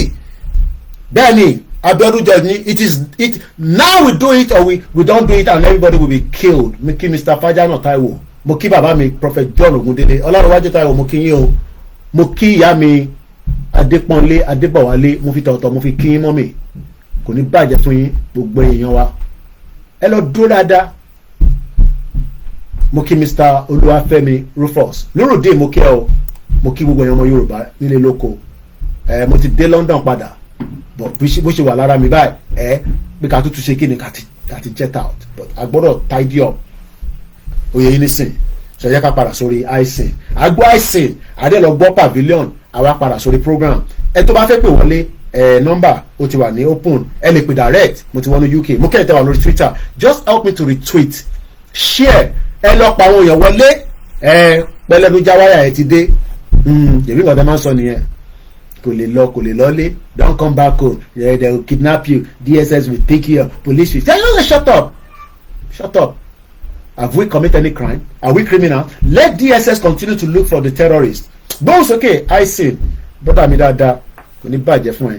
láti mọ ọmọ wọn fẹ́ yìnyín wọn pé tòwó tó ti sẹ o ó ti sẹ wọn ò sí ní ètò wọlé yẹn ẹ tètè máa tẹ̀ ẹ́ sójú ẹ̀ ẹ máa láìpẹ́ lọ sí à ó lè jẹ́ pé gbà àkọ́kọ́ tẹ́lẹ̀ mi wò wá lélẹ̀ ẹ láìpẹ́ lọ sí à ẹ tẹ̀ ẹ́ sójú ẹ̀ lọ́wọ́ ẹ pín ẹjọ́ tó lọ káàkiri ìlú ayé kí àwọn èèyàn kó lè mọ̀ wípé àwa náà dákẹ́ wọ́n ń pè ẹ́ olóògbàgbọ́ ya sẹ́ni tí ń pè ẹ́ gan dákẹ́ ni bẹ́ẹ̀ lọ́rọ̀ Yorùbá nation rí Yorùbá wa tó máa ń pòwe kan wọ́n ní àrọ̀ ní ìwálé Oníkòyí òsinmi ogun bẹ́ẹ̀ lọ́rọ̀ Yorùbá nation ṣe jẹ́ ìdílé yìí tó kí gbogbo. mo máa ń gbádùn àwọn ọ̀rọ̀ bẹ́ẹ̀ yẹn wọn pé mi ò gbọ́ Yorùbá dáadáa ẹ wo bọ́lọ̀ ṣe kẹ́ wa pẹ̀lú àwọn èèyàn báyìí ẹ wo bí Ọlọ́run ṣe kẹ́ wa kò sí ọkọ tó rọrùn táwọn tẹ́ni ọmọ ológun tó bá dá padà tó náà máa ṣe Yorùbá ni tó bá dẹ̀ náà wọ́n ṣe no problem ọmọ Yorùbá ni wọ́n bọ̀ ìyàn kan lè wọlé kẹfẹ́ wá dàrin àjò yìí rú Ọlọ́run máa ti gbogbo yín lọ ní àwa tún fún wa láwọn ẹgbọ́ Yorùbá tó ń sọ lẹ́nu Yorùbá tó kọ́ wọn lẹ́nu rárá àwọn Yorùbá tó ṣùọ̀ kò ṣe tèmi tá a ti fi jẹ bọ́gà fún 25 years gbóhùn sókè ICTV wa náà ni. ìbáṣà tí ra àwọn nǹkan yẹn ara tèmi inú mi á máa dùn mí ara àgbà sì máa yá gágá ká tó tètè máa pín ká máa pín láwọn èèyàn káàkiri orígun mẹ́rẹ̀ẹ̀rin àwọn ayé ẹsẹ̀ èyí ní gbẹ̀tẹ̀ wọlé lọ́kọ̀ọ̀kan yẹn torí pé gbogbo nǹkan tá a ti gbọ́ lónìí ó jẹ́ nǹkan tuntun ó jẹ́ nǹkan àbàǹdẹ́ nǹkan gbìyànjú nǹkan gbangba. Self-pollinating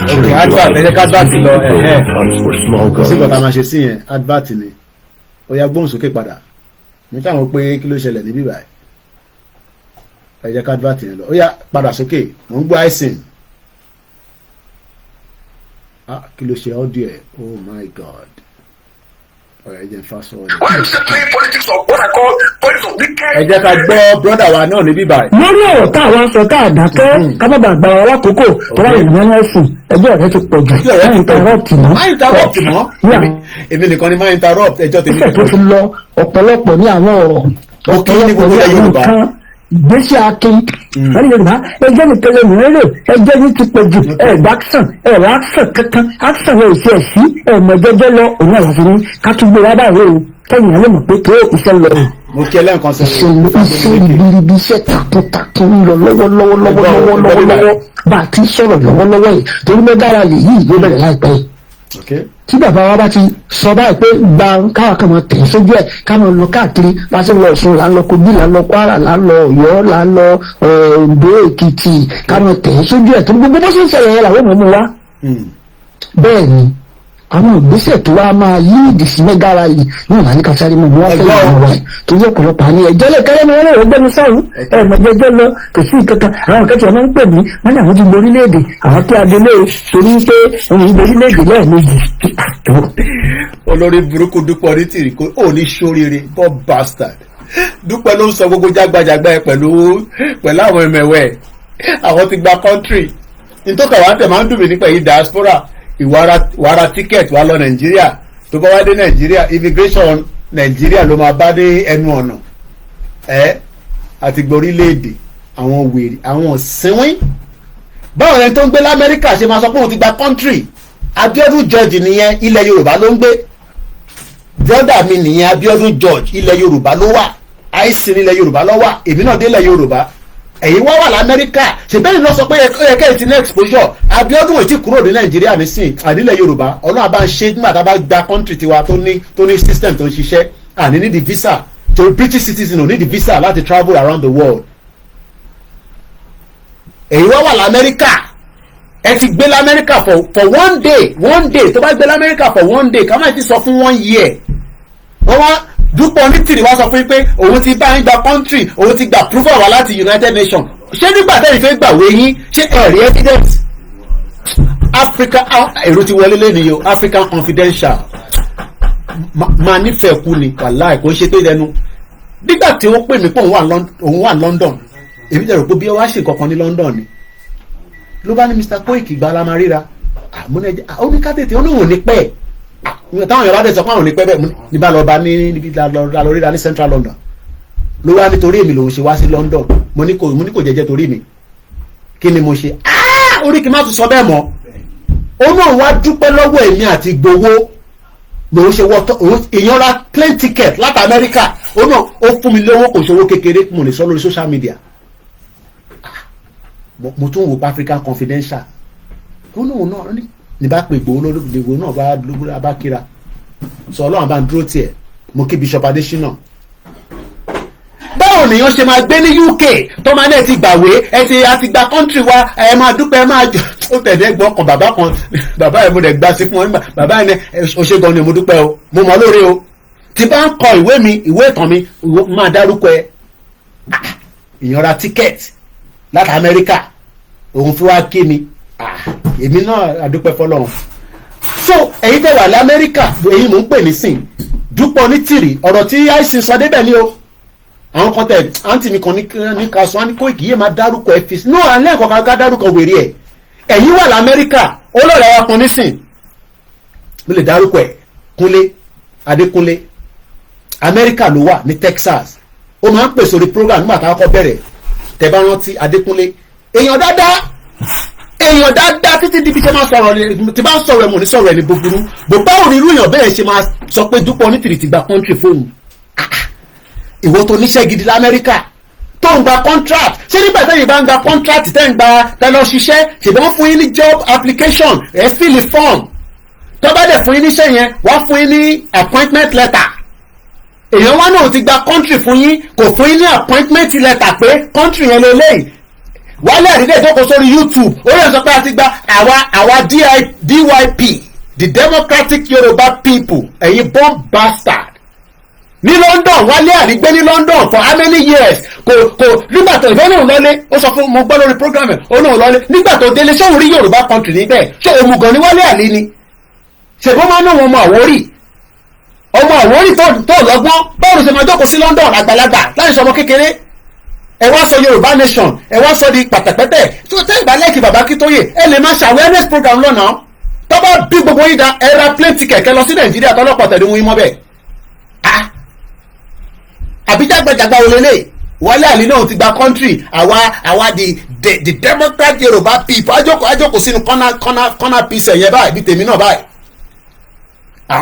àwa the Democrat Yorùbá people ìyẹn dẹ̀ ń gbé ní London báwo làwọn lè ṣe wọ London náà bẹ́ẹ̀ ni àlàáfíà ni mo wọ London immigration officer ń bẹ̀rẹ̀ pé ṣé Nàìjíríà mo ní mo wà láti Nàìjíríà kan mo ti ń bọ̀ mo ní sọ ọmọ Nàìjíríà ni ó náà ọmọ Nàìjíríà dáadáa ó náà gbé Nàìjíríà for 5 years during the 1980 nígbà tí wọ́n wá ní Babangida àti Buhari ó ní Buhari Babangida àti mọ̀pọ̀ lè ní wọ́n so ẹ̀yin diaspora ẹ̀yin wà l'Amẹ́ríkà ẹ wà ní Canada Dúpẹ́ sọ pé òun ti gba country fún yín ṣé bẹ́ẹ̀ ṣe rí country Amẹ́ríkà tẹ̀wà yín ṣé nígbà tí ẹ fẹ́ gbàwé yín ẹ rí evidence ẹ bẹ́ẹ̀ kí n bú yín láàrin àwa náà àwẹ̀ ìyẹn ọ̀dẹ̀ gbọ́dọ̀ máa ṣépè nú àwẹ̀ don't bastard people mad people all over the place ẹ̀yin ọ̀dẹ̀ ẹ̀yin òmùgọ̀ ẹ̀yin dìdìrìn ẹ̀yin wèrè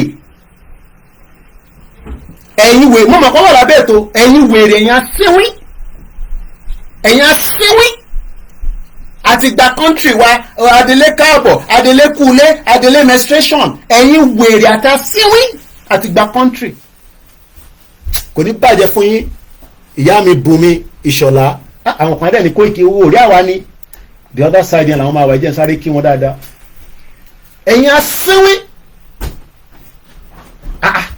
non-appearance ni wọ́n fi wọlé kò ní bàjẹ́ fún ẹlẹ́kan South Africa Confidential how can people live in Europe in America and they are saying that we have our country now we have got our country ìkan lọ sí UN ó lọ sí UN on NGO ó kàn lọ sí ní UN ó take a picture ó ní òun lọ submit document òun lọ gba document bàbá tó ṣe kẹ́sì fún wa bàbá yẹn máa nífẹ̀ẹ́ Yorùbá nation o ọlọ́run ọba mo rántí orúkọ wọn mọ́ Amẹ́ríkà ló wà bàbá Fálétílé olè mà nìyẹn 419 nìyẹn bàbá àgbàlagbà tó ẹ ká tì mọ́lé Yem TV mo kí yín àbí YW TV ẹ ṣe gan ni.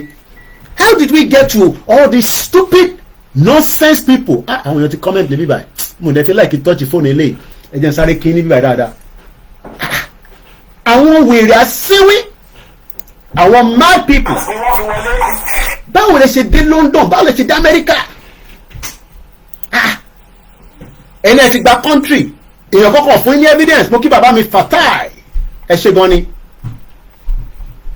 Gani òyìn ti rẹ́rìn fẹ́ tákìtì pé Koiki energy tó tún gbé wálé ní mà lágbára àwọn wèrè bàbá tó ṣe kẹ́sì bàbá yẹn ó nífẹ̀ẹ́ Yorùbá gan báyìí ó dẹ̀ lọ jókòó síwájú United Nations ó náà ti gba country ẹ máa jó ẹ máa yọ̀ àtẹ̀gbọ́n tó wà nílé ebi ń pa àwọn yẹn àwọn tó wà nílé ebi ń pa yín but ẹni tó wà ní diaspora how did you get to where you say you have a country ẹ má jáde tá a bá ti bèrè fún rally ní sí kájọ jáde kájọ fọwọ́ kún kẹ́yà jáde fún rally kẹ́ forget about dúpọ̀ ní tìrì wo bomb bastard olè criminal woman 419 àwọn òsínwé ènìyàn gbogbo bẹ́ẹ̀ ni àwọn òsínwé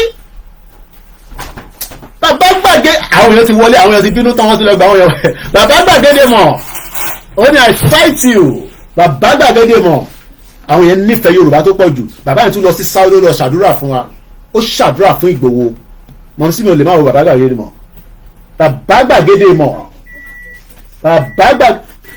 wọ́n ní bàbá gbàgede mọ̀ ní from Austria to Sydney this is bàbá gbàgede mọ̀ from Austria to Sydney bàbá gbàgede mọ̀ náà travel káàkiri ọlọ́ba dúrótì mo kí ya mr dúpọ̀ ní tèrè ọlọ́run lórí burúkú ní òun náà ní dúró níbi yàgbá tí lóhùn mú ọwọ́ kẹtẹ máa ti mú òun ẹ máa fàwọn ya sí wẹ́wẹ́ ni Adélé káàbọ̀ Adélé kúlé ó sípì lẹ́wà nísìn bàbá gbàgede mọ̀ ẹ̀yin náà ti rìn gan nìyẹn o ọlọ́ba kò yẹ kó pẹ́ ti jápa bàbá gbàgede mọ̀ ṣé kò ṣe pẹ́ ti jápa eré ìtẹ́lẹ̀ wà ní Australia yìí ṣé ń padà bọ̀ lé ẹ ti hang sọ̀rùn èèyàn kan ní Koiki yìí don't let me pour ẹ má dá tí gbóná sí rárá o bàbá gbàgede mọ̀ lórí burúkú ní Dúpẹ́ tí bá mú Dúpẹ́ yẹn bàbá gbàgede mọ̀ rè kó lọ sí Australia ní Howard kò yí sí láti àwọn èèyàn ní Koiki rè ó parí ọ̀rọ̀ náà ní problem ẹ kò yí sí ẹ fi ìjìnlẹ̀ sílẹ̀ ìjìnlẹ̀ ti wà on depression tí bá ti lọ sí Turkey màá ní kí ìjìnlẹ̀ kó jẹ́ kájọ ríra pé kí ló ń ṣe brother mi kí ló jẹ yó bàbá gàrí mọ̀ rẹ̀ lọ́jọ́ kò sọ Australia lágo mélòó gbàtẹ́mi wọ London in my 20s ni ẹ tó bá ti pé 40 tó bá jápa ọlọ́run jẹ́ kó tètè ríwe o tó bá jápa ní 40 years old tó bá lọ jápa ní 50 pé o tẹ̀lé struggle o kọ́kọ́ rí ìwé kan tó fi ń ṣiṣẹ́ kò yí sí o ẹ̀yẹ́ ká tètè bèrè fẹ́ tọ́wá o so wọn ni Koiki mo ló tún gbé wa gbà báyìí ní sí fọ̀rọ̀ Dúpọ̀ ní tìrì sílẹ̀ lẹ́ẹ̀kọ̀ọ̀kan yẹ ká máa ọlọ́ọ̀bá ń ṣọ́ Australia yẹn náà ìlú tó bàbá gàdé máa tún ṣáájú mi dé Australia mo ti ń jealous yín báyìí o ìlú yẹn jìn bàbá gbàgede mọ̀ ní Koiki ìjìnlẹ̀ pampers he has no future ìjìnlẹ̀ ọlọ́run how did we báwo la ṣe dé stage yìí wọ́n náà wà ọmọ Yorùbá la ní brain a ní brain a lè jẹ́ kí Dúpẹ́ ó kọ́kọ́ gbé gbogbo amọ́ra ìyá mi Fágbémi lékè pè mí wọ́n ní Koiki máa bẹ́ẹ̀ jà o ṣé mọ̀ pé mo nífẹ̀ẹ́ gan mo ní Dúpẹ́ ẹ̀rọ ló ń pa mo ẹja àfi sílẹ̀ ẹ̀rọ kan ló ń pa tó bá jẹ́ ẹ̀rọ ló ń pa a máa mọ̀ létà wọ́n ní Koiki wọ́n tún ní ká máa lọ dáwó sọ́dọ̀ Dúpọ̀ ní tìrì kò jẹ́ ká dáwó yìí mọ̀ àṣẹ gbogbo bàyẹn bá wèrè ní wúmà yẹn bá wèrè gidi bí ó tẹ̀ ń lo oògùn ni bí ó ń lo oríṣiríṣi ni ọlọ́run ṣáà ọlọ́ba wa ti lọ ó ní kí Ìgbòho máa bọ̀ ní Badagry ojoojúmọ́ ni Ifágbémilékè ń pè mí àwọn èèyàn pè mí lẹ́yìn ìyá kan náà wà ní bíbá ìyá Grace kò ń ṣe Grace Olúṣòótọ́ ìyá tó máa wa bọ́ọ̀sì yẹn tó lọ sọ́dọ̀ ìjìnlẹ̀ tó ní òun máa fún mi lówó tó bá ti yes ẹ bá fún wa lówó a dúpẹ́ fún yín a gbọ́dọ̀ appreciate yín bọ̀kẹ́ wá sọ pé ẹ̀ ń fún wa lówó ẹ̀ ń ṣe direct yes àwọn ẹ̀ sì ń ṣe bàbá mi àwọn ọmọ tó ṣe direct debit bọ̀tẹ́ ìbá ti sí pẹ̀lú wa mọ́ owó tẹ fún wa ya dúpẹ́ fún yín bọ̀kẹ́ wá nítorí pé woman kan bú mi ó bú èmi àti Lady K ó ní àwọn ọmọ Èkó ẹ̀yin stupid people ó rà àwọn ọmọ èkó ẹ̀ support Dúpẹ́ Onítìrí àbíṣe pé yá ẹ nísìn ìpinnu ọmọ aṣẹ fún Dúpẹ́ Onítìrí níbi tó wà ẹ ti jẹ́ kí n mú program yìí lọ síbi tí kò yẹ kó ti lọ báyìí ẹ jẹ́ àfi Dúpẹ́ sílẹ̀ bá bá òun ìrìn níwó báyìí. èmi lọ́lọ́run fún ani baba dúdú 1 baba dúdú 2 baba dúdú 1 ló pè ní baba Kítóyè olórí burúkú ani baba dúdú 2 ní gbowó ṣá ẹ̀yin diaspora tẹ̀lé máa wà ọ̀rẹ́ mi Adékúnlé yẹn mo ní sọ sọ́ni mẹ́ ẹ̀yin tẹ́ bá ti mọ lórí social media nígbà tó wọ́n wá sí bíbáyìí mo kàn máa ń tí bá rántí ẹ̀ báyìí iṣẹ́ tó ń ṣe l'Amẹ́ríkà àwọn tó máa ń gba contract ni bàbá gbàgbé mọ ní Dúpẹ́ Onídìrí Dúpẹ́ Onídọ̀tí ó ti jápa àwọn kan ló wà l'Amẹ́ríkà àwọn kan ló wà ní ní bàbá dìbọn ká ní bàbá dìbọn ká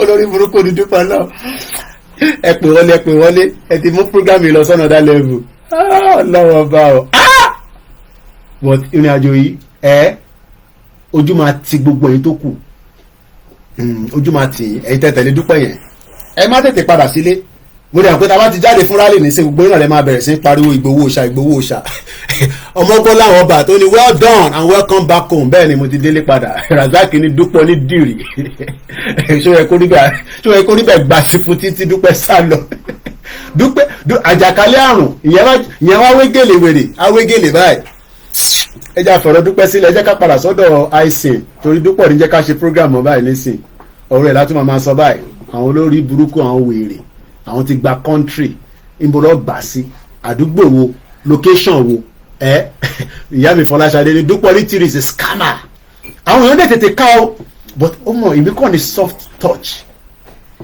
mo ní too much soft touch ó fẹ́ díjà láàrin mi àtàwọn kan nínú Yorùbá nation especially Ifágbémilékè á pè mí bá ní Kóìkì ẹ̀ á ní Dúpẹ́ ò kì í ṣèyàn ọ pè mí títí mo dá ní dry nation bàbá gbàgede mọ ní dry nation ẹjẹ agbọyọ ICTV díẹ̀ ọjà fi Dúpẹ́ sílẹ̀ voice yẹn dúdú ti lọ díẹ̀ oh my god ṣe rí tí Dúpẹ́ sílẹ̀. àmì bàtà kẹ́lẹ́ kì í fẹ́ ẹ má ti gbà á lákòókò ẹjọ́ sáré gbọ́ èyí ni ọjọ́ mi ìṣó ìná mo kí gbogbo ẹ̀yin sọ̀rọ̀ mo kí gbogbo ẹ̀yin sọ̀rọ̀ náà mo sì kí gbogbo ẹ̀yin pèdèpèdè lórí ọ̀rọ̀ Yorùbá nation àròlé tẹ̀ntẹ̀ mo kí ẹ kú iṣẹ́ ẹ̀ṣẹ́ wákẹ́sà rẹ̀ mo kí gbogbo yìí tàbílẹ̀ mo kí yín gbogbo àwọn Yorùbá yìí kò wé mo kí gbogbo yín ẹjọ́ sáré gbọ́ ilé ìgbọ́n tábà wá padà dé àwọn ènìyàn lẹ́yọ̀ kọ̀ọ̀kan. Ìyọ̀kan ní Kóìkì I love you but this course is too much cursing ṣẹ̀ṣẹ̀ darapọ̀ mọ́ wa ni even gan prophet kí ni orúkọ Nasiru Lai wọ́n máa ń ṣépè ẹni tó jẹ́ ní Ọlọ́run nìyẹn o so ẹ̀yin sọ pé like wa but any this cursing is too much ṣé àwọn tó ń ṣe jàǹbá fún yàn àwọn olóṣèlú yẹn ṣé àdúrà lè ká ṣe fún wọn ká fi wọ́n kọ́ lọ lọ́rùn Ọlọ́run kọ́ lè fi then African Confidential náà attack Dúpẹ́ Dúpẹ́ Onítìrí ò like African Confidential o yéé bó ṣe rántí náà ni ó attack ẹ̀ bàjẹ́ torí African Confidential ní time tó bá dì pẹ̀lú Dúpẹ́ báyìí Dúpẹ́ máa ń ya wọ̀gbẹ́ ni African Confidential wà lára àwọn tó kọ́kọ́ attack ẹ̀ náà as well pé no this Koiki I love you too much but this woman nonsense woman so ẹ̀jẹ̀ ń dá brother mi lóhùn Adébíyì Rótìmí bí ẹ ṣe darapọ̀ mọ́ Koiki ni any this cursing is too much even God said prophet Nasiru Lai ẹ̀yin tẹ́ bá ti wo fídíò wọn níbi tó ti ń ṣépè fáwọn olóṣèlú ẹ kọ pè mí ṣàkíyèsí kẹ fún mi ní nọ́mbà fídíò yẹn màá wá play fún brother mi ẹni you are cursing too much I don't love cursing mo ní lórí burúkú ni gbogbo wọn pátá látòkè délẹ̀ wọn ní ṣoríire àwọn èèyàn báyé yín jẹ́ torí wọ́n báyé tèmi jẹ́ àwọn ọmọ òdua ló wà báyìí nísìn what are you eating what's that you're eating kí ló tó fi kíni tó fi nù ẹnu where's the kitchen roll. Tea and hot chocolate. Tea and hot chocolate. Toast. And hot chocolate. àwọn ọmọ wa lé nísìn wọ́n lè mu toast wọ́n lè jẹ toast wọ́n lè so ẹ má sọ pé à ń bú wọn kẹ má lọ fi orí gbèpè lọ ọ̀rọ̀ pé I love you mo ní àkàn mo fẹ́ràn kan kó love me o mo dúpẹ́ lọ́wọ́ yín pé ní love me o. ìjìnlẹ̀ onírùgbọ̀n ní Turkey 419 ààrẹ wa kíkanjú sísítà mi dáadáa níjọ́ tí mo pé Arẹwà mo ní ya bá Ìgbòho sọ̀rọ̀ àwọn ọ̀bá àwọn obìnrin sọ̀rọ̀ ká máa ní afẹ́ lọ bá wọn lẹ́yìn mo ti láwọn ìyàwó tó da tó dúró dáadáa tó sàn gidi ní beauty ní ẹ̀wà ní tó oúnjẹ ní tinú room ní gbogbo ẹ̀ lọ́ fi ń tẹ́ mi lọ́rùn obìnrin kan dẹ̀ gbọ́dọ̀ jáde kó sọ pé láti bàtà ti bẹ̀rẹ̀ movement because Ifá sọ fún mi ni pé tí bá fẹ́ jẹ́ kí ọkọ má gbé wa wálẹ̀ o èmi ni mo ń sọ o mo sọ fẹ́ lomi o mo gbọ́dọ̀ kó obìnrin kankan àwọn kan gbàtà kankan bẹ̀rẹ̀ ìyẹn tẹ̀ wá Cairo a máa pè mí brọ́dà mi gbàgbà ibi tó lè lọ yìí eléyìí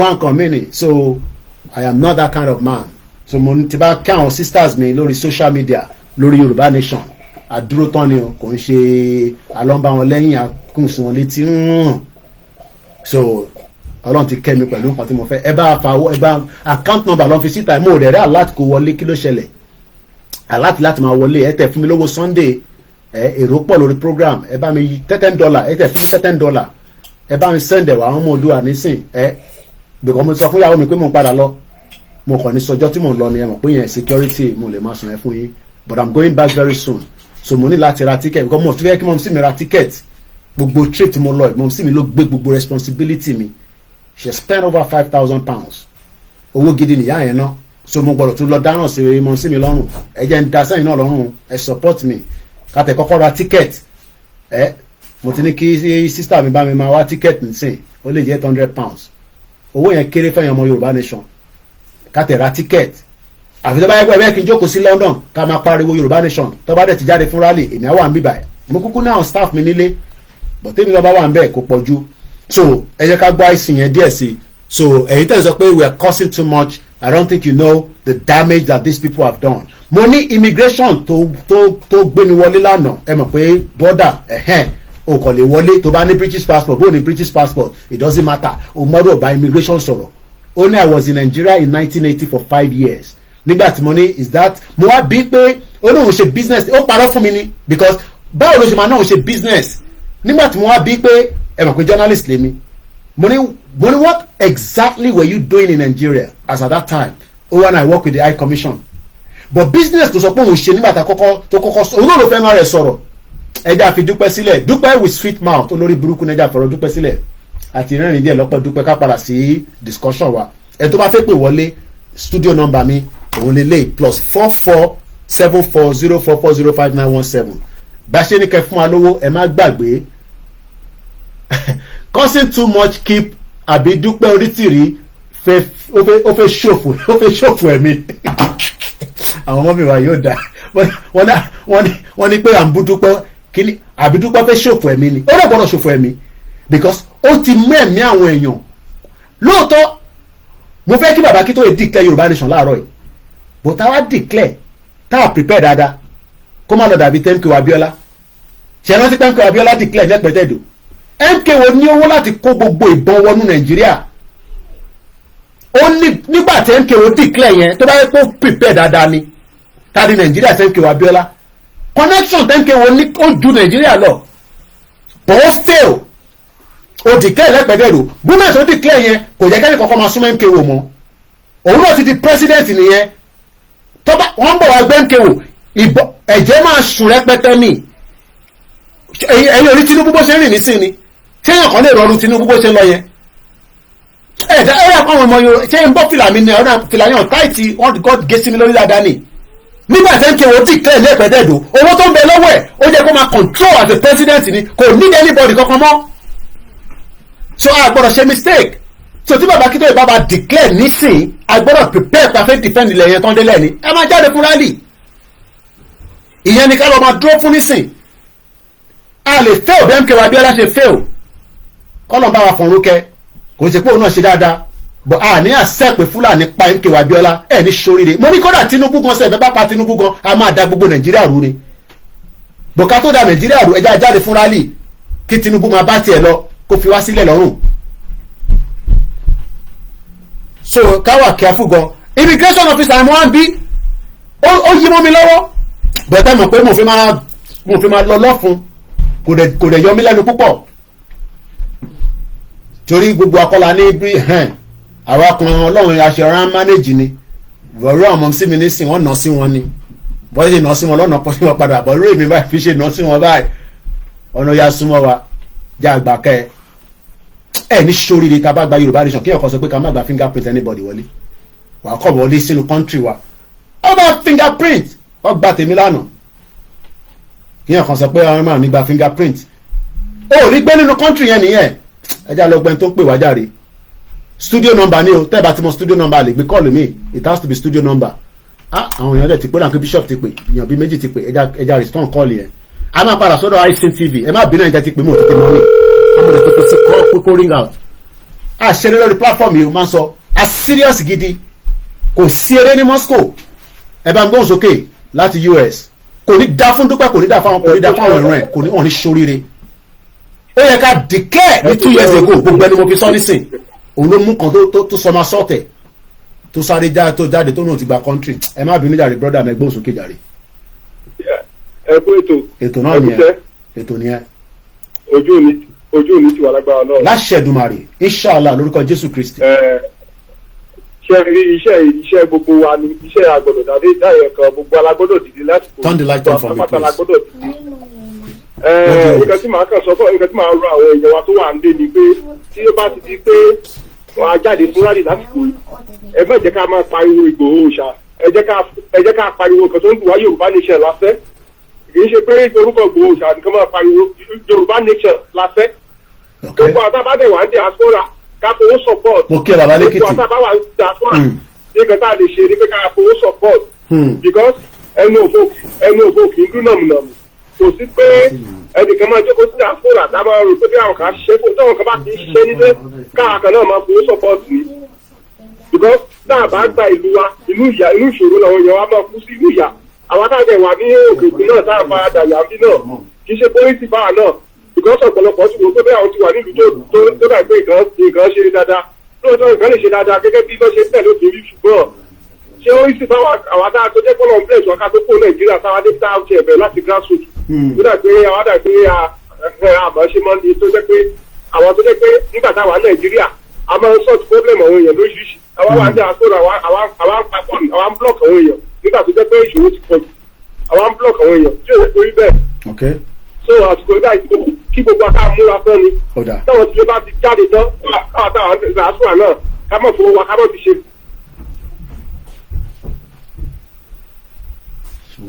tó bá dé máa gbé so Ọlọ́run kó ràn gbogbo wa lọ́wọ́ Ọlọ́run kó ràn gbogbo wa lọ́wọ́. àmì brother mi ẹ ṣé gan ni mo dúpẹ́ thank you very much ẹ ṣé gan ni sir thank you. bẹ́ẹ̀ ni kò ń ṣe Ìgbòho ní country Yorùbá nation la fi gbà. Do you have any in your card to use? Order for them. You want to wait? Yeah.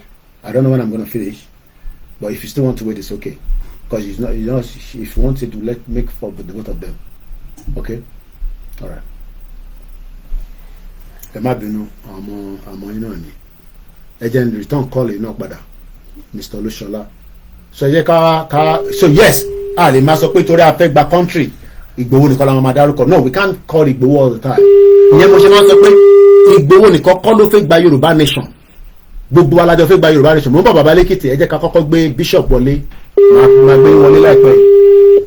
So mo kí ẹlẹ́ǹkan sáré wa mo kí gbogbo ẹni tẹ́ wà lórí Twitter space. Mo kẹ́yìn tẹ́ wọ́n mi náà. Just help me to retweet and reshare.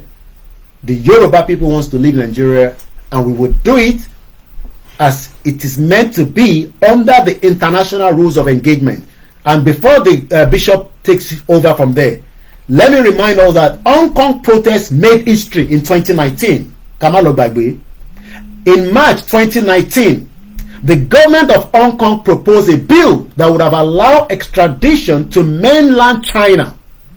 In response, the people of Hong Kong took to the streets and record-breaking numbers. Fact with evidence. On 16th of June, up to 2 million people marched peacefully in the street of Hong Kong. Can we change that and make it possible? 30 million Yoruba people on the street. It will be on the record. Kò ní mú bloodshed kankan wá, kò ní mú ẹ̀jẹ̀ kankan wá. The soldiers, the security, the police, they will be overwhelmed. Where are you going to put 30 million people? In the prison? So this is why we are encouraging our people to push out so that there will be minimized bloodshed. But tó bá jẹ́ pé 5,000 ló jáde, tó bá attack, this will lead to something else and it will take 2 years to fight it. Tá bá jẹ́ pé small numbers. If history can be made in Hong Kong in 2019, èmi àti yín wà láyé ní 2019, yàtọ̀ sẹ́ni tó bá ti kú, ẹni tó bá gbọ́ program yìí tó jẹ́ pé ó ti kú is a different picture entirely. If you are alive as of 2019, which is a few years back, mo bọ̀ Bishop ẹ má bínú for holding you there. It can be replicated. We can do it without a bloodshed. If we have 30 million Yoruba people out and we have over 100,000 Yoruba people in America, and in America 100,000 in the UK, we have defeated Nigeria. We can make a declaration and the Yoruba people will become a full independent country with United Nations or without. The people have spoken. It is not about Igboho that have spoken, it is the people that have spoken. And that is meant to be the message now. But if they refuse to do so, people will still come out because because Igboho nìkan àti Baba Kitoye ló ní kọ́kọ́rọ́. Ìyàwó mi ti ní kí n slow down, ó ń sùn, mo ti pariwo jù. Tell your mom I'm okay. I will reduce the volume. Oya bá ń gbọ́ sókè. Wife mi ló ń pè yẹn nísìn. Mo ti dé láàrin nísìn mo tún pariwo nínú ilé. Ṣé rí problem?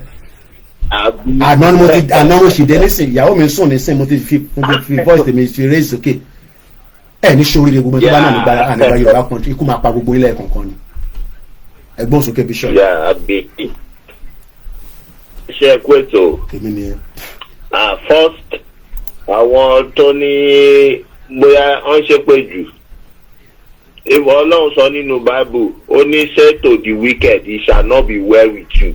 Amen. Ṣe pé kọ́ nìyẹn. Ọlọ́run ló sọ bẹ́ẹ̀, ó ní kẹ́ ṣe pé fún àwọn oníwà ibi wípé kò ní dáa fún wọn. Àmín. Bóyá òyìnbó tó ń kà nínú Bíbélì yẹn gan ni ò jẹ́ kó mọ ìtumọ̀ ohun tó ń kà. Wọ́n gbọ́ Yorùbá, wọ́n gbọ́ English. Ó wà láàrin méjì. Ó wà clearly there. Ó sọ fún Ọlọ́run, ó dẹ̀ kọ́ God say to the wicked, it shall not be well with you. Ó ní ẹ sọ fún oníṣẹ́ ibi pé kò ní dáa fún yín. So Yorùbá ẹ̀ nìyẹn, simple as ABC, ẹ tí ò bá fẹ́ pè kó máa wú wẹ̀.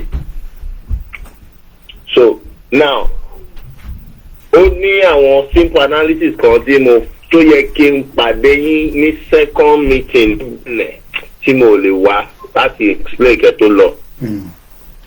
But mo yànnà díẹ̀ ní orí program àròlé lásán yìí.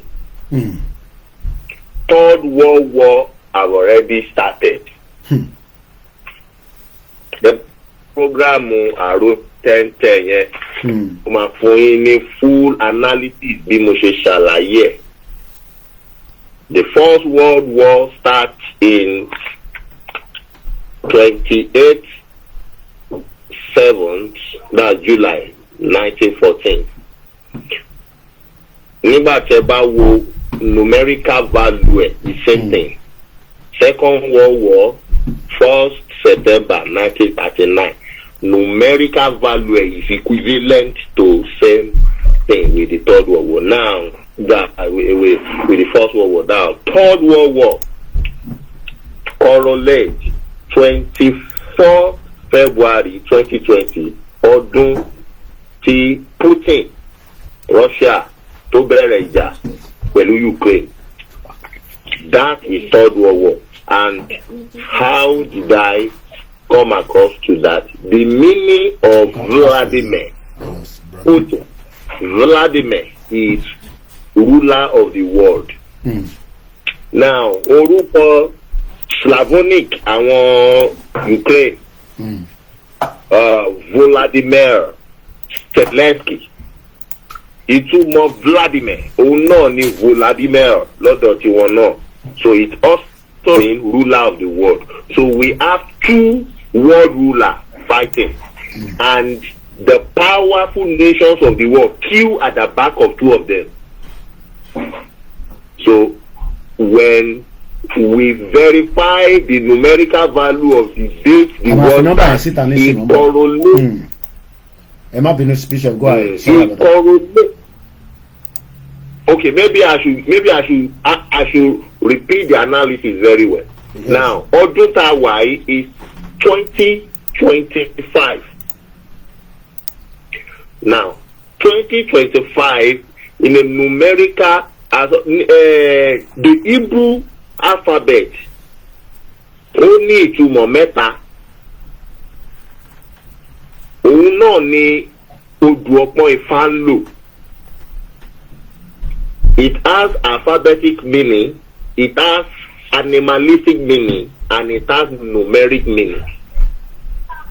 An alphabet have 3 meanings: alphabet, animal interpretation, and number.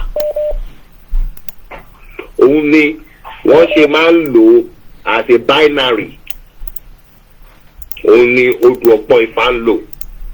Now, when you understand this, when you see number of events, you can decode what if Odu Ifa is saying for that year, and the performance of the people that are acting on it, and what you should do. Now, 2025, when you say 2, that is 4. The last 5, when you have the 4, you have 9. So this year is symbol of 9. 9 represents only you bank when you order ọ̀pẹ. 9 represents palm tree. Only you bá ṣe ń sọ wípé òkú tí a bá sọ mọ́pẹ lọ́pẹ sọ mọ́ ni. This year represents 2 factors, good and evil. The year of conflict, and the 5 symbolize conflict and freedom. So 5 and 9 is synonymous, but in 9 is conflict, but in 5 you have freedom and conflict together. So being the year 2025, that is why Trump says the identity and the importance. He called Vladimir Putin, discussed with him, because war is ongoing. He called Zelensky. When you listen to what he's telling Zelensky in the office, also only you are playing with World War III. Yes, you're right. Trump said so. Everybody hear that? Yes. Yeah. Nítorí pé òun decode year tí a wà yìí 2025. He identified that 5 in it. That 5 is year of a 5 has what we call conflict, and it also has liberation, freedom. Let me help you there, Bishop. Bishop, just for record purpose, this is on the Sky News, one of the most trusted, at least for now, in terms of news with their widespread information and all that. Whether they are trusted is a different thing anyway, not the right thing to have said. But 1 week ago, 1st of March, today is the 9th, 1st of March 2025, at exactly 10:40 UK time on Saturday, Trump tells Zelensky, you are gambling with World War III, but says he can return to the White House when he's ready for peace. Go ahead, Bishop. Yeah. Now, what they fail to understood is that the World War III has already started. Saying the day the fight started, 24th February 2022, because that year represents figure 5, conflict and freedom. When you go to the World War I, it started 28 July 1914. Now, when you had 28, July is 7 in number. When you had 28 with 7, Keep it aside. Now I had 19 and 14 together. Keep it aside. Now add the 2. When you add the 2, it will give you 68. 68 and 5 is the same thing. How? Add 6 plus 8. It will give you 14. Now, add that 4 together, you have 5. So 68 is tantamount to 5. In binary, you have from 0, you have 1 to 9. That's all. You don't have two figures. You have 1 to 9. And that 1 to 9 is what ruled the world. Whatever you have from double units can be matched back to that single binary, 1 to 9. So that's it. Now, so you may think that, okay, the World War I mistakenly happened on that day. Let us check World War II. World War II happened on the 1st September 1939. 1st September 1939. So add 1 and 9 because September is 9. Add 1 and 9. That is 10. Yes. Now add 19 and 39. 19 and 39. So add it together with that 10. You will have 68. 68 is tantamount to 5. It's tantamount to 5 because 6 plus 8 is 14. So 1 plus 4 is 5. The Second World War started again on same 5. 5 symbolize conflict and freedom. Now, when Vladimir means world ruler. That's the meaning in Russian language. Now, Volodymyr Zelensky also is the same pronunciation for Vladimir in Slavonic, the Ukraine language. Volodymyr also means world ruler. So you have 2 world rulers fighting. That is world war. And to confirm it started in 24th February 2022. So add it. 24 plus 2. Because February is 2. 24 plus 2. You had it. Now add the 20 plus 22. Now add it together. It will give you 68 again. 68 is tantamount to 5. Meaning conflict and freedom. The World War III has already started. Now, what gives Trump instinct is this year, 2025. That 5 that he saw, and they all have knowledge in this binary thing. So that's why he decided to stop the fight. Now, máa parí ẹ̀ máa wá sọ ibi tó ti máa kàn wá nílẹ̀ Yorùbá ní Nàìjíríà ń bẹ̀. So this year ọmọ Yorùbá ẹ lọ gbáradì. You either you want to fight or you don't want to fight. Fight will come. So ẹ lọ gbáradì.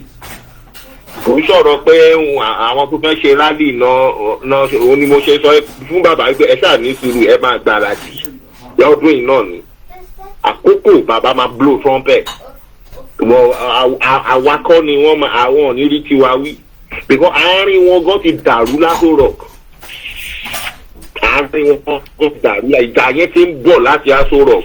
Ó máa tú síta láìpẹ́ ẹ máa rí from April, May, June ó máa tú síta ẹ máa so now I now look into Trump, who is trying to resolve the fight. Does he have destiny or capacity? Does he have destiny or capacity to do so? When I research his name is what? Donald Trump. The meaning of Donald is world ruler. Go and Google it. The meaning of Donald is world ruler. So you now have Vladimir, which is world ruler Putin. You now have Volodymyr, which is world ruler Zelensky. 2 world rulers fighting each other, and nations of the world queue at their back. You have the West queue at the back of Zelensky, and you have the the BRICS nations queuing at the back of Putin. And you see how some countries who are idle very soon will one picky side very soon, who might escalate very soon. Now, you now have the third world ruler, Trump, Donald Trump, world ruler Trump, trying to put an end to it. Now, it will escalate because the Zelensky have already picked an offense that Trump is now taking side. And Trump is saying, you can't win this war. Tí ọmọ kékeré tó fẹ́ gòkè rí àgbàlagbà ti rí from far. Because Zelensky left US and went to UK to meet Keir Starmer. When I check the meaning of the name Keir Starmer, Keir means star, near the word, and Starmer means darkness. So it means a dark star or a star, a star of darkness.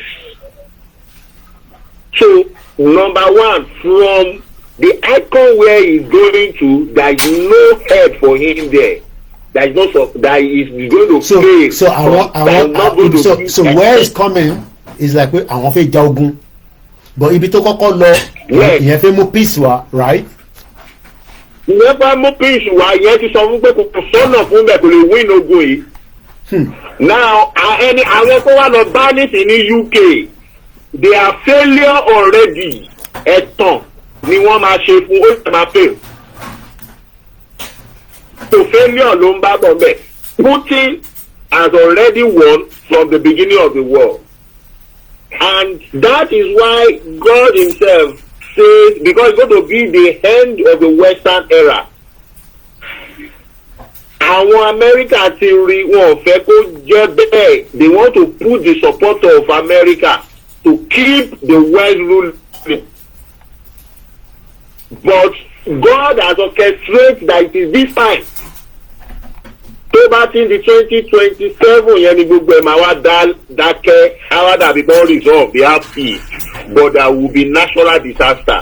Ìdájọ́ Ọlọ́run gangan àwa bẹ̀rẹ̀. Now, all those are in the religious explanation for those who are waiting for coming of Christ, and I more explain something in some of my books, emotion. Now, ibi tó kọ ìran Yorùbá níbí in this year, henceforth to 2025, ẹ lọ gbáradì. Máa kò sẹ́ni tó máa gbà ẹ́ olórí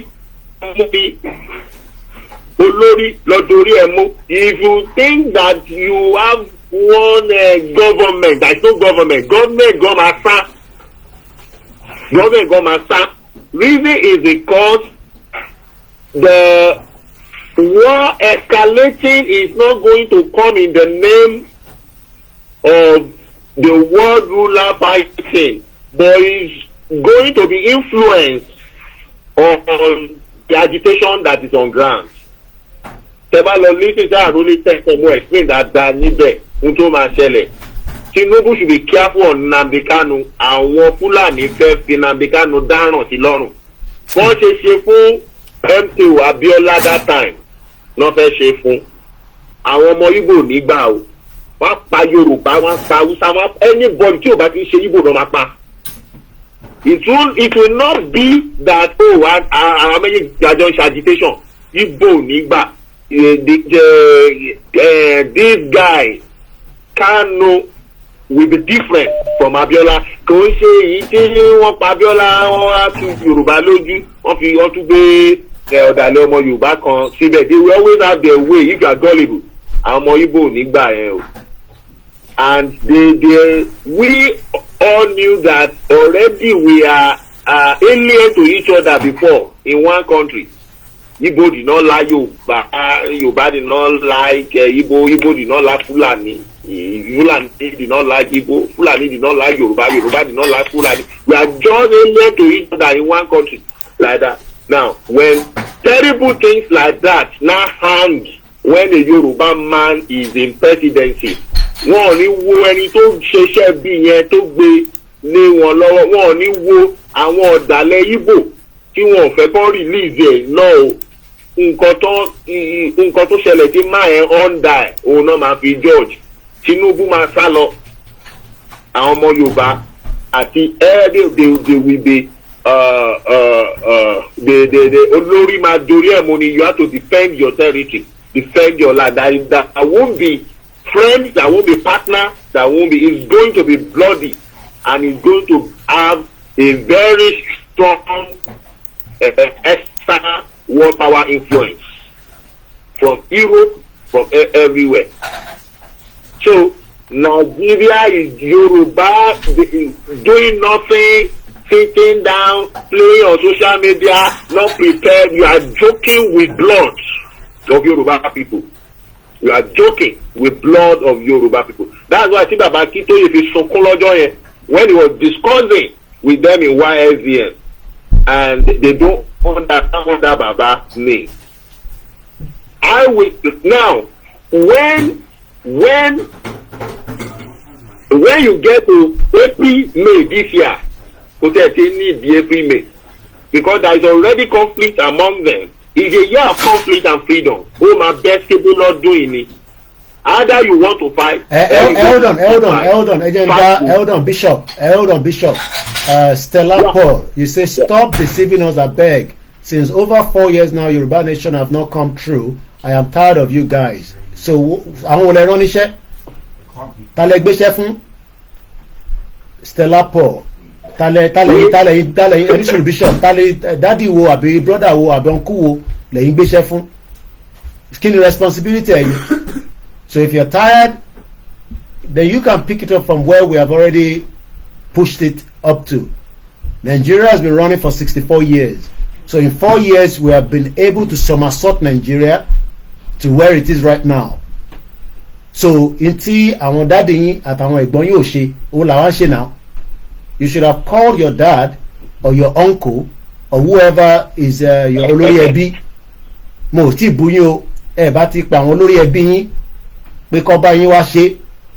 So in 4 years, a man that should be resting, Baba Akintoye, came out, and you think that it's going to be easy to somersault Nigeria? Dumb bastard. Ẹ̀gbọ́n sókè Bishop. Koiki, you could have leave that bomb full. You could have leave that bomb full alone. You should go to one local government area and try to take it over. Now, Yoruba is very big. Maybe he thought that they are talking about a house.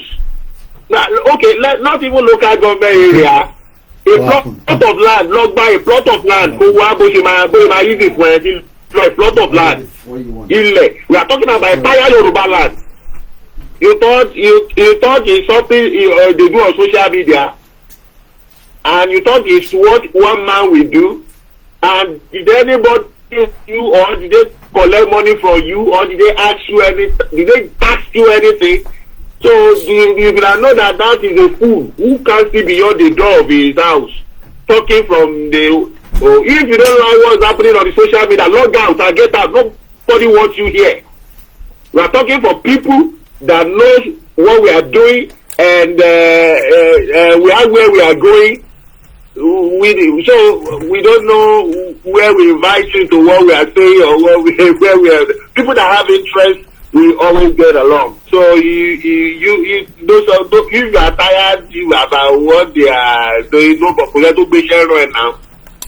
Tired so right now. Lọ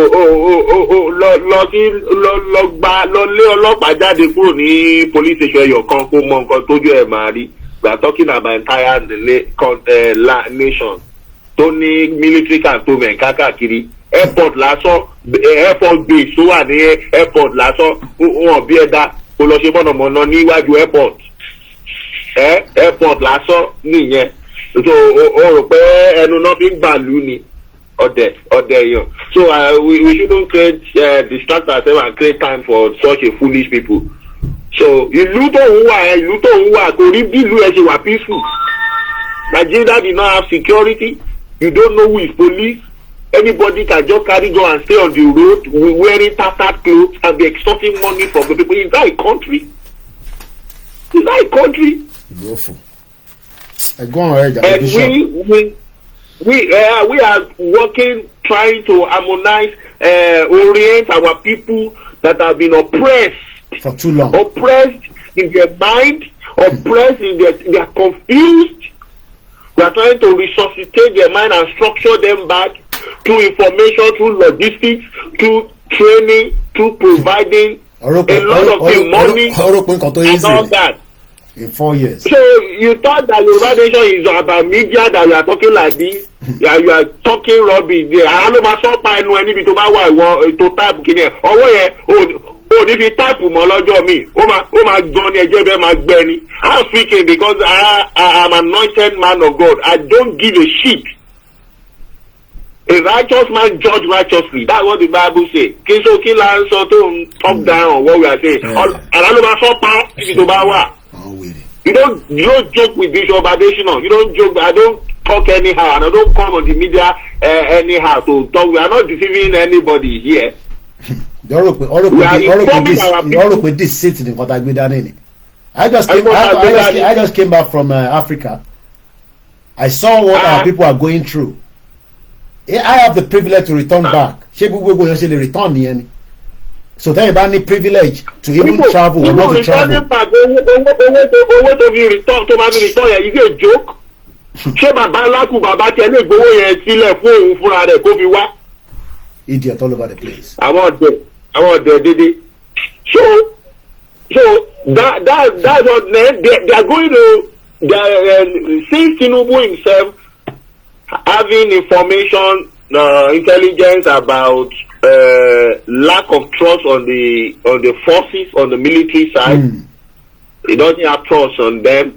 Then from the political party side, they are putting it onto him. Lord second term. So that is either we cut the hand or okay. Let's give the analogy like this, Bishop. Let me round it off here. He is looking at the electoral institution. And that's the reason we might change the INEC chairman very soon. Okay. Number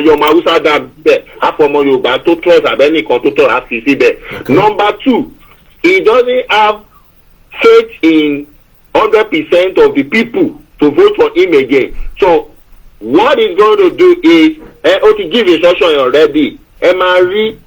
From economic perspective, wọ́n máa track down àwọn opponent wọn tó bá ti ní owó tó kọjá $5 million nínú bank account ẹ wọ́n kọ̀ máa dédé lọ́ọ̀kì bank account ẹ ni tó bá dé báńkì máa sọ fún ẹ wípé it's from CBN, it's from CBN. Okay. So they will now begin to give forms táwọn ọmọ máa fill to explain their money, what business are you doing, how are you. Just a lot of people will be frustrated this year. Get from April, May, June, ó máa bẹ̀rẹ̀ tó bá lówó ńlá nínú Nigeria bank account wọ́n máa freeze ẹ̀ wọ́n máa ní kó wá explain because they want to track down so that their opponent will not be using that to move money for logistics against his political plan. So a lot, and that ó máa cover a lot of àwọn ọmọ Nigeria tó ṣe business inú ilé. So your money in Nigerian bank is not safe. It's going to be frustrating. Another aspect is there's going to be a lot of ritual. People who need sudden money. Àwọn ọmọbìnrin wa wọ́n láti ṣọ́ra wọn. Let what your parents is giving you jẹ́ kó tẹ́ ẹ lọ́rùn. Tó bá dẹ̀ lọ́kọ jẹ́ kí ọkọ nǹkan tó pọ̀ ẹ fún ẹ jẹ́ kó tẹ́ ẹ lọ́rùn. Tó bá ń ta fèlèfèlè kiri wọ́n máa lù ẹ́ dànù wọ́n fi ẹṣẹ́ ṣó nìyẹn. A lot of mad women will source out and some people without seeking get suddenly dying. And so those are the projections from June. June will be high peak of it. People begin to. And let me help you there, Bishop, before you wrap up, because I still want to, ask one or two questions. And when Bishop is calling in, we need to expand things. And when Bishop is calling and giving us information, I Google things out and I bring information to not support him alone, but to buttress the discussion. As Bishop was talking, I typed on the Google I've been hearing this anyway in the news. British, are they preparing for the war? Is there going to be problem? This is coming from Jessica Clark, updated today, 9th of March 2025 at exactly 8 minutes past 2 p.m. Our money, 8 minutes past 1400 hours. The headline is like this: British defense giants prepare to ramp up production as Europe races to rearm on Trump's Ukraine intervention. British defense giants are preparing to move production to a war footing as European government race to rearm. The country's biggest arms manufacturers, including BAE Systems, Babcock Leonard UK, and Charmin, have said they are stand ready to meet up an unparalleled surge in demand. The UK, along with continental nations, is urgently trying to ramp up its independent defense capability in the wake of President Trump's intervention in the Russia war on Ukraine. Just to finish it up, measures could include running production lines 24 hours a day, bringing workers in over the weekend, and investing in expansion, even setting up a so-called shadow factories last seen in the Second World War. Hampshire, based here in the UK, which has rebuffed a takeover approach from the US private equity firm Bain Capital, wants to expand in the UK and Germany. The company, which makes bombs and missiles defense system, said it has seen unparalleled demand since the invasion of Ukraine, particularly in its explosive division. It expects the surge to last for at least a decade, 10 years. Man sọ pé kò sógun, bomb bastard. Ẹ̀gbọ́n sókè Bishop. Thank you. Torí pé níṣẹ́ tí mo ṣe kà síta ni pé because sometimes kì í ṣe gbogbo èèyàn wa èèyàn gidi tẹ̀ ń gbọ́ wa o, ṣe tí Bishop bá ń sọ̀rọ̀ báyìí ẹlòmíì máa wò pé ìbí èèyàn dúdú ló kàn ń sọ̀rọ̀, at least kò ń ṣe Bishop kò ló kọ́ átíkò yìí wọ́n dẹ̀ ṣe updated ní ọ̀sán yìí ni. Ẹ̀gbọ́n sókè Bishop. And I'll share the link for further research. For people don't know that Ukraine supply Nigeria ammunition. Some people don't know that Nigeria military buys ammunition from Ukraine. As Ukraine is fighting, they are selling to Nigeria. But maybe they don't know that that thing that is happening between Ukraine and Russia is escalating. Tó bá ti dọ́dọ̀ ti wa sáàdì tó máa gbàyọ lọ́dọ̀ ti wa là ń explain nìyẹn. So as a Yoruba, go and prepare. Not just for only rally. Prepare to defend your life, to defend your family, to defend your territory. It's beyond Yoruba nation. But it's time, either you want Yoruba nation or not, that the words we break Nigeria will break it. Is the time. And it's starting 2025. By 2027, everything will be rounding off before the creator of heaven and earth. Now, Bishop, kákọ̀ọ́fì fún àwọn èèyàn wa ní mo kí gbogbo ẹ̀yin tẹ́tí ń pè ẹ máa ráyè wọlé. The program is not in a rush, even though we have run our normal schedule of 3 hours 24 minutes. Mo kí ẹ̀yin tẹ́sí wà lórí ìjókòó ẹ má ti jẹ́ kó rẹ̀yìn. Ṣe rí oníbọ̀bọ̀ kan wà lórí Twitter. Màá lọ wo orúkọ ẹ̀ jáde nísìn.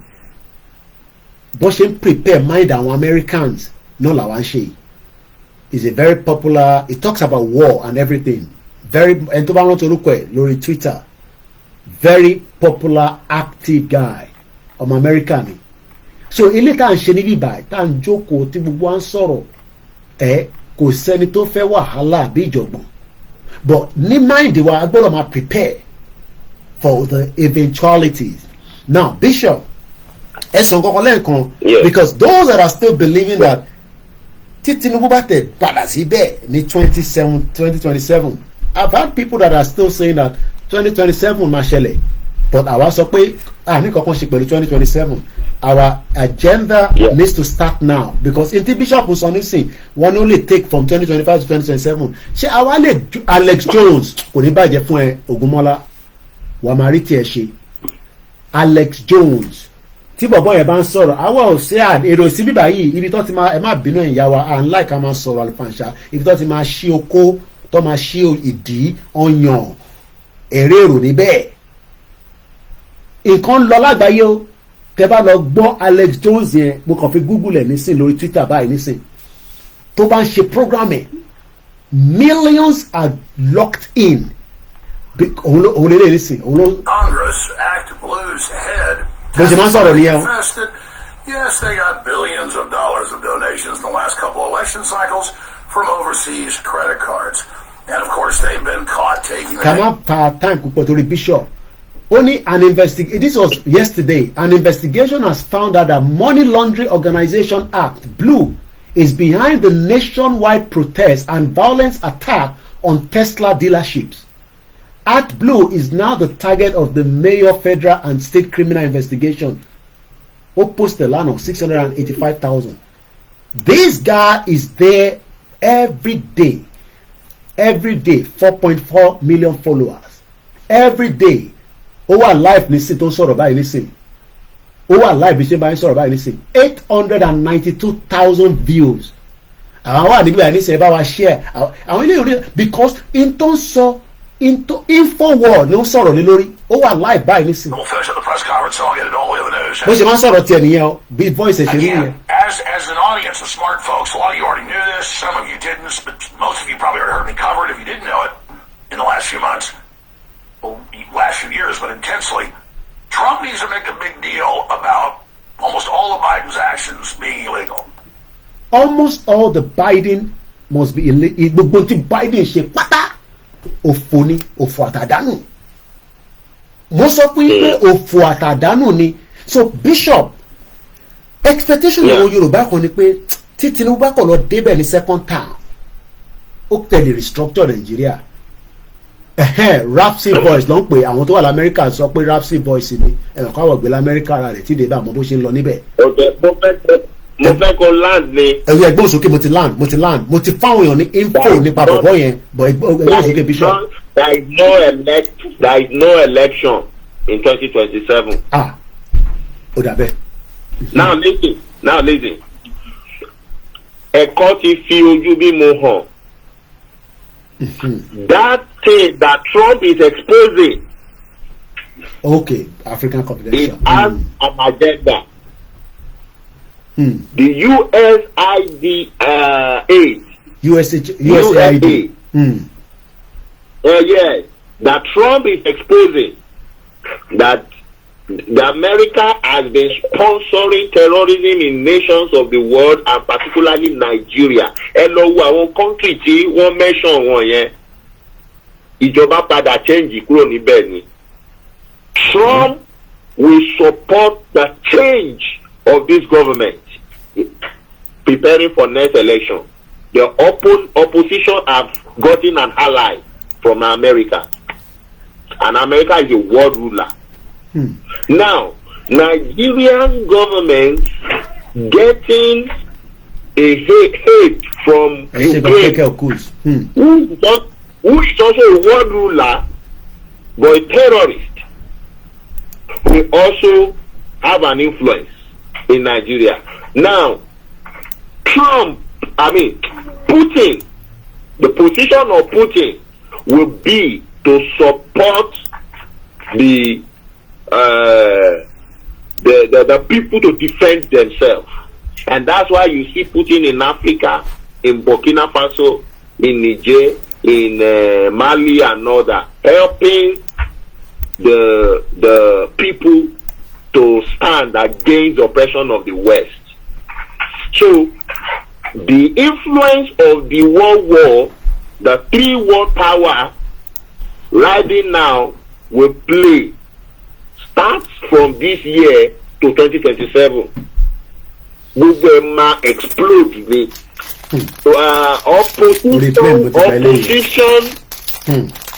Opposition will not take it as a joke with Tinubu. Tinubu will use all he has to fight and operate and defend the opposition through economy, through every aráàlú ló máa jẹ ìyà. Ẹ̀yin tẹ́ believe in Nigeria lẹ máa jẹ ìyà. And when the self-determination from the east or from the west spark up as we too are planning, so Ally is also ready so for us to defend ourselves. So Nigeria might break on its own. I want Asarido Kubo. I saw him saying that our mama bears in plug pipeline. I'm a big if you go over to Nuboni. Yoruba nation sílẹ̀. How is the tension in Nigeria right now? Because I was seeing Bishop. You are within. You can smell. Àwọn kan ní bí àbọ̀bọ̀ yẹn máa ń smoke ni. The voice ẹ̀ ṣe rí bẹ́ẹ̀ ẹ̀ ṣe gan ni. Mo kí gbogbo èèyàn wa. Mr. Ìyá Stella Paul wọ́n ti agree. Wọ́n ní ara ń tàwọn náà ní Koiki. Kò ṣe pé anything. Ó dà pé àdé block èèyàn ní bíbá. Ìwà àti block ní sìn ni wọ́n ní olórí burúkú ní Nigerian government. I am tired of working with them. Yoruba Air Force personnel are suffering. Gbogbo èèyàn ló ń suffer. Sùúrù ní kí gbogbo wa ṣe kádẹ́wà strategic. Àfi lọ ṣe bí MK Abiola tó declare. How can the MK Abiola declare government wa gbé? Ó yẹ kó lo fire power ni. But Bishop, ẹ jẹ́ ká fi Yorùbá nation sílẹ̀. The current situation in Nigeria, right? Because I don't want people to think that Yoruba nation ló fẹ́ gbé ọ̀rọ̀ explosion wá sí Nigeria. Nigeria máa lana. Ṣé Nigeria lè explode? I am not talking about with Yoruba nation. I'm talking about generally with the way Nigeria is right now. And I want you to be really honest with us. I know people might be saying, look, Bishop, just tell us as it is. See Nigeria only explode. Is Nigeria sitting on a keg of gunpowder? Abi aye sọ̀rọ̀ ni. Ntí mo jẹ́ orí pé lọ́dún fún mi o, ẹ má bínú, mo ń gbádùn ẹ̀yin o. Rising ni. Nigeria can explode. Nigeria can explode. Nigeria can explode. Now, the way a country is conglomerate of institutions. You have different parastatals. Okay, let's use Nigeria as a country as what let's say elephant. Now, you have muscle in the leg, you have muscle in the hand, you have muscle in the tail, you have the belly side, you have the mouth, you have the hunchback. Gbogbo ẹni muscle agbára wà tó ń ṣiṣẹ́ tó ń make the elephant to move. You have muscle in the big hair, etí ẹ̀ ńlá yẹn tó máa máa mì. Now, gbogbo ẹ̀ ọkọ lè dákẹ́ lẹ́ẹ̀kan náà gbàm ó dẹ̀ ṣubú. That's something like that. There is nothing like that. There is nothing like that. Now, you will notice is dying when one leg is no more working and is dragging it. You will notice is dying when he can no longer control his tail and the tail is wajoro. Okay. You will notice is dying when he can no longer walk again. Is now kneeling down. But he's still eating, but he can't walk. You notice he's dying when he can no longer sustain ability to stand. He now fall to the ground. And it's mama me. Oh Lord, títí gbogbo ẹ̀fí máa dá. It's just like that. It's just like that. So we are the one to keep what we are doing as we keep on the agitation. Nigeria is dying. Okay, so we must not stop our own agitation regardless of. You don't stop, and that is what few people in working in the YSDM have not understood yet. I'm not blaming some of them. So we are not experienced in all these things we are doing. But my concern is that if you are ignorant of something, you go and learn about it. You don't enter into an office ignorantly. You go and research about your post, your responsibility. What we are agitating for, the agitation itself is a strategy. Okay. Now, you don't have weapon, you don't have fight, you don't have all, you can't conquer Nigeria by your this thing, yes, but you are agitating. That agitation itself is a strategy. It's killing Nigeria. Now you don't stop there. You start implementing what make you unique and defend your identity outside of Nigeria. That is what Sweden did away from Norway. Sweden immediately declared the embassy in all the Europe, and nobody is stopping them because they are being marginalized in Norway. Okay. So the Europeans start calling the Norwegians, why kilo shele? We are having some part of your people saying that they are Norwegians, but they are Sweden Norwegians. So similarly, our not declare can operate in African countries, having our embassy. What people are calling declare, I don't understand. Okay. What you want to declare for is for nations to recognize you. All right. Okay. Instead of you now saying you declare, why can't you do what nations will see to recognize you? That's all. Okay, you did not do all those things. You just want to come and declare. Declaring what? On what basis are you declaring? Yes, so it's of no benefit declaring when there is no identity to work with. And that's why, yes, and that is why we strongly invest our last financial capitals into Ruba, which carry Yoruba nation currency and is functioning all over the world. So it doesn't matter what gullible people say. We don't bloody care. People that use it, they are testifying to it and they don't have problem with it. And we thank God, number of banks that is not spending it. Bishop, I want us to get this clear. Let me just continue. Number of banks that is not spending it is now increasing. Now, apart from money, what identity again? Our identity passports.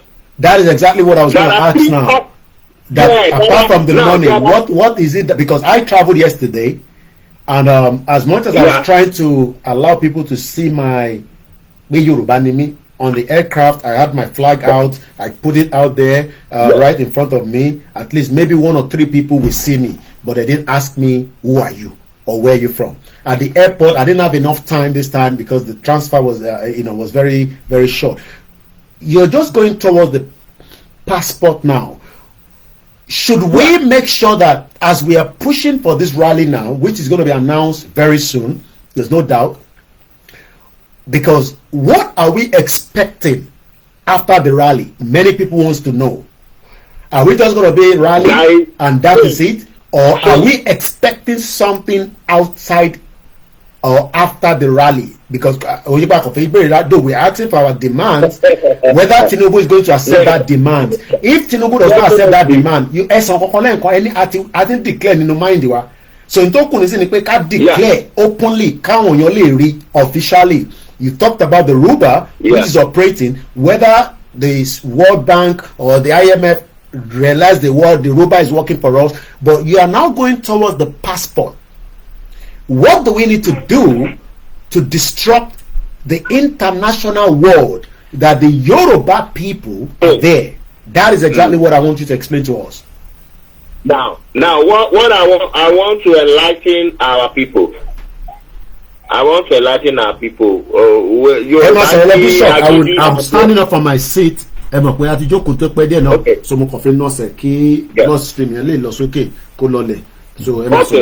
Now, enlighten our people, because I know Yoruba only agidi on ignorance. Some of our Yoruba people, they are ignorant of something, and instead to pull down and research, they don't research. They just block their mind and say, now. Who says what? Nobody's stopping you. Nobody stopping you. Now, United Nations did not have territory. United Nations, they did not have geographical territory. United Nations is just like association of countries. But staff of United Nations, they have diplomatic passports. They can move anywhere in the world. You can see that. Now, we have territory. We have land. We are a nation. Yoruba people, we are a nation. There is no any law or legal that declares us treason for having a passport. There are 3 types of passports. We have international passports. It's for countries, sovereign countries. Now, we have diplomatic passports. It's exceptional. Either you are country or honorable is exceptional. Diplomatic passport is exceptional. And you also have a reverential passport that some presidents or world rulers uses to pass all around the world. It's acceptable. Now, Yoruba nation can come up with a diplomatic passport. How we move that is exclusive to if we are interested and we discuss it. But not to say that we can't have passport now. It will be that treason. No, treason what? It is not international passport. It's a diplomatic passport. And it is available for any Yoruba that believes in Yoruba nation. Okay. Of course, whatever you are doing under self-determination, you should know Nigeria is your rival. And don't if you are not gullible, don't expect that Nigeria will accept the passport. No, we didn't do it for Nigeria. So you don't come, you accepting it and say you want to bring it to Nigeria, you put yourself into trouble. Even though it's legal and right, but it's for other countries. Why? We are testing the country that support us. Any country that welcomes it, we know we recognize Yoruba nation. And any country that will not welcome it, you know this, they are ally of Nigeria and they are terrorist government like them. They will not welcome Yoruba nation. So it's a test run. It's a test run. And passport is nothing. It's an identity card. That's all. Passport is an identity card. Okay. Now, having Yoruba nation on it symbolize you are a nation and you have the right to defend your identity. You are rejected to be a Nigerian. The country who have respect for you and who have openly thrown down Nigeria when you forward that green passport in some country. When you provide a new passport to them that is new to them, even though it's new to them, but they see it as a diplomatic passport and a new nation from Western Nigeria, and you let them know it's verifiable. They can verify it. We have bodies. YZM is there. We have leader. Babakitoye is there. And they can verify it online and say, okay, you people are different. We like to know you people more than this. You are welcome. That is how you fight Nigeria from diplomatic perspective, not by sitting down and coming to shout on social media, doing nothing. All right. The final part before I let you to go, in terms of the mobilization, we just read that Hong Kong, I don't know how they were able to do it. This movement has shown how many Hong Kongers want fundamental change. This is Suki, a student and activist, according to the Amnesty International. Again, June 16, 2019, 2 million people marched peacefully in the street of Hong Kong. The Hong Kong police have responded to the protest with batting, tear gas, pepper spray, rubber bullet, water cannon. Although the extradition bill has now been dropped, the movement has evolved into a much wider call for change, and the protests in Hong Kong continue. Bishop, that is a landmark for us to work with. I told you. Yeah, go ahead, I Bishop. told you it's a year of freedom and conflict. Number is a year of freedom and conflict. So how do we mobilize our people? Yeah. Money, how do we mobilize our people? Yeah. How we should mobilize our people, that's not for public discussion. Okay. All right. It's our own logistic and strategy. Thank you so much. Bishop. So that, we spent 56 all right. Both home and diaspora.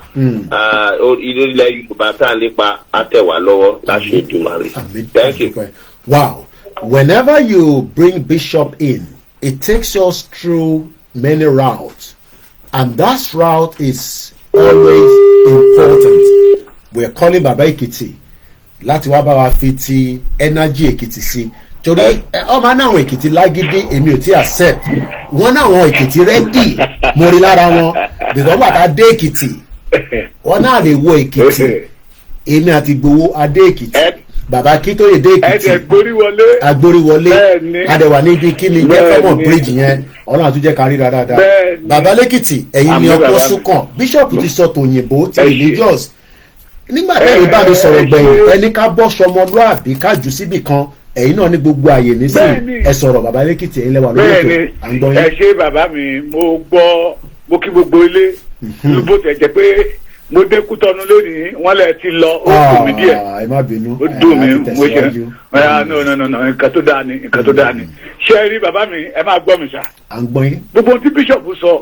gbogbo ohun tí bíṣọ̀bù sọ lèmi gbọ́ ní gbogbo ọmọ Yorùbá gbọ́ either World War 2, 3, 4, 5 kò kán Yorùbá tí Yorùbá ò bá dìde ká gbára wa sá kí wọ́n máa ja World War lẹ́rọ̀ ọgbọ̀n tá a bá dìde inú ìgbèkùn la wà Nigeria is not our home ṣẹ́ni nígbà tí à ń lọ sí lọ́nà Kútọ́nù sá àdọ́dọ̀ àwọn ọlọ́pàá kan ó dá wa dúró ó béèrè ìwé mọ́tò àkówé mọ́tò lé lọ́wọ́ ó ní ìwé títẹ̀ ń wọ́n pé o ó ti yẹ kó yé wa o ìwé títẹ̀ ń wọ́n pé o ìyẹn ni pé owó ló ń fẹ́ owó àwa náà dẹ́sọ̀ pé tíwèé bàbá wa ti pé àwa náà yìí ló wà àìfún yẹn lówó ṣé rí àkókò rẹ̀ tó yẹ kí ìran Yorùbá ó dìde sá this is opportunity for us láti gbára wálẹ̀ kò sí oògùn míì kan tá a lè sà ní kí ìran Yorùbá kan dìde ká gbára wálẹ̀ ìyà yìí ti pọ̀ jù ìpọ́njú yìí ti pọ̀ jù ìrẹ́jẹ yìí ti pọ̀ jù ọ̀nà àbáyọ kan tó kù fún wa nìyẹn sà ní ìkórìtà tí ìran Yorùbá dẹ̀ wá ẹja mú ìbẹ̀rù kúrò àwọn ọmọléèwé kankan máa kọ́ nìkan wọ́n ní how many people ti sójà gòkè mélòó náà fẹ́ pàánù wa wọ́n àti ẹ̀bí wọn dáa torí àjà ìjà ẹbí orí ilẹ̀ wa láwàsà àkókò rẹ̀ fún ìran Yorùbá láti dìde láti gbára wa ó ti dójú ẹ̀ náà àfi tá a bá ń tara wa jẹ and another caller sọ pé ká má pariwo Sunday Ìgbòho èyí kí ká jáde láti ká má fi Ìgbòho ṣà bàbá mi nígbà yí Awólọ́wọ̀ UPN la fẹ́ dìbò fún awo là ń pariwo awo ìran Yorùbá tòde òní ẹni bá rí wa la rí Ìgbòho rí wa ìdí ìgbà àkọ́kọ́ tí mi máa rí billionaire tó ń jà fún mẹ̀kúnnù Abiola did not fight for the mẹ̀kúnnù Abiola fight pé he want to become a president of largest black race all over the world ṣẹ́gbọ́n mi sà. Ìgbòho ló mẹ́kì rẹ́kọ́ọ̀dù yẹn mistake tí bàbá Awólọ́wọ̀ á kọ́ opportunity láti kó wa lọ pẹ̀lú iṣẹ́ rere tó ṣe ṣùgbọ́n bàbá náà fẹ́ di ààrẹ orílẹ̀-èdè adúláwọ̀ tó tóbi jù ìtìsọ́lé Ìgbòho torí wípé ìyà ń jẹ àwọn èèyàn kìyà ò dẹ́ ebi ò pa tó dìde tó ń fight fún wa tó tá a bá ń dárúkọ ẹ̀ àmọ́ tá à ń ṣe tá a bá ń dárúkọ pé Ìgbòho iṣẹ́ ń tẹ̀síwájú bàbá Akíntóyè iṣẹ́ ń tẹ̀síwájú bàbá mi tẹ́ bá gbọ́ history àwọn Afẹ́nifẹ́re bí àwọn ìka àgbà ìyà tí gbẹ̀yìn wọn ò lè dá tí gbẹ̀yìn wọn máa kúrò bí ìjọgbó nígbà tí bàbá Abraham Adesanya ti kú tán wọ́n ti wá sọ Afẹ́nifẹ́re di caucus opportunity to make money opportunity ìtàn pọ̀ tábà bẹ̀rẹ̀ sí pa ẹ̀ sọ̀tàn a máa rí àwọn tó kura wọn láfẹ́nifẹ́re yẹ nínú ká máa ṣá wọn ládàá pa wọ́n wà lára àwọn tó kó wa sínú ìgbèkùn táwa yìí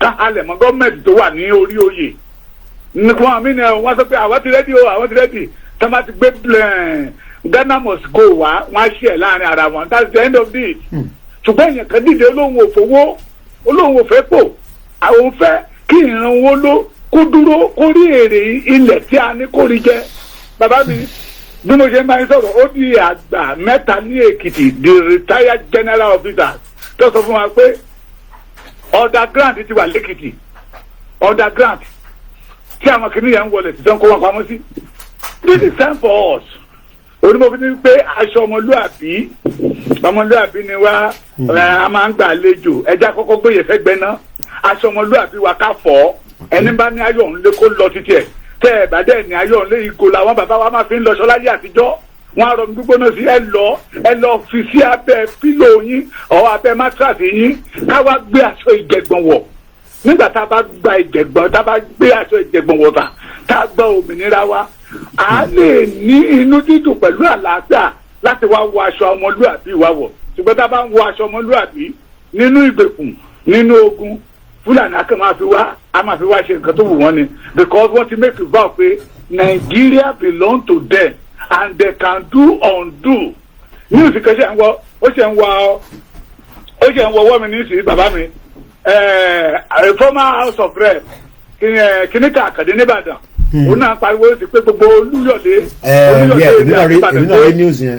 pé Olúyọ̀lé nìbàdàn pé òun rí àwọn ará bíbẹ̀ pé wọ́n ti gbó bẹ̀ òun rèsì alarm lẹ́yìn alarm yẹn tó rèsì yẹ ó lè má wà Ìbàdàn mọ́ kó jẹ́ pé from Ìbàdàn ló máa gbàdé lọ́dọ̀ from Ìbàdàn yẹn ló máa gbàdé from Àbújá ló máa gbàdé London ló máa gbàdé Amẹ́ríkà ló máa gbàdé Canada ṣé rí àánú àwa tá a wà ń lé tó yẹ ká máa ṣàánú ara wa tá a ṣàánú ara wa ló ń dùn mí this is time kò yẹ ká máa sọ fún wa pé ó yẹ ká jáde fún rally ká tó jáde fún rally kò yẹ ká máa sọ fún wa pé ká jáde fún rally sà ká tó jáde fún rally mo sọ̀rọ̀ kan ní ìjẹta màmá yẹn dẹ̀ bùsẹ́kún ó léwu ni mò ń bá wí in the olden days tí ọmọ yẹn bá get admission ẹ máa jó ẹ máa yọ̀ ni ẹ máa jó ẹ máa yọ̀ but lóde òní separate joy ni ìdùnnú láàárọ̀ tó bá dọwọ́ ọ̀sán mọ́ alẹ́ adé ìbànújẹ́ mọ́ yẹn lọ́wọ́ nígbà tó ọmọ yẹn bá wọnú ilé ìwé gíga inú yín máa dùn pé yín náà fẹ́ lọ́mọ ní yunifásitì ọdún kìíní inú yín máa dùn ọdún kejì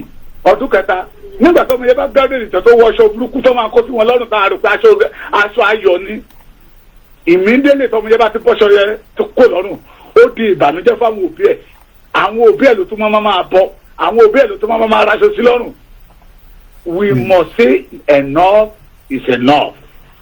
Chegbomisa, operation total freedom for Yorùbá ló yẹ ká jáde fún ìsìn. Chegbomi. Àtàwọn ọba tó ń gbàbọ̀dè tí ikú máa pa wọn lójijì tí àrùn máa gbé wọn dè. Ègbè kọ́sà. Èmi náà ń ka Bíbélì díẹ̀. Àwọn tó lọ pé àmì Christian àmì gbogbo nínú ìwé Àìsáyà 5:20 ó ní ègbé ni fún ẹni tó ń fi ìkorò pé adùn. Ṣé ìkorò kọ́lá ń jẹ́ nínú Nàìjíríà ni àwa Yorùbá kí àwọn olórí wa àwọn ọba wa dẹ̀ ti pé adùn ní ká máa forí lọ. Ó ní ègbé ni fún ẹni tó ń pe òkùnkùn ní ìmọ́lẹ̀.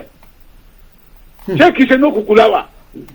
Inú òkùnkùn láwà náà àwọn tẹ̀sán wa pé ìmọ́lẹ̀ ni those people that say renew hope tí renew hope wá di renew ìyàmọ́ wa lọ́wọ́ náà táàdé ń sọ fún yín gbà yẹn pé this renew hope gbogbo wa ládé máa jẹ breakfast o ládé máa kábàámọ̀ ohun tó tẹ̀ máa dùn èmi nígbà tí ẹlẹ́ṣẹ̀ wọn bá máa jìyà olódodo a máa pinnu ẹ̀. ẹ jẹ́ kí n help yín lórí woman yẹn mo ti mú details ẹ̀ torí kó lè wà ní record torí yẹn lórí ìta bá sọ̀rọ̀ ó ní bàbá kí n ti rọ́lẹ̀ ń pa a member of House of Representatives Tolúlọpẹ́ Àkàndé Sádípẹ̀ on Saturday anoint 8 March 2025 raised the alarm that armed herdsmen have invaded Ogunmakin Gambari Reserve and the surrounding communities within Olúyọ̀lé Federal Constituency in Oyo State. There is ìṣẹ̀lẹ̀ kan tó ṣẹlẹ̀ ní Àkúrẹ́ wọ́n ní bàbá yìí diaspora ní 4 years ago ló relocate wá sí Nàìjíríà ló ṣe farming farm owner managed kidnap in Àkúrẹ́ a farm estate owner Ọlárìnwájú Ọ̀yẹ́lẹ́yẹ ó ti wà lọ́wọ́ àwọn terrorists báyìí ẹgbẹ́ òsókè bàbá Èkìtì. So tí a bá gbára wa sà tí a bá jáde kí gbogbo àgbáyé mọ̀ pé lóòótọ́ we are not in Nigeria. Nigeria ṣe bí ilé wa, kí world war kó máa jà lọ́tún kò kàn wá o. Ká dẹ̀ máa rántí àwọn ọmọ Yorùbá pé àwọn tá à ń pariwo world war yìí, America ni Ukraine ni, they are part of our problem. Wọ́n fẹ́ kí ìran Áfíríkà kan kó gbé nìsa. Wọ́n bàbá sọ ìtẹ̀kẹ́ fún wa lé nìsa. Ó ní kí ni problem tí Yorùbá fi ní ogun.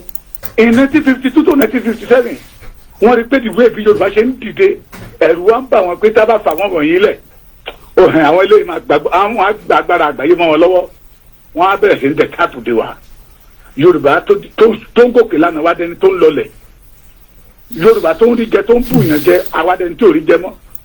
Wọ́n sọ fún wa wípé ní ìgbà kan ìran Yorùbá máa ń yá àwọn Haúsá ìlú owó àti ilẹ̀ Ìgbò àti British. Today Yorùbá ti di beggar all over the world. Yorùbá ti di atọ́rajà all over the world. This is time for us to say no to this Nigeria. Nigeria ìṣẹ̀lẹ̀ wa bàbá mi. So kò yẹ ká máa rọ ọmọ Yorùbá pé ẹ jáde ká tó jáde lélẹ̀ tá a wà yìí. Eku òkè bí eku, ẹyẹ òkè bí ẹyẹ, àwa tá a jọ ọmọ èèyàn gan àfọ̀n bí ọmọ èèyàn.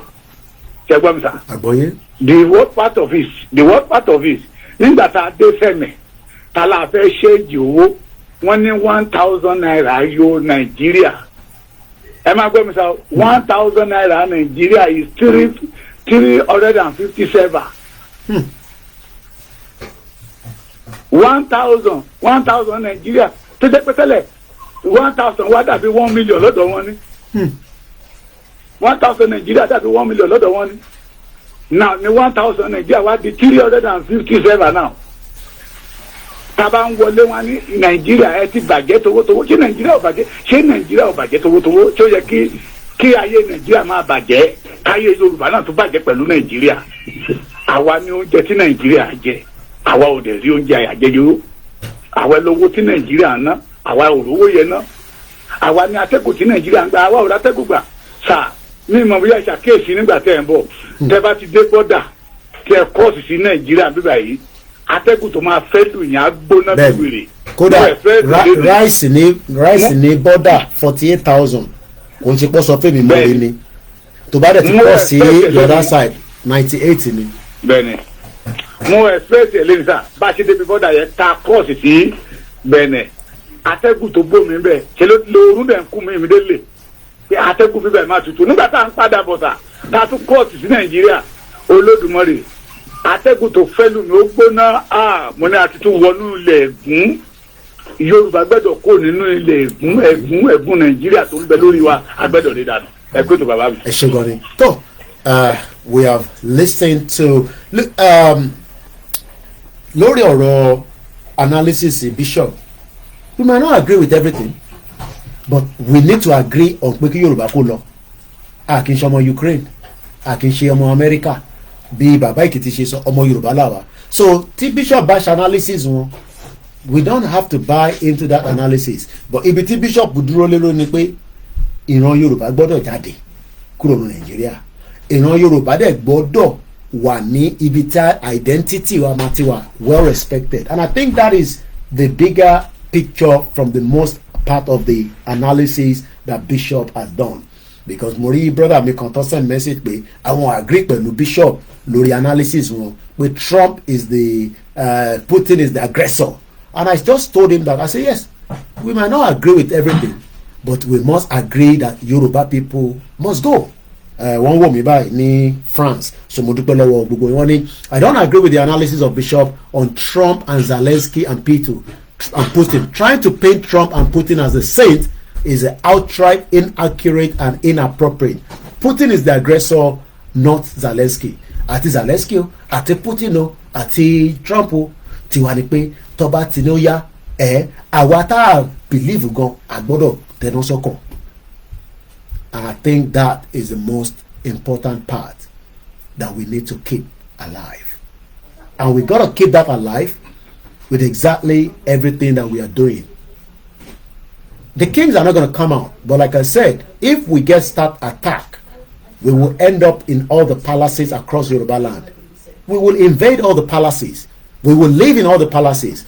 èèyàn kan bí mi pé brother mi tó pè wá jẹ́ picture ilẹ̀ wa lò picture mà tí yín tí mo dé fìlà níjọ rally ọlọ́run jẹ́ kó bàjẹ́ fún gbogbo yín èèyàn kan ní Koiki have you miss Africa mo ti miss Africa gan láti kí tó kúrò láfíríkà mo ti miss ẹ bá mi mute background ẹ ti wọlé brother mi ṣé dáadáa la bá yín. àdúgbò ẹ̀ ń bọ̀ ẹ̀ ń ṣe program lọ́wọ́. mo àlórí ètò ẹ lọ máa wò wá kẹwàá ọ̀dà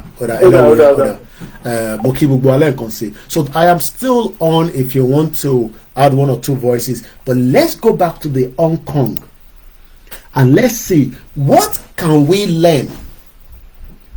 2 million people marched in Hong Kong. When the police responded to the protest with baton. Ọmọ tán pè ní baton kí n tó máa fi nà yẹn padà. Wọ́n náà lo tear gas. TV ti wà on for 3 hours. Kò rí ẹni kíní kankan tó ń ṣiṣẹ́ lórí ẹ̀ ó yà kú fún rẹ̀. Ìtọ́ fi ń pè ní system nìyẹn. So I have to now go back and say èmi ṣì ń wò lọ́wọ́. Because kò rí ẹni activities for 3.5 hours. So one wonder pé kí ló ń ṣẹlẹ̀. Lẹ́ǹkan sí mo kí mọ̀mísí mi dáadáa. Mo dẹ̀ kí bàbá Akíntóyè. I spoke to him this morning.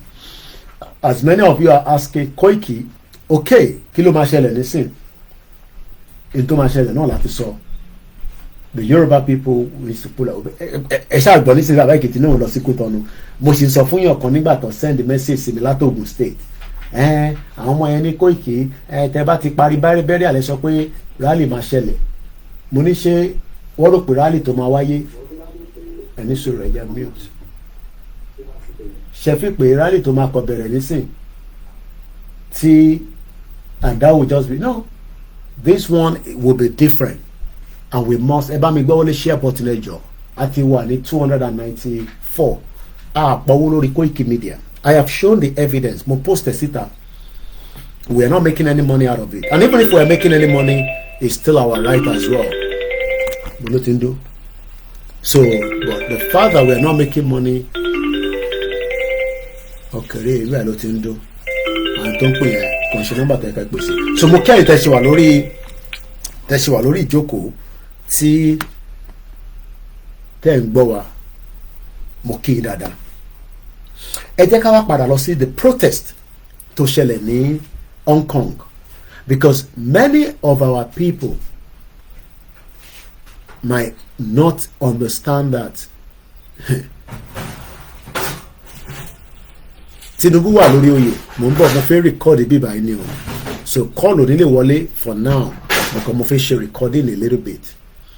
So ẹ jẹ́ kí n mú lọ ìkọ́dẹ̀ tó wá ń pè wá, ok? Ẹ já sáré gba call ẹ̀ tó ń pè wá yìí.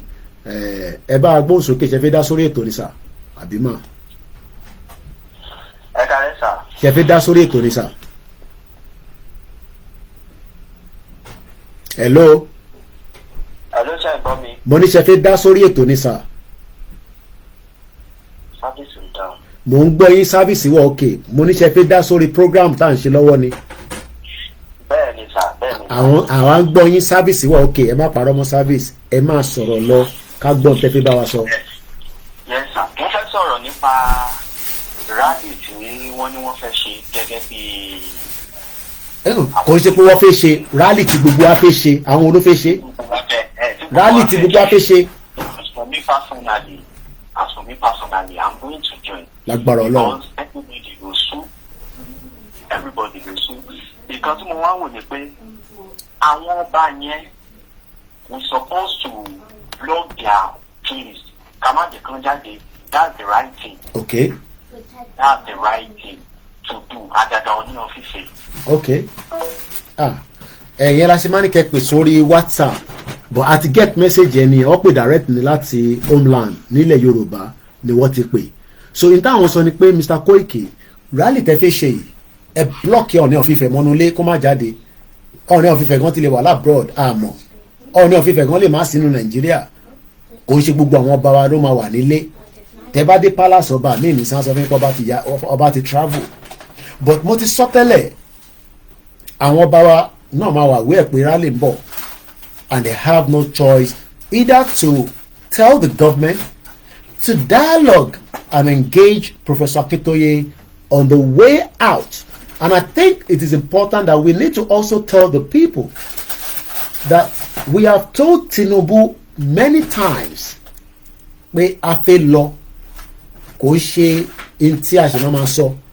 it's entirely up to him to do what is needed to engage Baba Akintoye so that we can leave. Analysis of Trump and Ukraine and all that we normally do, like it has been done, our focus is Africa and Nigeria, and we don't want war. But the evidence is pointing at Ogumbo. So what do? It is not to scare our people, but it's just to prepare the people. So now, Ejeka Parasi, Hong Kong. Korean Hong Kong, they call it reality shaleri, a protest. Many countries across the globe, ever me share, they don't take a support platform financially. At the joke on this, immediately work with our family in Santo Topada. And I still want to go back again. We need money.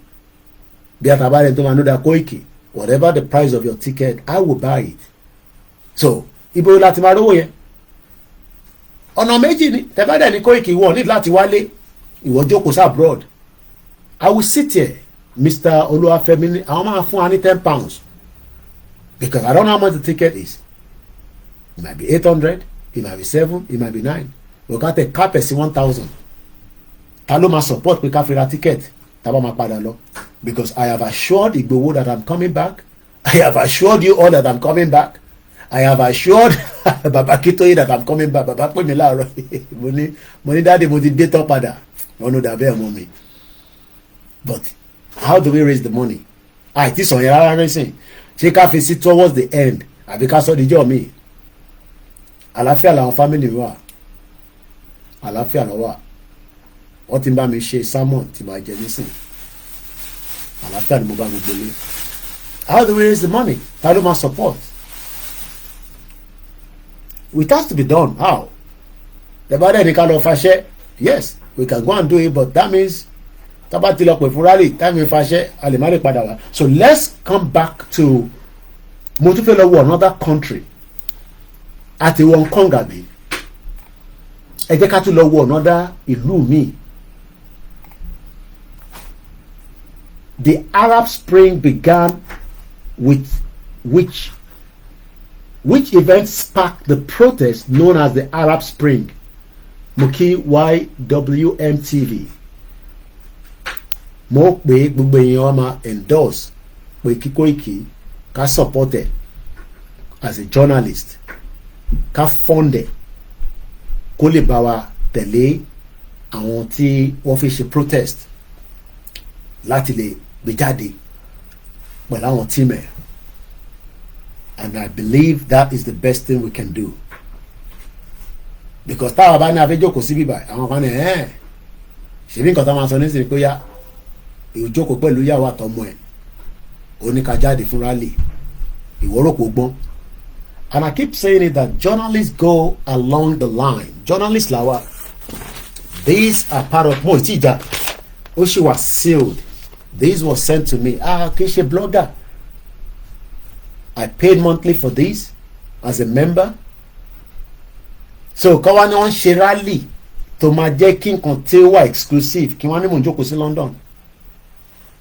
Ó dàbí gbàtẹ́rì náà ṣiṣẹ́ yìí tẹ̀ ń ṣe náà ni. Everybody is trained for something. We are trained for this. Whether it is going to be conflict or it's not conflict, we are trained for that. It's part of us. Èmi lèmi máa wá lọ including whatever I need to do. Bébí náà ṣe ní kẹ́ dira, èmi náà máa dira tèmi. Olúkálùkù wọn máa dira ẹ̀. Èmi ò lè máa ní kẹ́yìn dira nísìnyí kémi náà máa ṣe kí ni. Ọmọ Yorùbá ní gbogbo wa. Ọmọ Yorùbá ni wá. But pé kí wọ́n á ní mo jókòó sí London. Èyí wọ́n ń ṣe rally ti London àwọn tó lè à ń kó ẹ wà. I don't have to be here. Àwọn tó lè à ń kọ́ rally èmi ò tẹ̀ fi wà ní ti UK ti homeland yẹn mo fi wà lórí ẹ̀. Suitcase mi gan tó bá possible gan kí n máa wò ní pálọ̀ mi báyìí ìkan wà mí báyìí. Òun lélẹ̀. Èmi ò ń sọ̀rọ̀ eré. Òun ni suitcase tí mo bá dé lélẹ̀. Agbọ́dọ̀ rà mí gan eléyìí gan ti ṣiṣẹ́ sórí táàgì mi ló ṣì wà lára ẹ̀. Táàgì kan ni sori pé Yorùbá nation flag ni mo fi sí so that tó bá ṣe ń jáde nínú orí kìíní yorí gbogbo ẹrù gan so sori orí tag Turkish Airlines so ilé ń ṣe pé Koiki ó jókòó sí London ó ní ká wá jáde. Let's do what is needed to rescue ourselves now and save ourselves from this ìlú tí Nàìjíríà kò lè ṣiṣẹ́. But I need money. Mo lè máa wà lórí social media. Wọ́n sanwó fún Pella náà. Kí ni Pella ń sọ? Pella tó ń ṣe TikTok yẹn. Kí ni impact in the society? Ó ń dẹ́rìn pa àwọn èèyàn. Kékeré mi náà máa dẹ́rìn pa yín kẹ́ máa sanwó fún mi. I love those of you that are doing it, but we are encouraging you to do more. Èmi ready kò ṣe pé tẹnu. Èmi ready. Ìbá ti ṣèjọ́ mélòó kan pẹ̀lú àwọn ọmọ mi nísìn. Ká tẹná sọ́kọ̀ ká padà. But I have to keep the house going. Who picks up the bills? So, mo dẹ̀ dúpẹ́ lọ́wọ́ gbogbo ẹ̀yin tí ẹ̀ ń sọ pé Koiki, okay, we see what we can do. O mọ̀ pé expenses yìí wà, about sanwó this, sanwó that. But we don't want any one person to do it. We have over how many people watching us now? 300 people. Can these 300 people give us £10? That was someone to Africa, and you can't blame them. Out of the 300 watching me now, probably about 200 people are in abroad. Then 200, you about send £10, £20. It becomes multiple people. Atiti dodindi. Madele shikini. Madele send owó pé kó bá mi ṣe ticket yẹn, kó kọ ticket. Ti kọ ticket nísìn. But ana fi wálé. So mo dúpẹ́ lọ́wọ́ ẹ̀yin wa. Mr. Jide Koiki, remember Tinubu told Nigerians and Buhari that he will continue from where Buhari stopped, which means Tinubu will not respond to Babakitoye's letter. What disrespect Babakitoye? Kò reply Babakitoye. So ọ̀rọ̀ ta nídìí nísìn bẹ́ẹ̀ ṣe ń fowó sínú YSDM tí ẹ̀ dẹ̀ fi jẹ́ kí Koiki náà wà represented. Ẹ dẹ̀ máa fàdúrà tiwa, ẹ máa fàdúrà ràn wá lọ́wọ́, àwa náà dẹ̀ máa ṣe tó yẹ ká ṣe láti fi ràn wá lọ́wọ́. Èmi náà lè sọ pé mo pa gìrì lọ nísìn, àwa náà láti ṣe kíni, a máa ya máàpù wa, a máa ṣe gbogbo analysis wa. Because as a journalist, normally kò jẹ́ kó target journalists in any part of the world. Àríbọ́ ṣe pa Al Jazeera journalist. Wọ́n pa Al Jazeera journalist. Àwọn Israel soldier wọ́n yìnbọn fún, even though ó wọ bulletproof. Press kìíní ti tèmi nísìn ó wà ní mo ti gbé sílẹ̀ Africa. Ẹ̀rọ ti máa fi wọ̀nyí yẹn ti máa ń gbé sẹ́yìn. Mo ti gbé lẹ̀ Africa because ó heavy gan. So ẹ support wa mo bẹ̀yìn ẹ jọ. Ọ̀rọ̀ yìí ò ń ṣe ọ̀rọ̀ níta máa sọ pé kò ní rí bẹ́ẹ̀, ó gbọ́dọ̀ rí bẹ́ẹ̀ ni. Àkàlàmàgò TV mo kí ẹ káàbọ̀ brother mi. Àwa ready láti padà, but we need to tidy up. So ẹ jẹ́ ká padà lọ sí níbo ni revolution Arab Spring ti bẹ̀rẹ̀. Tunisia ló ti bẹ̀rẹ̀. Mo kí ẹ brother mi dáadáa, mo kí gbogbo àwọn Yorùbá world media. Níbẹ̀ ni authentic máa ti jáde. Tẹ́ bá fẹ́ story, tẹ́ bá fẹ́ ọ̀rọ̀ nípa Yorùbá nation. Àyíra àròlé Odùduwà, ṣé ká máa sọ pé ayẹta àgọ́dọ̀ máa sọ gbìyànjú lórí social media. Ó ti yá ọmọ Yorùbá. Mo máa dírá bí iṣu, dírá gidi bí ọmọ Yorùbá. Má lọ dírá ikú pa ẹ́. Èmi ọmọ Ìjẹ̀bú Òde confam. Má lọ dírá ikú pa ẹ́, ikú kọ̀ọ̀kan rẹ̀ nípa wá irọ́ ni. Tí àwọn olóṣèlú lórí burúkú ni wọ́n. So jẹ́ ká dírá. But n tó wà important ni pé tá bá pọ̀ dáadáa. Nígbà kan mo ní kó lọ ṣe flag, ẹ lọ ṣe this. Kò tẹ̀sí time yẹn káwa fi ṣe kankan. Tèmi nísìn ni pé focus on my team, because àwọn team mi náà ní sí àwọn àfi wọ́n síta. A gbọ́dọ̀ ṣètùtù tá a máa fi support wọn. Èyí tó fẹ́ lọ sí church, tó fẹ́ lọ ṣàdúrà, tó máa wà lábẹ́ tó ń ṣe pastor, tó máa wà lábẹ́ ẹ̀bùn, tó máa mo tẹ̀lé jẹ́ káwọn àwọn obìnrin tó bá mi ṣiṣẹ́ lọ jókòó sábẹ́ pastor kan kọ́ máa lọ máa nà wọ́n lẹ́pọ̀n. Ẹ má bínú fọ́rọ̀ yẹn. So what we are saying is encourage this platform to push out finally, to support. Kò ṣe mí nìkan, àwọn tó wà lé àtàwọn tó ready, but we are ready. I have no business in the UK anymore. Èmi nìyẹn o. Àwọn ọmọ mi British passport wà lọ́wọ́ wọn. Wọ́n wà okay. Ìtàdé retí kọ́nà jẹ́ kó dé ní kíákíá. I have no business in the UK. I have nothing to lose in the UK. Àwọn ọmọ mi wà okay. Ọlọ́run wà pẹ̀lú wọn dáàbò bò wọn. Mo sọ fún ọmọ mi lọ́sàn-án yìí láàárọ̀ yìí. Mo ní I'm going back. Only is the work. Mo ní the work is just about to start. Only I understand. So ilé ìyá Yorùbá nation tẹ́mi gbé dání kò ń ṣeré o. Ó bá mi dára gidi. I've lived in the UK for 25 years. I have no more business here. 25 years. But I need to support the family.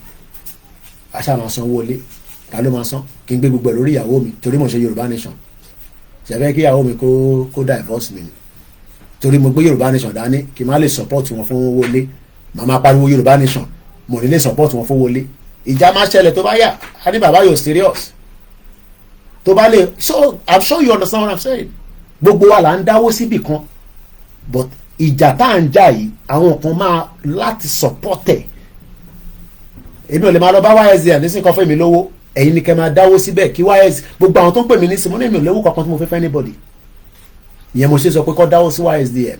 I have enough staff to work with for this rally. Kò dẹ̀ tí wà enough.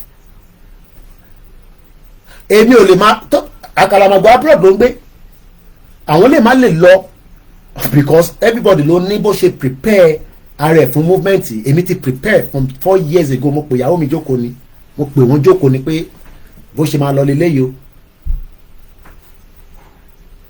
Mo ò lè jókòó sínú movement sí kí tó máa lọ máa struggle fún owó kò possible. Ìkànnì méjèèjì ni máa mú kíyàn lọ jókòó sí Africa fún 5 weeks. Mom sí mi ló gbé gbogbo responsibility eléyìí tí mo lọ nísìn ṣé màá tún ìyá oníyà máa tún lọ máa ní kó lọ tọwọ́ bọnú owó tó tọ́jú pamọ́ ṣé èmi nìkan lọmọ tó bí ni torí mò ń ṣe Yorùbá nation. Ìyá mi nífẹ̀ẹ́ mi ló ṣe yẹn. Ìyá tó ní mi nífẹ̀ẹ́ mo ní over £5,000 ní ìyá mi ná ní trip tí mo lọ yìí because ticket mi wà expensive because I had to travel from other mo wọ plane lọ South African country mi mo lè lọ by road èyí tí mo lè lọ by road mo lọ èmi tí mo lọ African country mi mo sáré lọ mo sáré dé. So it's reality lèmi sọ níbí báyìí èmi ò wá dẹnu níbí báyìí ẹni mo lè wálé ẹ̀fìyẹ́ sílẹ̀ ọ̀rọ̀ pa lè wálé yẹn má máa sọ yẹn mọ́. Mo kí Ajagun a máa gbogbo ibi tó ṣàjẹ̀bú wà ní máa tẹ̀ lọ pé iṣẹ́ ìjà tá à ń jà yìí ẹ máa dìde níṣẹ́ a máa pe Quran a máa pe Bible a máa pe gbogbo ẹ̀ àfi tó bá yẹ pa ti sọ Yorùbá nation déré èmi náà wọn bá ṣe lè sọ déré tẹ bá ti wá màá dẹ́rìn payín àsopara wa ní bíbà olùkàlùkà dẹ̀ máa lọ́lẹ̀ àdẹ́sùn but ìjà rántí pé Ìgbòho ṣì wà níta tó jẹ́ kó wọlé bàbá Akíntóyè jókòó sí Kútọ́nù ọdún àpá nǹkan rò pé ọmọ kékeré ni bàbá Akíntóyè bàbá is 90 years old Ọlọ́run kọ́ fún bàbá yẹn ní strength ni 90 àwa ṣáà pé mo ẹ bá rí bàbá Akíntóyè kó lo glasses ẹwà wa dé sìn àwọn ọ̀dọ́ yìí àti lo glasses kọ́lọ́n kó ṣàánú wa tá a bá sọ Yorùbá nation di eré àwa náà lè mọ bá a ṣe máa sọ de èmi Dúpọ̀ Onítìrì nísìn bí àyẹn ló lọ fà èrò wa nísìn nígbà tí mo bẹ̀rẹ̀ sí dárúkọ Dúpọ̀ Onítìrì. àwọn fẹ́ complete iṣẹ́ kí bàbá Akíntóyè nà àsíá ni àwọn ò sọ pé kí ẹnìkan tó wá bá wọn nà àsíá ta ló máa bá wọn nà ẹni tó bá ti ronú pé kẹ́lòmíì wá nà àsíá yẹn dáhùn sí ẹ sọ pé kí bàbá Akíntóyè bá ti kú làmà wá wẹ́lómi tó máa nà àsíá Yorùbá nation ti di mẹ̀kẹ́lẹ́ nìyẹn kí ló dé tí bàbá Akíntóyè lè nà àsíá yẹn lọ́dún yìí kí ló dé tí wọ́n lè ná ní ọdún yìí tí gbogbo abá serious ẹ jẹ́ ká wọnú ètò lọ́ka lọ́wọ́ Tunisia revolution nǹkan kan ló máa ṣípá everybody máa fi sọ pé yes lóòótọ́ làwọn ọmọ yìí ready so mo bẹ̀yìn ẹjọ́ dídé ta dé yìí àní time wà very limited bí ṣe dé nísìn omi lẹ́yìn kí kọ́kọ́ máa lọ rà sínú ilé mi kí n bá wọn stock up ìtọ́ lè mú for 2 months cause ìyàwó mi náà ṣe wàhálà gan nígbà tí mo sin nígbà tó mi yẹn tán wọn á gbọ́ mi lọ sókè wá sísàlẹ̀ kò easy so mo bẹ̀ wá so mo kí ẹlẹ́ǹkan sí system mi plan bí mo kí n the line is still open mo fẹ́ record tẹ́lẹ̀ ni but tí bá lọ block line yẹn àmọ́ bí ẹlòmíì máa fẹ́ dá sí ẹni ní sì ń béèrè pé níbo lẹ bá ṣẹ́ dé how is your side and our people? Ní ibo ni ẹ bá ṣe dé báyìí o. Iṣẹ́ ta máa gbé no ta lẹ employ. Ẹni tó send WhatsApp wa ẹ tó send WhatsApp wa nísìn ta ni wọ́n employ. Ṣé minister fún yín? Èmi ń jà tèmi nì fáwọn ọmọ mi àtọmọ tí mo sì máa bí. Ìwọ náà ń jà tiẹ̀ nì.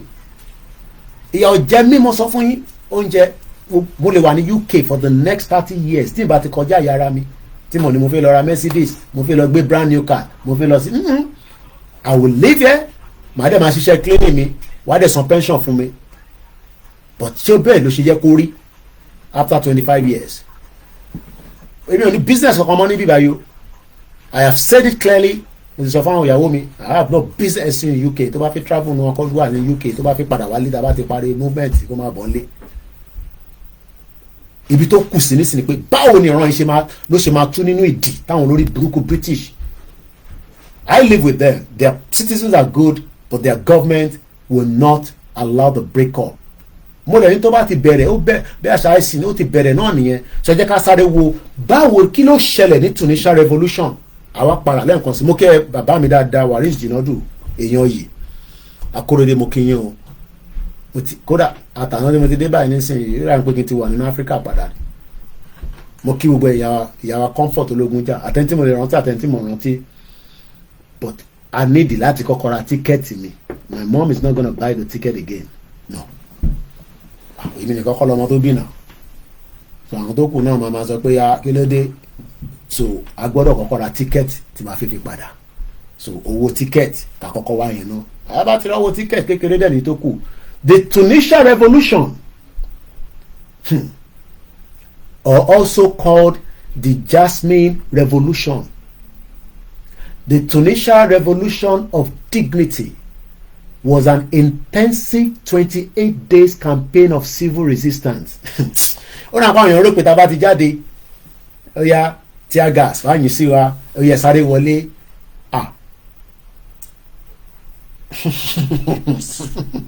Ọlọ́run bá o farabalẹ̀ kẹ́ gbọ́ mo sọ fún yín pé ibi bá platform tèmi èmi máa là mọ́lẹ̀ mi àwọn tó kù yẹn máa ṣẹ́rọ̀ sọ gbà tí mò ń bọ̀ lánàá ẹlòmíì ti lè ní bóyá máa dá mi dúró ní èèwọ̀ ó ṣèwọ̀ ìtọ́ fi ń pè wá ní Yorùbá ni adúpẹ́ fọlọ́run adúpẹ́ fún Jésù Kristi ọba ògo adúpẹ́ fún Ànábì Muhammad táwa nú àwẹ̀ mo dẹ̀ jẹun lórí plane tí mo tẹ̀ rántí fọ́nú gan sef trip ẹ̀dẹ̀ gùn gan àárọ̀ ìmúṣẹ ń kébì máa ń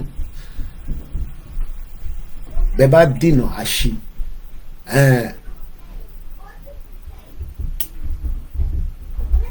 Koiki with the white line and one that sent you that token this evening ẹ ṣé gan ni ìyá mi ọmọlájà bẹ́ẹ̀ ni from Badagry ẹ̀ tó wà Nàìjíríà tó send owó sí wa kí ló dé tẹ mo sọ fún yín pé kẹ́yìn máa tira yín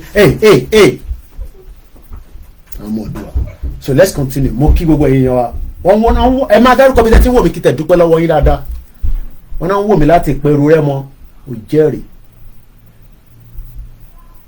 nǹkan dẹ̀ ń bẹ lọ́wọ́ ọmọ Yorùbá mo bẹ̀ yín ẹ bá àwọn wòlíì gidi ẹ bá wọn sọ̀rọ̀ nísàlẹ̀ bí àwọn ọmọ ìfẹ́ wọ́n fẹ́ jáde tán fúnra lè wọ́n fẹ́ fàájà irú sáàmù ni ká lọ máa kà sílẹ̀ ẹ gbà wọn sáàmù yẹn tí ó dábàá ń sọ̀rọ̀ pé ìṣẹ̀ṣe nìkan ṣẹlẹ̀ ló máa pa ó ṣe wá jẹ́ bí ká lọ ṣògùn nìkan ni ọmọ yẹn máa ń sọ àwọn sáàmù kan wà tó fi ń ja ogun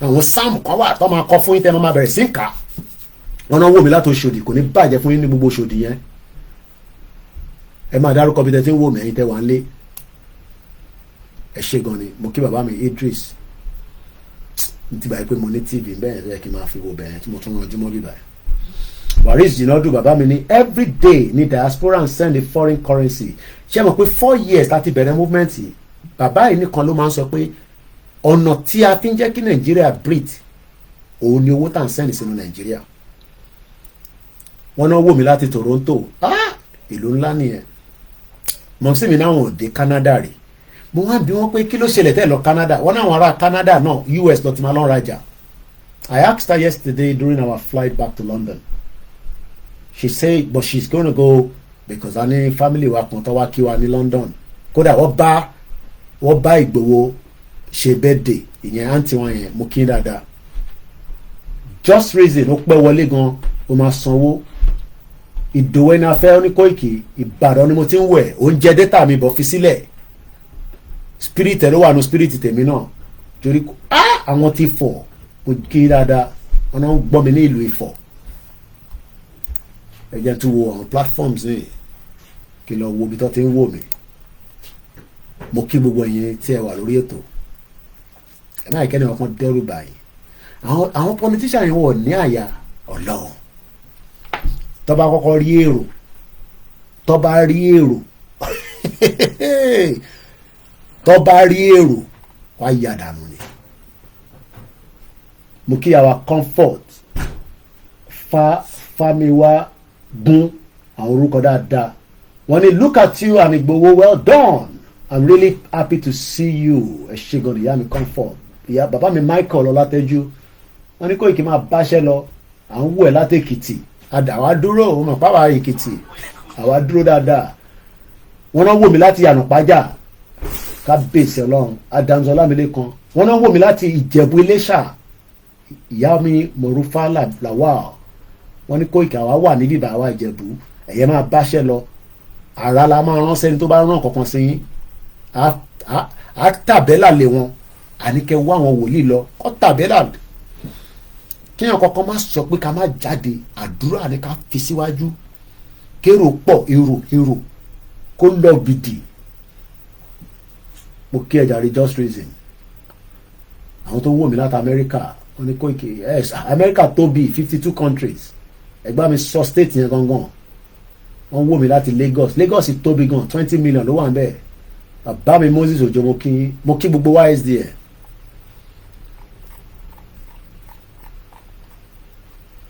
ajayi la máa jà ọ̀láìtà lásán ọ̀lẹ́mì àwọn afẹ́rẹ́sẹ̀ ọ̀lẹ́mì wọ́n tó nǹkan tó ń pera wọn yẹn ọlọ́run wọ́n wò mí láti Washington DC àwọn ìyá dáadáa ọ̀nà àbínú wọ́n náà wò mí láti ìbòlẹ́lẹ́ ìtẹ́kọ̀ ẹ̀ Mr. Gani ìbòlẹ́lẹ́ tí ń wò mí ẹ̀kọ́ ibi tẹ́ tí ń wò mí o wọ́n wò mí láti France Koikimedia all over the world mo like ìpájà yẹn èrò yẹn máa ń ṣe wìtìwìtì ni Adams Ọlámilékan àpé Ghana ni wọ́n ti ń wò mí àròlé Kent ṣáàdì ibi tó ti máa sin ọ̀rẹ́ mọ́mísí mi nìyẹn níjọ́ Tuesday kọ́lá máa fọ̀rùn kẹ́wọ̀n ẹ jọ̀wọ́ ẹ jẹ́ ká ran Kóìkì lọ́wọ́ Mr. Olúfẹ́mi ló sọ bẹ́ẹ̀ Ifágbémilékè mo mọ ibi tóun ti ń wò mí járe mo rí wà látàmú wọn náà wò mí láti Kẹ́nẹ́ ní Rẹ́mọ Côte d'Ivoire àwọn yẹn tẹ̀ wọ́n yapa níbẹ̀ àwọn ọmọ Yorùbá ìyàwó Cole wọ́n ní Germany làwọn ti ń wò mí o Kóìkì Stuttgart German machine mo kí gbogbo àwọn Badagry àwọn yẹn dúró dáadáa tọ́ba ní ká jáde nísìnyí àwọn Badagry ready láti jáde lálẹ́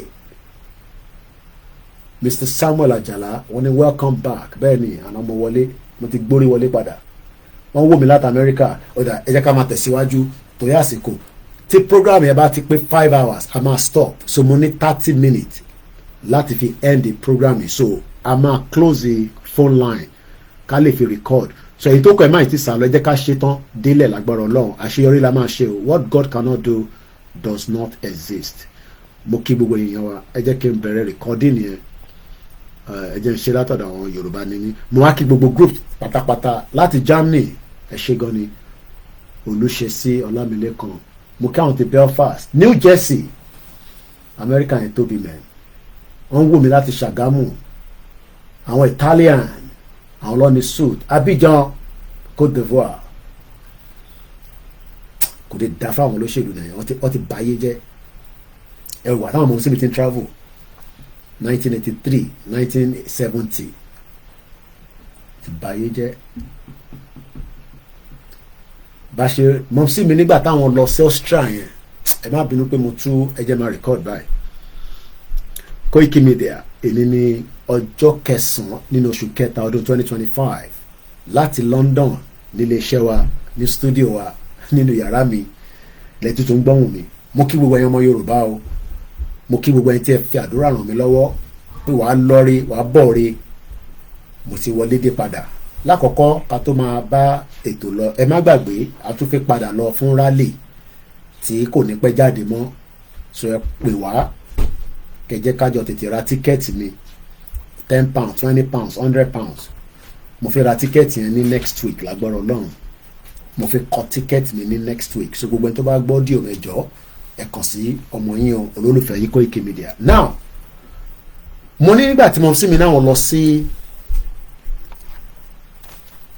Hungary ní 1983 nígbà tó ń bá business wọn káàkiri lọ nígbà táwọn wá dé Hungary wọ́n tẹ̀ lọ sí Austria.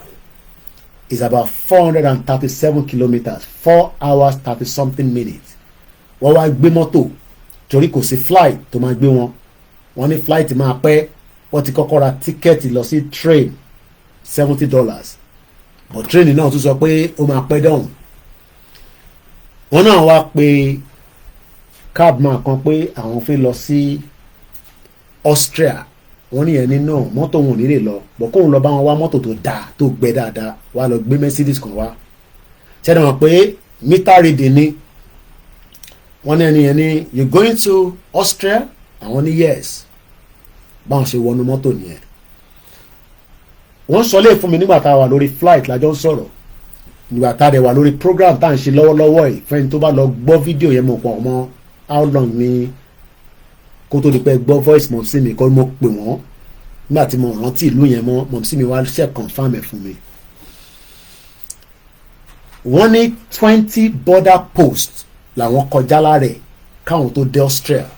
Bọ̀ ibi tí mo fẹ́ lò bẹ́ẹ̀ gangan ni pé wọ́n náà wá dé ìgbà táwọn fẹ́ wọ tán ti fẹ́ máa wọnú Austria. Ẹ mọ̀ pé ìyẹn a máa kọ́kọ́ wọ gbèríko ìlú kó tó wọnú city. Wọ́n náà wá rí àwọn farm tó sùn lọ rẹpẹtẹ. Àwọn àbí driver yẹn pé kí ló ń gbè sí bíbá wọ́n ní rice. This was in 1983. Gbogbo ilẹ̀ tó wà ní gbogbo ilẹ̀ Yorùbá tí Fúlàní tó sọra wọn di King Kong síbẹ̀ ẹ káwa náà máa fi gbin rice ni. Èmi dé Èkìtì nígbà tá a tẹ̀lé bàbá wa Alànà, mo rí gbogbo ilẹ̀ tó kọ̀ jókòó lọ kò sí kankan lórí ẹ̀, igbó ni. Olúkálùkù ti ya dànù, ẹlòmíì ní 20 acres 20 kìíní kan 30 40. Lóòótọ́ ara àwọn churches oríṣiríṣi láti ìlú Ìbàdàn, but gbogbo títì pátá ká fi dé Èkìtì left and right igbó ni, kò sí any activities kankan. Àwa ń bá ọ̀rọ̀ yìí lọ lẹ́nìí èyí Sunday 9th March 2025 a ti ṣe program yẹn débì kan kó tó nípa bẹ̀rẹ̀ recording yìí. Ẹ tó bá fẹ́ wo ẹ lọ sórí YouTube wa ẹ bá níbẹ̀. À ń sọ̀rọ̀ nípa ìjáde wa tí kò ní pẹ́ mọ́. Àwọn kan níbẹ̀ ṣe sọ náà nìyẹn nígbà kan, ṣèbá àwọn kan tẹ̀ tí wọ́n sọ pé ìbéèrè tí ọba ti sìnkú tán ni. Mo ní kò ní pẹ́ mọ́ o, kólúkálukú lọ múra sílẹ̀ o. Ìjáde ilé kan ń ṣe ìta máa jáde fúnjọ́ kan, ìyẹn ló gbé wa lọ sí ìlú kan tó ń pè ní Tunisian Revolution. Àwọn ò ṣe revolution lóòótọ́, self determination làwa wà lórí ẹ̀, but ó jẹ́ kí ọ̀rọ̀ yẹn yé wa pé n tá à ń béèrè fún kò ń ṣe mọ́ínmọ́ín, kò ń ṣe ẹ̀kọ́ àtàkàrà, kò ń ṣe tán fúnyàn. O ò ní lọ sí party kan ní kan fún ẹ ní freedom, governor ní fún ẹ ní freedom, president ò ní fún ẹ ní freedom. Freedom ò dẹ̀ ṣe tí wọ́n ń tà lójú ẹlẹ́gba.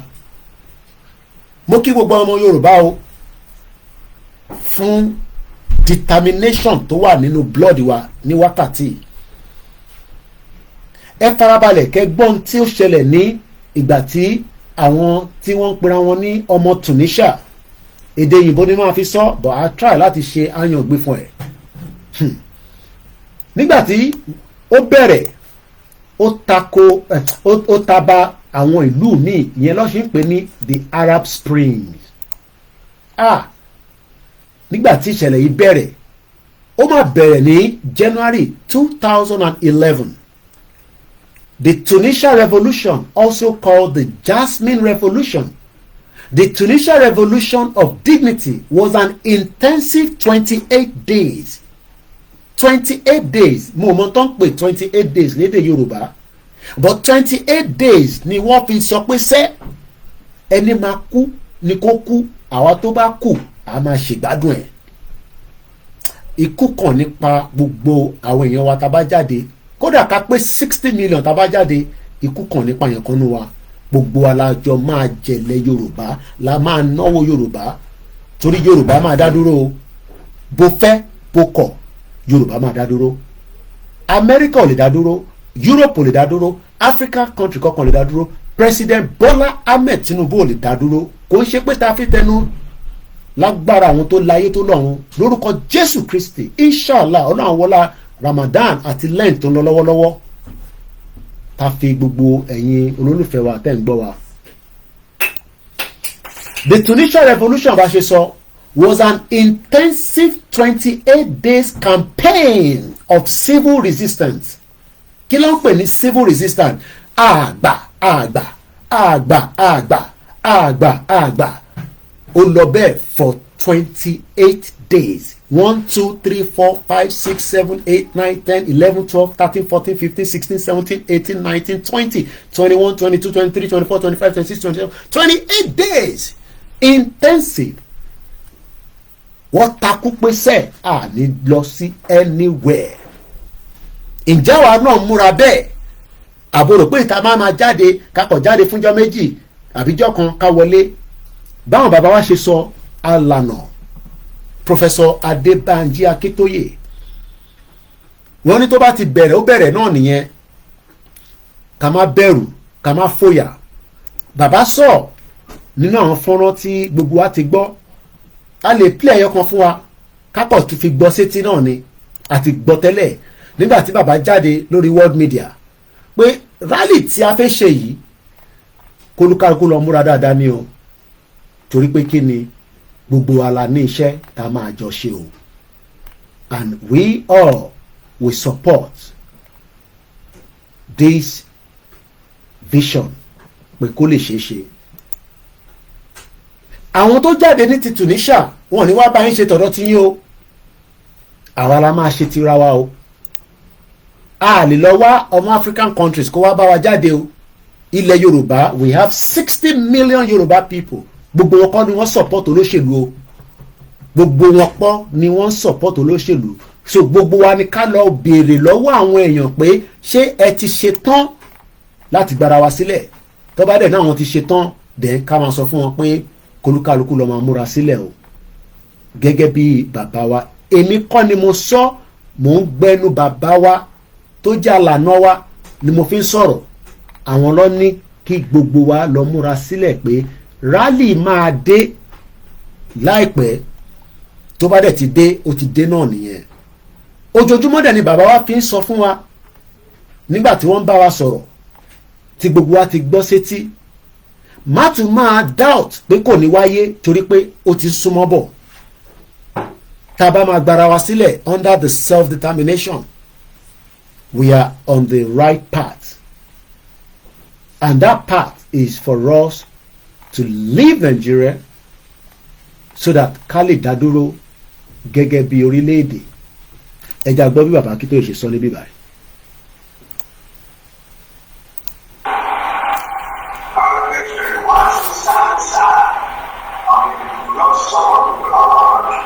Bàbá Akíntóyè ní once we start and we will not stop until we have our nation.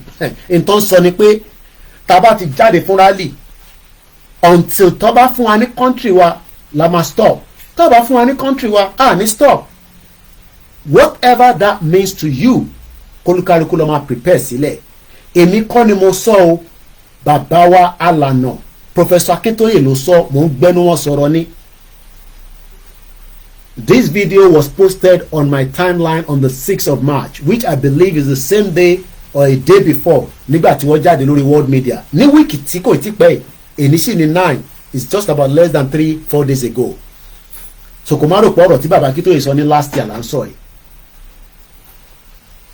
Gbogbo àwọn tọ́nà àwọn máa support pé ká fi ra ticket pé kí Koiki fi máa múra sílẹ̀ láti lọ ran bàbá Akíntóyè lọ́wọ́ àti olóyè Ìgbòho àti láti lọ sọ fún ọmọ Yorùbá pé journalist ni ó dẹ̀ gbọ́dọ̀ wọ on the ground.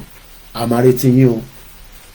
Àmọ́ tí bàbá Akíntóyè sọ màárín wáìnì lẹ́ẹ̀kan sí ọ̀rọ̀ tó wà very very important. Bàbá ní once it start. Tó bá ti bẹ̀rẹ̀ ó ti bẹ̀rẹ̀ náà nìyẹn. àwa jáde pé à ń dà lúrú o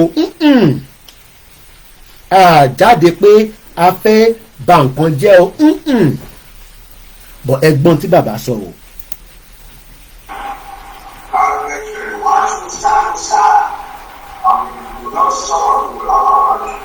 And we will not stop until we have our country. Ó wá kù sọ́wọ́ President Tinubu how quickly he wants it to stop. Ẹ̀kọ́ sójà sáta, ẹ̀kọ́ ọlọ́pàá síta, ẹ̀kọ́ security síta, kò lè stop ọ̀rọ̀ tó wà nílẹ̀ yìí o. The situation has gone past that. Self-determination is inalienable right. And that right will be respected regardless of whether it's inside the constitution of Nigeria. Nigeria is not God's creation. Nigeria was created by the white people, Oyinbo. I visited with that. I saw the door of no return, similar to point of no return in Badagry, where our forefathers, our foremothers were taken as slaves. This generation will stop that atrocity and we will return back to where we are as Yoruba people. And the 60 million Yoruba people, whether they agree or not, they will have no choice. Because any choice, you were forced to be Nigerians. And if you disagree with Yoruba people that are coming out now, you would have to be forced back into where we are before the 1914 fraudulent amalgamation by the, I use the word, the white people of British. And we're not creating Nigeria. Lugard is just part of the stool, but it was the king of the time, of that era. And we're not Pashe. Lugard cannot make any Ashe without coming from the institution. And that is still going on because our Lara ticket lost in Europe, Nisin. Láti lọ ṣe slaves. Ẹja agbọ́n tí Bàbá Akíntóyè sọ. Bàbá ní once it start until our country is given. Which country? Not Nigeria. We want Yoruba country. We are careless whether it is Tinubu that is in power. We care less whether Ooni of Ife agree. We care less whether even the Alaafin agrees or not. What we believe is that the Yoruba people are not Nigerians, and that is evidence that has been there. The Yoruba has been existing for thousands of years, more than this shit old country called Nigeria that the British created for us. My name is OLAYOMI KOIKI.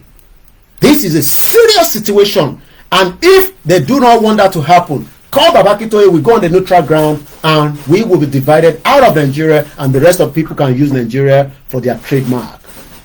Once it start. Tó bá ti bẹ̀rẹ̀, ó ti bẹ̀rẹ̀ náà nìyẹn. Let's listen one more time.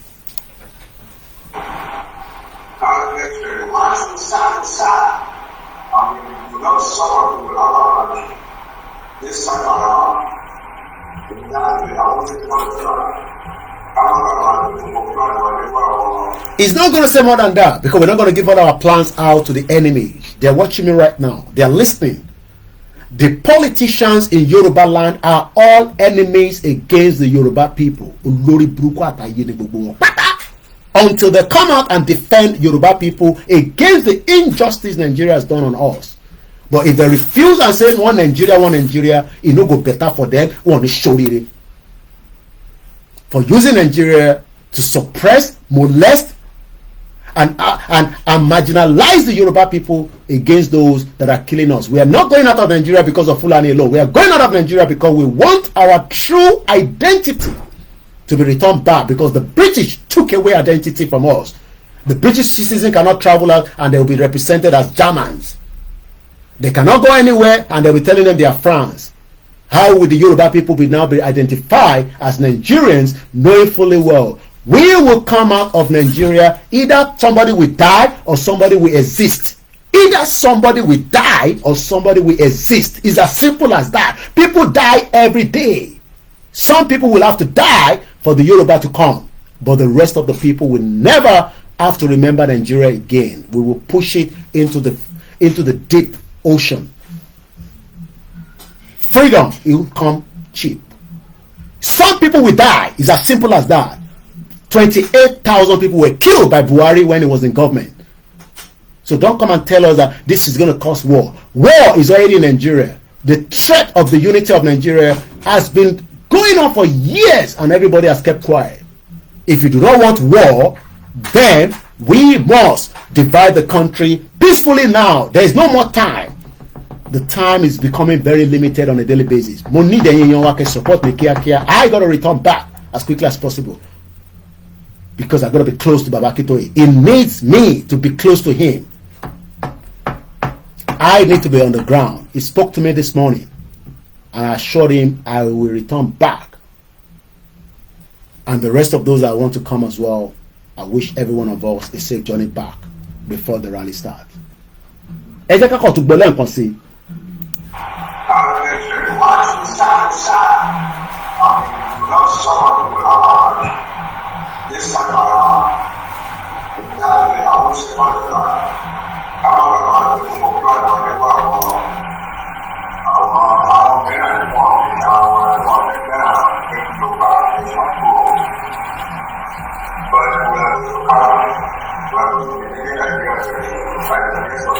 We are going to leave Nigeria very soon by the grace of God. Not by man's power, but by the grace of God. Whatever God you serve, it does not matter.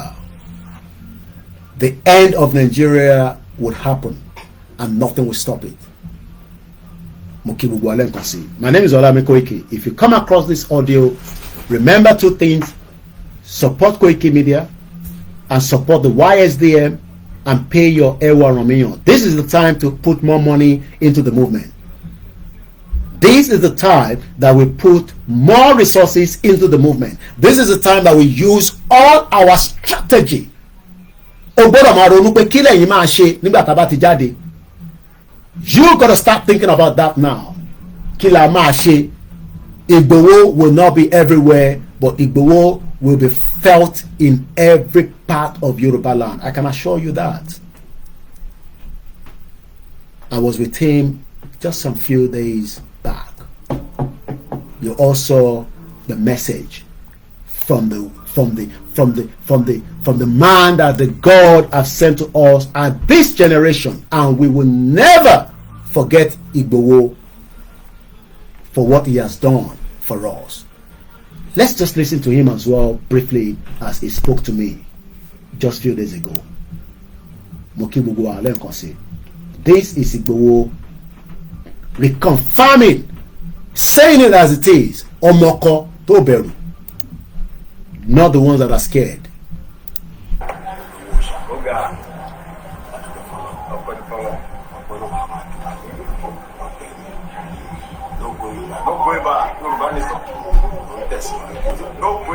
Igbowo said it clearly. No going back. It means everything he's saying. I will keep the rest to myself. If you think that he's just saying no going back by mouth, Igbowo means it. I, apart from the wife and the children, I can't contest with them. And I will never dare contest with them. But I am close to Igbowo, very close. And I told him my loyalty will be with him 100%. I will stand shoulder to shoulder with this man for the atrocities and the crime that the federal government labeled on him for the last 3 years and a half. Pushed him out of Yoruba land. Yet, in 2021, during a telephone conversation between myself, Igbowo, and the former governor of Kogi State, Yaya Bello, I've just released that exclusive video for the first time in 3 years. Many of them like that will remain in the archive. Igbowo spoke and he said something, and whatever he said as at the time, many people will understand that this is a man that wants peace, not war. Listen to Igbowo in 2021 as we engaged Yaya Bello when he called Igbowo and myself. As at the time, the Fulani that were bringing food to the southwest could dare not. They wanted me and Igbowo to say it clearly in a press statement that they will be safe in Yoruba land. And this is what Igbowo said then. But it's not good. You understand? So we just want peace. So anybody that is ready to live peace with us, nobody can touch them. Anybody that is ready to live in peace in Yoruba land, nothing is going to happen to them. Yet these same criminals since 2021 that they pushed Igboho out of the Yoruba land, thinking that they were doing themselves favor. What Igboho sita, yet they are still committing crime on the Yoruba people. Igboho sọ fún Yaya Bello pé ní problem pẹ̀lú àwọn tó fi wá tata tó fi ta whatever they were selling. But we are concerned about those in the forest that continue to kidnap and kill our people.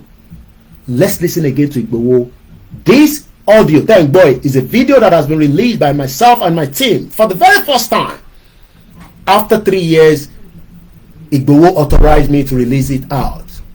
So tó bá rò pé ọ̀rọ̀ pé rally yẹn pé Igboho serious lórí ẹ̀, he has asked for peace and is still asking for peace. That video is for a purpose, so that the international community can verify that that video is not AI. We have all other videos. Igboho is asking for peace and is still asking for peace. Listen again one more time as Igboho was telling Yaya Bello, the former governor of Kogi State. It's not good. You understand? So we just want peace. So anybody that is ready to live peace with us, nobody can cross there. So it's not good. Tẹ́ bá rò pé èrè ni Igboho gbé dání, kò ṣeré o. And he stated it clearly again as I spoke to him before I left Africa to return back to London. I saw him before he will be heading out to his base as well. Listen to him.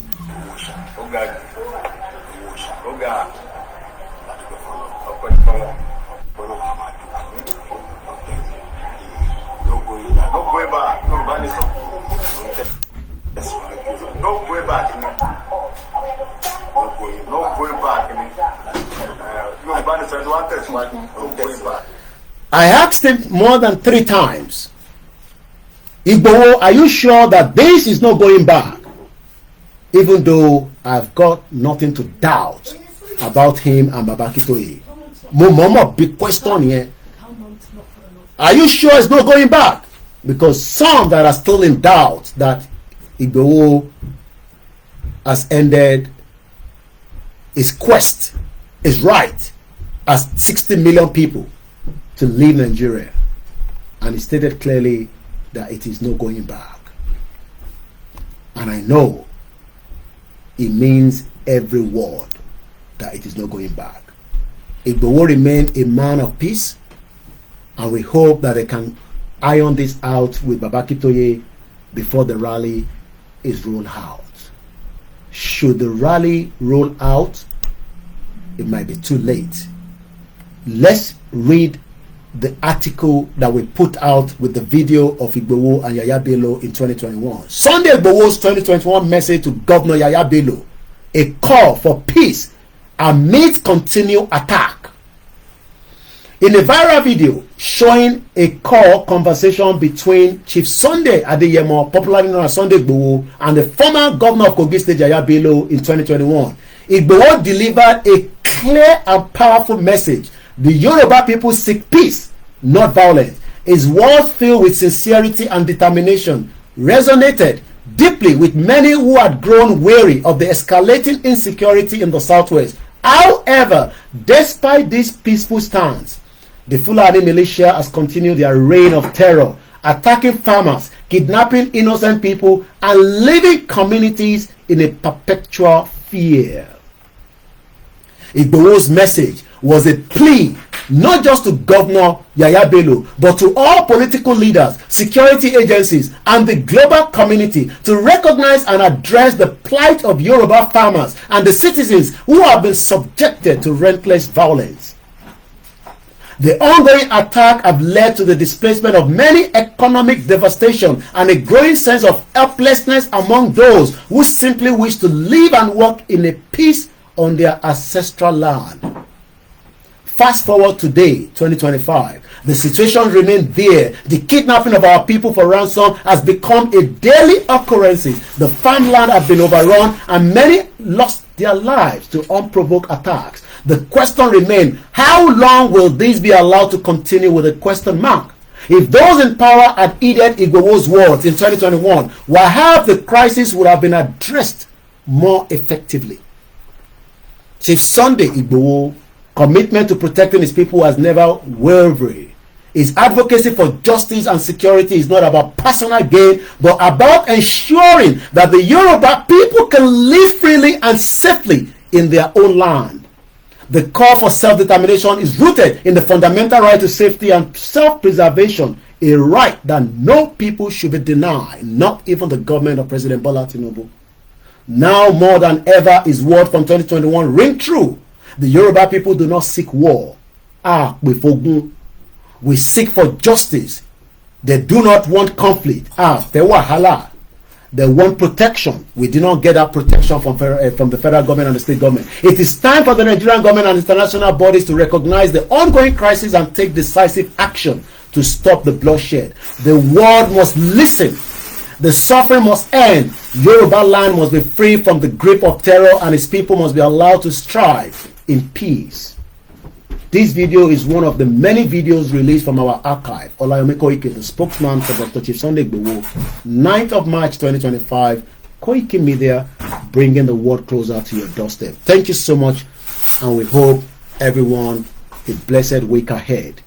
Emagbagbe, Ekpemi, Kele support so that we can get our ticket and prepare for the next trip back to Africa as quickly as possible, where the rally will now be in.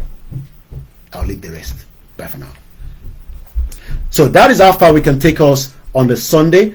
Happy Sunday to once and every single one of you. My name is OLAYOMI KOIKI. As much as I should be resting with my family and having a Sunday, you know, my daughter is just eating there. I've taken over the table as usual, and as usual, my wife has gone upstairs. The children have been asking how long it's been going on, and for 5 hours show, if every single one of you have just dropped your penny, your pound, your 10 pounds, it will help me to move forward as quickly as possible. And I hope that many of you will do that. I pray that you will have enough to support me and also support many as we prepare for the final straw of our movement.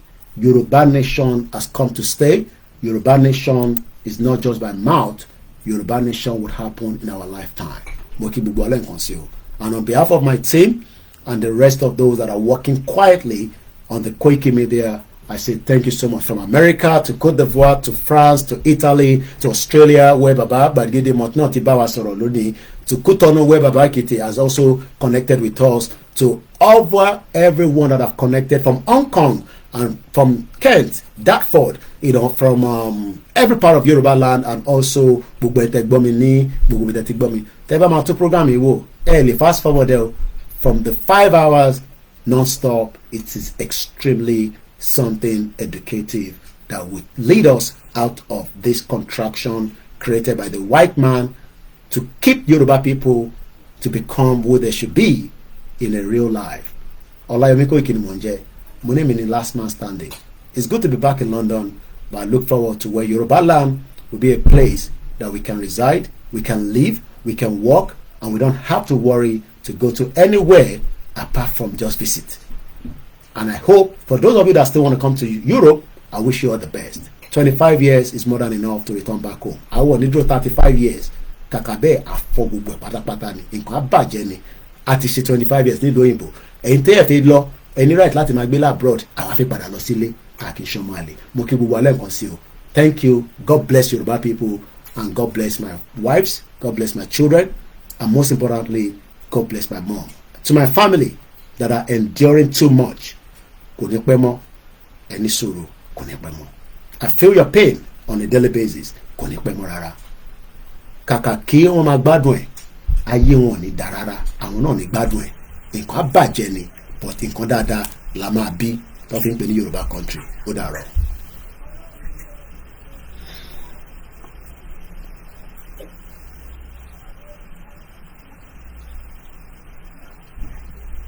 Moke sister mi Arewa Moke gbogbo ẹ̀yin tẹ́ wà lórí Twitter space. Thank you so much to the Biafra. God bless Plan B, Mr. Shegun.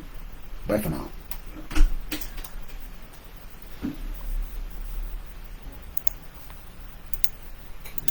Moke Ogumola Abiodun. Aluta continue. Victoria and joy is coming. Thank you so much. Thank you so much everyone as well that have joined us on the Facebook. Love you all.